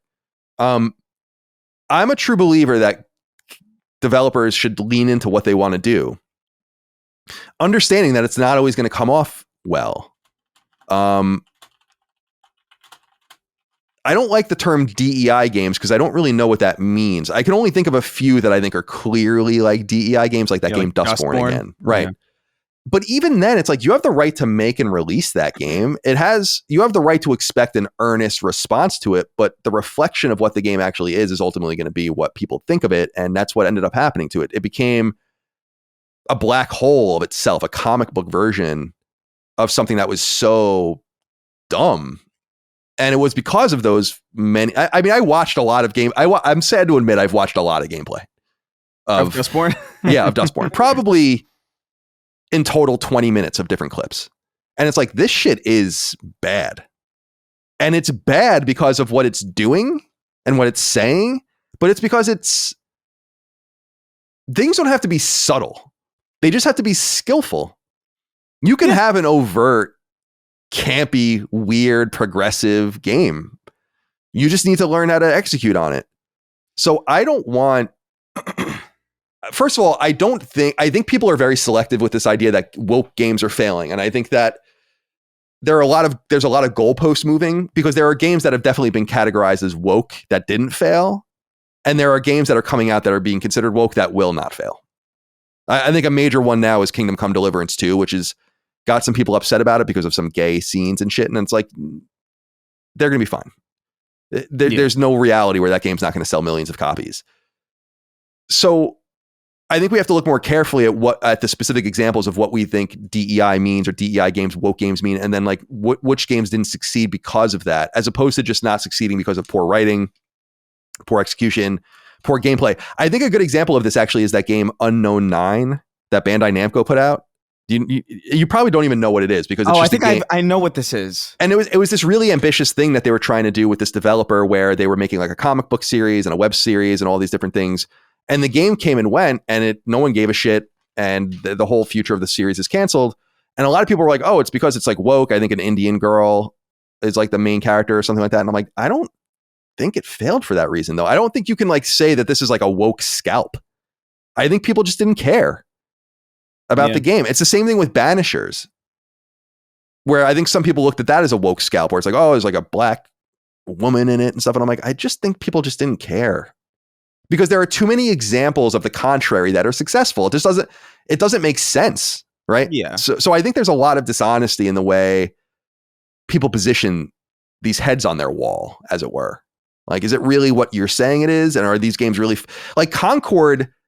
Is it the wokeness and all of that? I don't know. I think it just sucks. Like, you know what I mean? Like, I think you just look at the characters and you're like, this sucks.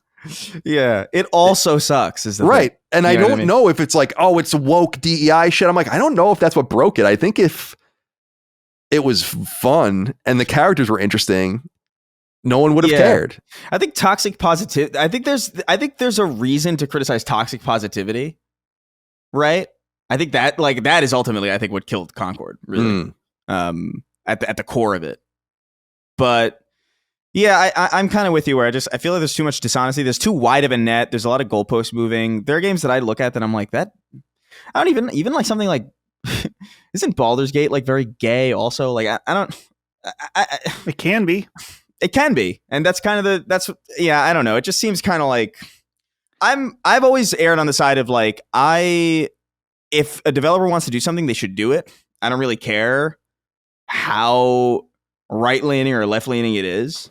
If it's good, it will be successful, and if it won't, and if it isn't, then and to be fair, there's multiple reasons why something might fail or succeed that like are beyond just merit. There's plenty of successful things that suck. There's plenty of great things that fall by the wayside. Not obviously it's not like a catch-all solution, but I've always just kind of erred on the side of just letting artists make what they want to make, and honest criticism of those things I think is important. And I do think honest criticism is kind of difficult to come by now that really lazy criticism is very salacious and very attention driving and ultimately is profitable. And so the incentive to make authentic critique is it's not particularly high. You have to really care about things to do that. And I don't know if many people who purport to care about games actually do. I think I brought this up on an episode recently where I feel like there are people who might stream or like they might have like a loud voice and they might say they play video games, but I think they really just kind of play video game, or like they'll I'm a Fortnite streamer, or like, oh, I play this, only this, and now my audience is all gamers, so like now I have to kind of watch the award show and I have to find an opinion even though I don't really care. That's kind of how it strikes me, but I don't know. There's a lot of bad games that are bad for many, many reasons. Not to say that can't be one of them. Yeah. But it's rarely, if ever, the whole story. I think, and that's what I was saying earlier. I'm sorry, Dustin, I'll let you in, but that's what I was saying about Dragon Age earlier, where I'm like, I think actually it does have something to do with the woke shit in that game because it requires such a concentrative effort to get people to even focus on it in the ecosystem. They're going to notice these things. It's not a casual game. Mm-hmm. But I think for every one of those examples, I just think there are so many contrary where it just doesn't matter. And games that are explicitly woke sometimes do well. An example too is like Suicide Squad didn't fail because there were gay pride flags in it. It had nothing to do with it failing. And I think some people still circulate that image that we used to make fun of and be like, look at this woke shit. I'm like, it hadn't, but that's so disingenuous. You know, it's so disingenuous as to why that game failed. Anyway, Dustin, come on in here. Yeah. Well, I was just thinking about how, he says if it includes elements that could be labeled woke. And this is something that I've noticed recently. You mentioned Kingdom Come Deliverance 2, which is not out yet. But the people are already annoying on it. Yeah. Well, I'm not the first person to say this, but there's definitely something going on where, there's the cringy, like the woke mind virus. Well, there's definitely like an anti-woke mind virus developing. Definitely. Like I saw a video late last year or like a clip on Twitter of someone talking about Warhammer 40K, Space Marine 2, that they're like, this game, one of the side characters is black, and one of the women, there's a woman general. So there's a little bit of DEI, a little bit of wokeness mixed in there. Watch out. It's like, yeah. At what point, eventually these people just do kind of out themselves as being somewhat sexist and racist. Oh, definitely. And also, not even just that, tourists. Yeah, right, yes, right. I can't stress this enough because, like, oh, there's a female general and a black guy. Oh, so the original Gears of War with like Anya Stroud and Coltrane. That was like that was woke. Yeah, it gets ridiculous at a certain point. Right. So there's certain things that, like, yeah, there are elements of certain games where a game like Dragon Age certainly, I think, did suffer. It's not the only reason it did poorly, but it certainly was a portion of it. But there's other examples too where it's like, don't worry about what a few people say online. That's like, oh, there's a guy in the game that's black. It's woke. It's like, whoa. Yeah. Slow down. Let's focus on things that actually matter, which unfortunately amongst this crowd, there's very little of that. Yeah. I feel like Dustborn is one of the few where I'm like, yeah, that's pretty accurate. I think that's like, yep.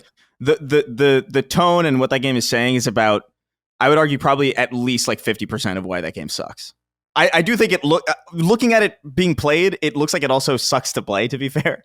But like at least 50%. Dragon Age, you could maybe argue like maybe like a good 30%, like a hefty percentage, no doubt. Yep. But like there's a lot more wrong with Dragon Age as well. And I think we just need to be more we need to be more aware of how deep the conversations can be if we don't just end it at this like surface level kind of talking point bullshit. Like it's interesting to talk about games and why they fail and why they succeed. Mm-hmm. And I think cutting the story short at like a Twitter term, I think is just it does a disservice to the conversation and your own ability to have conversations about this stuff. Yeah, it's well said. I think even the three of us disagree about like what some of these, like you said, the woke mind virus. Mm-hmm. It's like, it reminds me of just the term woke, which I don't really I don't really use. I use it just kind of because it's what people know what we're saying now. But there's so many terms in the past that I feel are too reductive. But there are games, and I think Assassin's Creed Shadows is one of them, where it's like, this is definitely a game made by people with a persuasion. And there's just simply no way this would have happened otherwise. And it's not to say they made the wrong decision or an uncreative decision or anything like that, but it's obvious. And I don't like being pissed on and being told it's raining in some sense.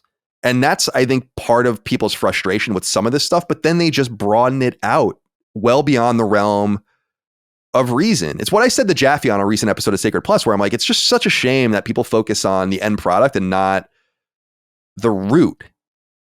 And I was saying, like, everyone's distracted by the pretty flowers that erupt out of the ground that are these different games. But it's like, God, dude, we have people admitting on video that they are racist in their hiring practices. Like, just nail these people with that shit. Don't even worry about the products, because the products will come out better and more aligned with reason or reality, I guess, if that's what you're looking for, than if the same people are making them. You're just chopping off the top of the flower and then it just grows again.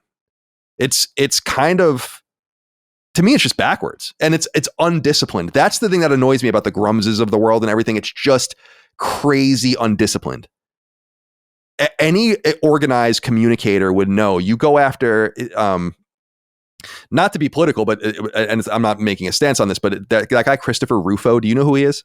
No, I have no clue. He's a political guy, but he's like totally obsessed with eradicating DEI in politics. It's his only thing. It's his obsession, and he's really good at it, and he never deviates, right?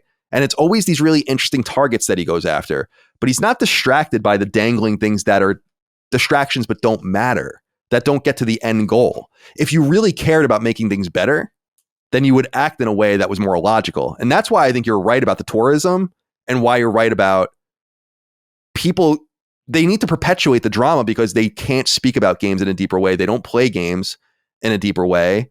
And a lot of these people don't even seem to like games. They don't seem to find pleasure in anything. And this is coming from me. I want to reiterate that. That comes up every so often. That argument is coming from me. Colin hates everything. I hate everything and I hate everyone. So, and if I could find the joys in life, and I find them all the time in games and elsewhere, why does it seem like there's just such a miserable streak? It all gets wrapped up in, I'll tell you this about the role-playing game. People are going to think that part of it's woke, I think. Or at least some people will. I'm sure. And I was this is what bothers me about putting people into a broad stroking people. Is when episode 7 was revealed. Honest to Christ, I mean, maybe if you went to 4chan or something like that, you would find it.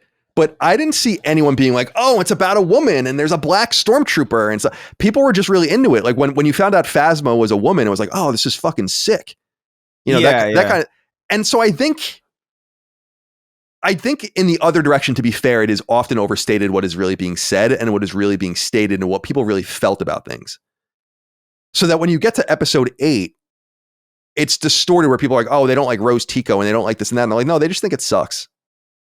Sure, yeah. And we just need to be able to talk from that point of view too. Like and that's again, the Concord, let's call it the Concord principle. It just sucks. You don't need to go any deeper than that. If that game was super fun and engaging, I think people might have gotten past some of the problems with it because I just don't think it was the wokeness. Do some people want to play as these characters? Probably not. But nonetheless. Ben Emmons has the final inquiry. He says, hey, boys. With the news of the recent live service game cancellations, can we finally admit that Jim Ryan was horrible for PlayStation? Especially with so much speculation as to what Ben and Bluepoint could be working on all this time. For titles that not only did no one ask for, but would have absolutely bombed as well. I don't understand how even after Concord, it still took them this long to pull the plug. I don't understand how these were the projects to be greenlit in the first place. Is the C-suite just filled with MBAs who don't actually have any clue what the market wants and are just purely chasing dollar signs? I don't get it. Am I being too dismissive? It just feels like this generation could have been so much more with better leadership at the helm. Would love to hear your thoughts. I still don't think we have enough information on what's what. And we might never have enough information. So we have to just kind of shoot from the hip, I guess. Sure. Yeah. I've long said that there's a spectrum of my own acknowledgement of Jim Ryan's problems just based on things that have happened after he has left. However, as I've also said on the show in the past, I find it hard to line up, say, Concord's failure with it being on him because he left and then 6 or 8 months later, Concord came out. And why wouldn't they have just pulled the plug at the time? I feel like, in other words, I feel like there's a lot more than just one person buying what they're trying to sell internally. And I think the bigger confusion is not so much Jim Ryan leaving now, but Herman Hulst's position in this. Because Herman Hulst being promoted to the position he's in now just suggests that he had no power as the head of first-party studios. Either he made or helped make those decisions, or he had no power. And I think it's unknown. Personally,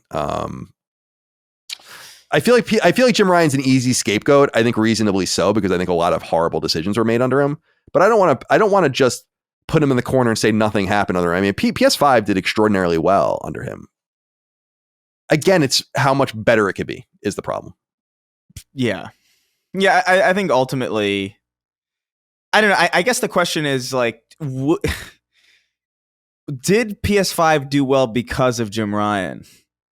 And I don't really know. I really think it did well because PlayStation 4 did obscenely well.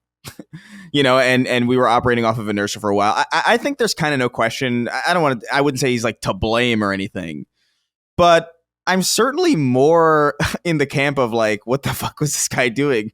Now that we know what like Bluepoint was up to, and just the sheer number of games that were canceled. That we know about. But if you're the business, he's a businessman, right? Sure, he's a marketer. Yeah.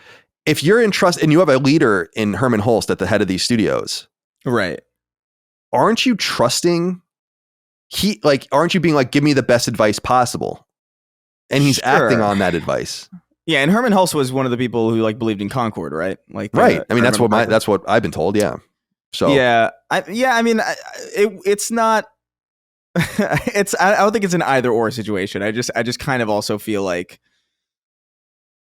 ultimately, the fair or unfair, like the buck has to stop with the person leading the ship, you know? And I kind of feel like, yeah, I mean, it's looking right now that he might not have been the best fit for a myriad of reasons. But I am in agreement with you that, like, Herman Hulst being promoted kind of indicates that maybe they haven't even really learned that lesson. Yeah, like, you know, that's my whole thing. Is like, what is the end result? Like, what is the end goal or the end result of promoting Herman if he was in on all these decisions? Is it like one hand not knowing what the other hand's doing or something? I don't. It's a big corporation. You know, Dustin, do you have anything you want to add? Yeah, well, I think that I totally agree about Herman Hulst that he probably had a lot of influence over the situation.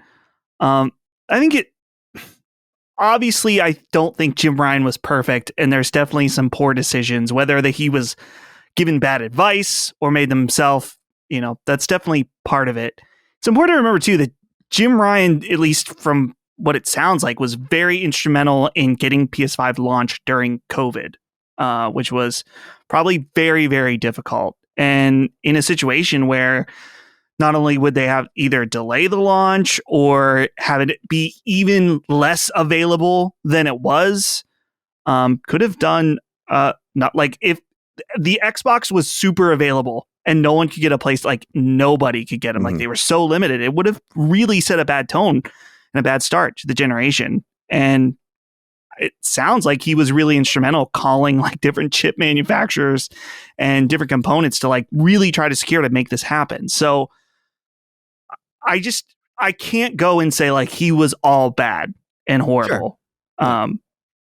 But I think ultimately it's like you said, Colin, we just don't fully know enough yet, or maybe ever.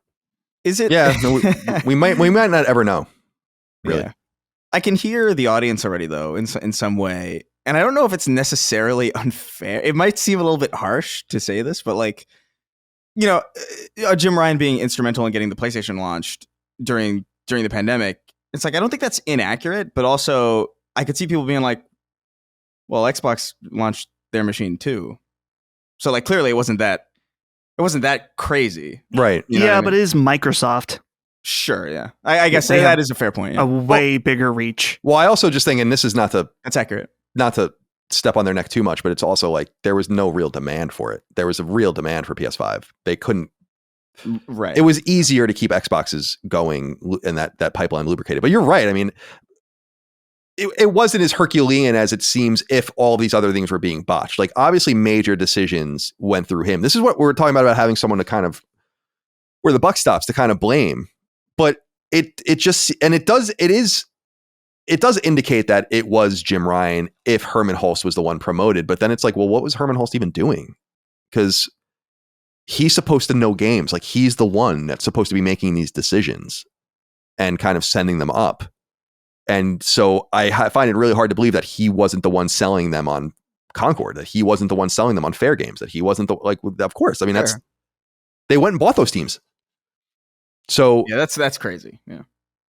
I just don't think we have enough information. I'm not much of a Jim Ryan protector. I just want more information because he sure did stick around for a long time for someone that would have been unsuccessful. But it does become it is becoming more and more clear. I mean, every moment that passes, basically, that everything was fucked up behind the scenes. But I just don't think the timelines quite add up either or line up. There's other people that are complicit, in other words, and hopefully Sony, whoever's making these creative decisions, needs to go. Not because the creative decisions, not because it's a bad idea to pursue these kinds of games, but because you just pursue the wrong kinds of games. You lose, you're out. Yeah. It's all about like resource allocation. And I just think, dude,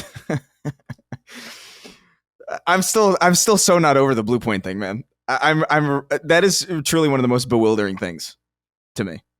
That they let them that they squandered that for so long. Well, that's that. Final inquiry. Appreciate you. Thank you for writing in, Ben. Hope you are well.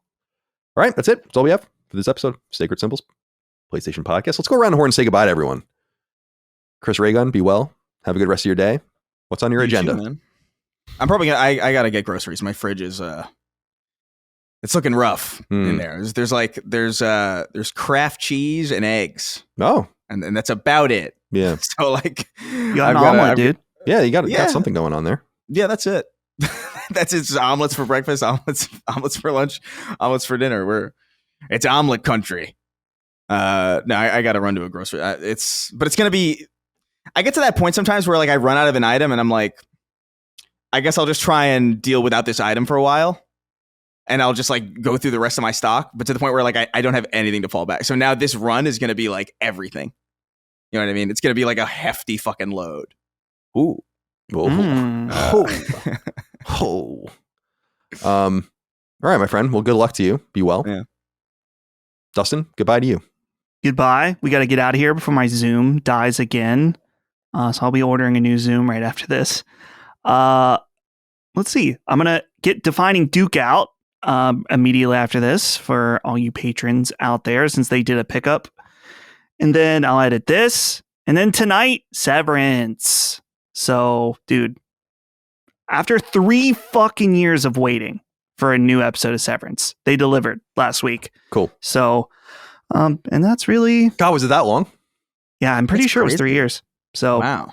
And for our friend Chris, on Sunday, I'm going to the One Piece Orchestra. So, I'm excited to see... Jesus dude, if you think the gamer orchestras are a weird I crowd... I can't even fucking fathom a One Piece orchestra and how that would... Oh, man. I'm going to be embarrassed to be there, I think. But that's okay. It's going to be great. You should be. Yeah. All right. You're right. Well, I'm sorry. I'm writing a note. All right, my friends. Well, it's good to see you guys. Good to talk to you. We'll do this again very soon, of course. And we appreciate all of you out there supporting us on Patreon, patreon.com/laststandmedia for early ad-free access and a bunch of other perks. $5 a month is the sweet spot. And you get all sorts of cool stuff. And we really appreciate you. Couldn't do it without you. laststandmedia.store for merch. We'll see you next time. Until then, goodbye. See ya. Take care, guys. Sacred Symbols, a PlayStation podcast, is a product and trademark of Last Stand Media and Colin's Last Stand LLC, and is proudly recorded in the USA. The show is conceived by, is written by, and is directed by me, Colin Moriarty. My co-hosts are Chris Raygun Maldonado and Dustin Furman. The show is produced by executive producer Dustin Furman. All of Last Stand's theme music is by my best friend, Ramon Narvaez. As you know, all of Last Stand's shows, including Sacred Symbols, are fan-funded on Patreon at patreon.com/laststandmedia. The following names are at the producer level on Patreon, our highest tier, and we're grateful for your thoughtful and kind contributions to our independent endeavor. Thank you.